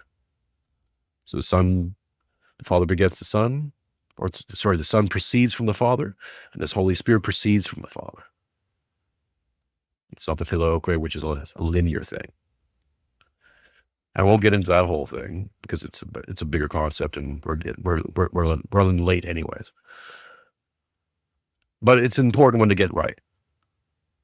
If you get it wrong, not only do you get Christianity wrong, which is, if you're a Christian, I think you might want to knock it wrong, but you get reality wrong. It was really the great one of God's greatest gifts to us is the Trinity. Because the Trinity, once you start to see it and start to understand it even a little bit, and the Trinity is one of those things too, where you can say, I understand the Trinity. It's like, well, you get it. You can recite the creed, you get the formation, the presentation of it. The Trinity is another one of those, because of course it's God. You're not really meant to understand all of it. Like, you're not going to get all of it, and that's okay. It's going to reveal things and continue to reveal things to us as we go forward, as long as we keep our minds on it. But the likelihood of we understanding the fullness of the Trinity in that sort of academic knowing way, unlikely if ever. I would say you can't. Period. Full stop. And again, you can. Weight off your shoulders, man. Don't worry about it. You got other things to worry about. There's tons of things in the world to worry about. Those two things, you just don't have to worry about it. Just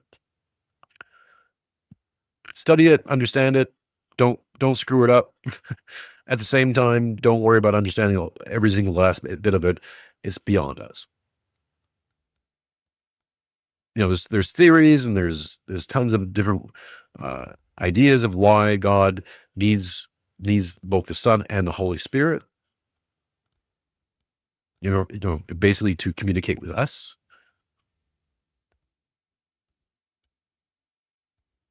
But essentially, for whatever God's reasons are, they're God's reasons, and don't worry about it.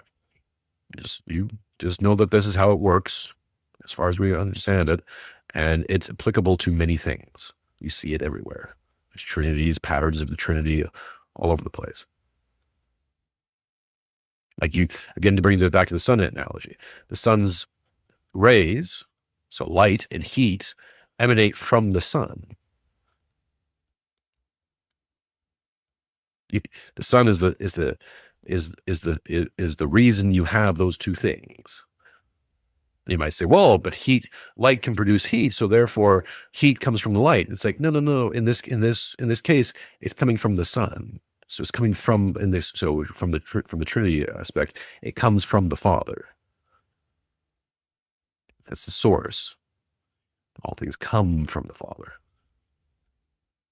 That's why it's a Trinity. These things come from the Father and go back to the Father. Because the Father is the creative God. All three elements, all three persons form God, are part of God, but the Father is what we really refer to as the God. I know it's a hard one, right? It's hard until you get it, and then you just get it, and you go, well, I don't see how anyone can understand it differently.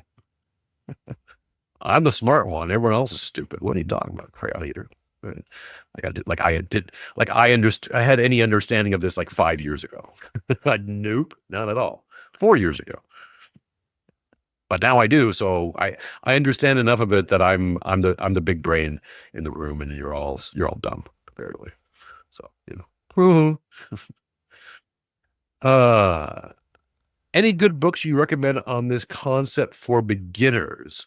I always recommend Father Seraphim Rose because he's very accessible. He was proposed in the early 80s, and he was writing pretty much right up to that point. He's got a great book, which I'll review more. I've got a show planned talking about evolution and dinosaurs and all the rest of it, and that I'll need some of Father Seraphim's writings on that. Origins, his book Origins, Creation. I'll get the exact title for you, so I don't miss it.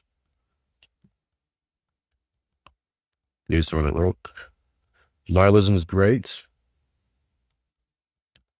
On creation.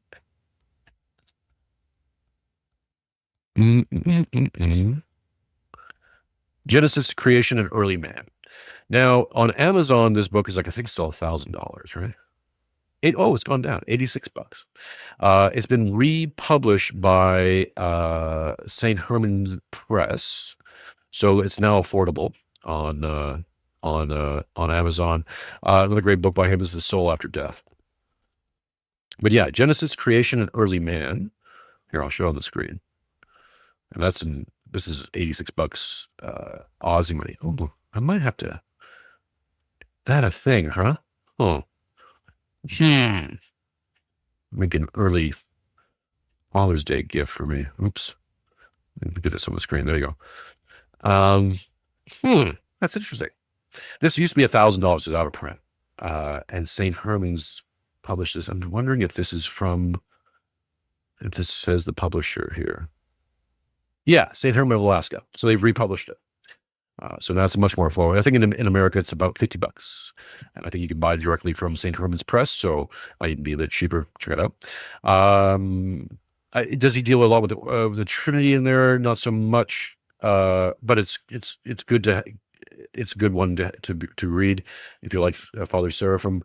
What other ones? His Orthodox Survival Guide also is really good for this. Then there's many other writers, church fathers who write about the Trinity. Saint Sophrony is always a go-to source for this as well. You can often find his books, if not I think on Amazon. They're available. You can also search like Internet Archive, and a lot of these other libraries will have. Sometimes you have to search from. They might be part of like an Orthodox book PDF package. But those are also out there online. So those are some recommendations for that. Yeah, just I'm trying to think who I read. I'm a bit of a bird with this stuff, because I oftentimes read like 5 or 6 things. I never read the full book. I read segments or parts of, and I move on to something else, and I'm a bit, a little bit with that. Especially if I'm really into something. The more I'm into something, the more spasmodic I get, where I'm just like, give me everything, give me everything. I want to eat everything. Give it to all the things. So I can kind of bounce around, and I'm horrible with names. I think Father Seraphim Rose, name just sticks because it's distinct. The Rose thing, Seraphim Rose. Oh, okay. Yeah, I would say check out his book. It should be here too. Orthodox Survival Guide. Surprised it's not showing up. But if you can find that, I highly recommend that as well. It's also one of the books that, and I can't remember exactly where when I first started reading it, but it was one of those where it clicked with me. Like, it's not just the Trinity clicked, but the significance of the Trinity. Because up until that point, I thought, well, this is sort of a theological back and forth. Like, this and that proceedeth from the Father, whatever. And this is early days when I was first investigating orthodoxy intellectually. So I didn't get, I was like, I get it, I understand it, like I understand the proceedings from the Father and all that stuff, but I don't understand this whole problem the RCs and the Orthodox have over it. And then I'm pretty sure it was in the Orthodox Survival Guide, and God bless me, I can't remember what it was that he wrote in there, but it was like, oh, I get it. Oh, now it makes sense. And you have to get this right, or else you get it all wrong. Somebody wrote, or maybe it was a combination of things. Another good course that's online, or series online, is Finding the Kingdom. Let me see it, since I have it on the screen. Let's find it here. Oops. Is it Finding the Kingdom? Finding the church that Jesus builds.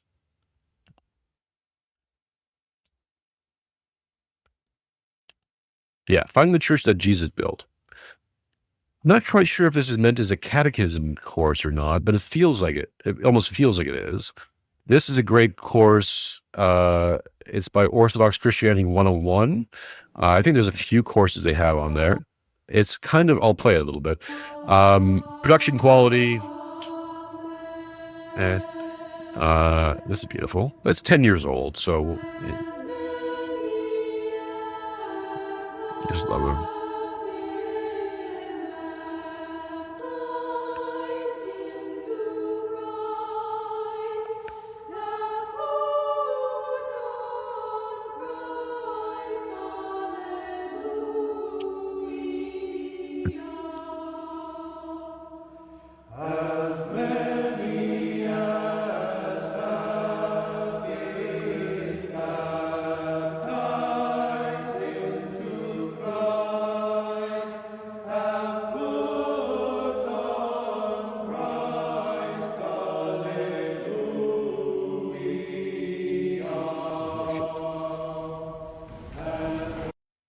Yeah, so you'll see as we get into this. Head southward to Alexandria.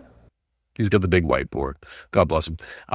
This is a great primer for the history of the church, because he gets very detailed in the history of the church.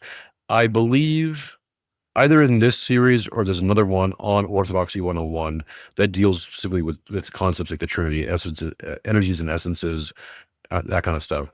And I'm pretty sure if you go to Lord of Spirits, I'm sure they have a episode on that by now. I would be shocked if they didn't. So there's many resources out there.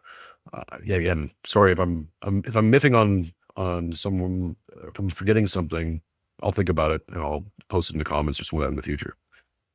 Folks, it's getting late. I was going to do some power washing, but you didn't hit the goal anyway. So why want to reward people who are not hitting goals? Come on now. I'm joking. But we'll be back. I got Jim Jotras tomorrow around 10 p.m. Eastern Standard Time. Possibly the guest. We're going to see if that happens. If not, we'll be Jim and I talk about something or other. Probably Schultz and Niskin. And then we got back for a full slate of shows next week is the plan. So check back out. Check for me. Put the bells on, all that stuff. Just subscribe to the channel. Make sure you hit the bell. YouTube likes to just not tell people I'm still exist. I don't know why. Follow me on X and all the places. We're also streaming live on Kick. So if you want an ad-free experience, go over to Kick. It's free. You don't have to pay for anything to get an ad-free experience. So yeah, there's that option for you as well. And we're building the Kick thing, and I don't know. Matt Erickson's much further along with that stuff. I always kind of forget to promote it as aggressively as I should, but there I am, doing what I do, folks. Absolute, always a pleasure. Thanks, cool dude. Thanks, Wittices. Thanks for everyone else in the chat. Julio Hernandez. Thank you for everyone who's supported the show and who will support the show in the future. Remember, links in the description below.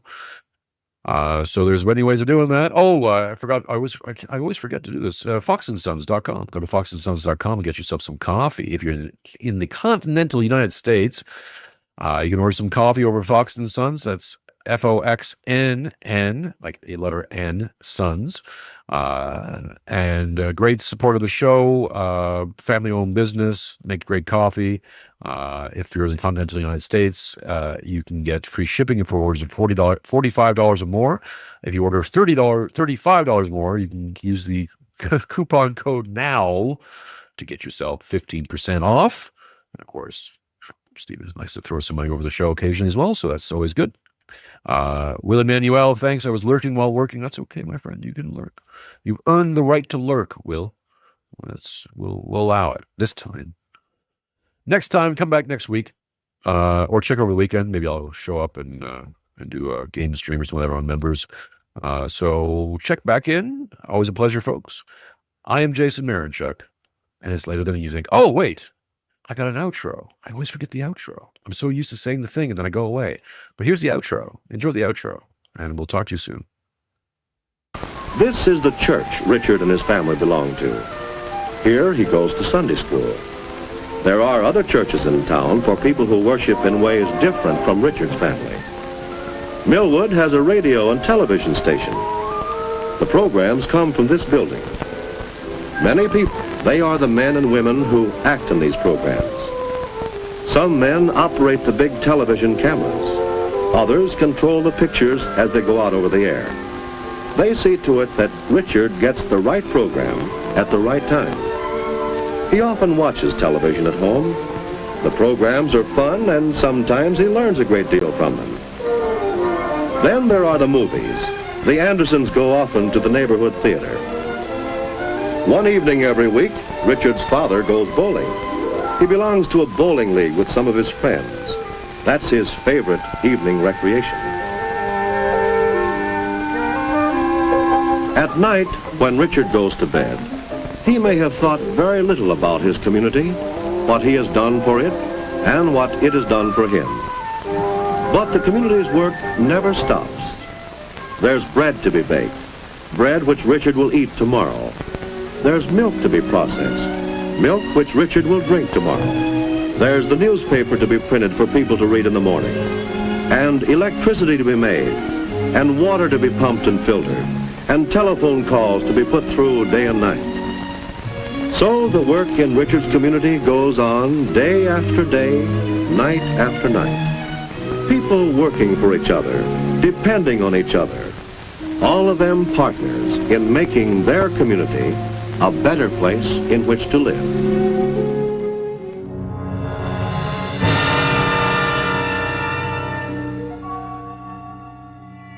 There is nothing wrong with your television set. Do not attempt to adjust the picture.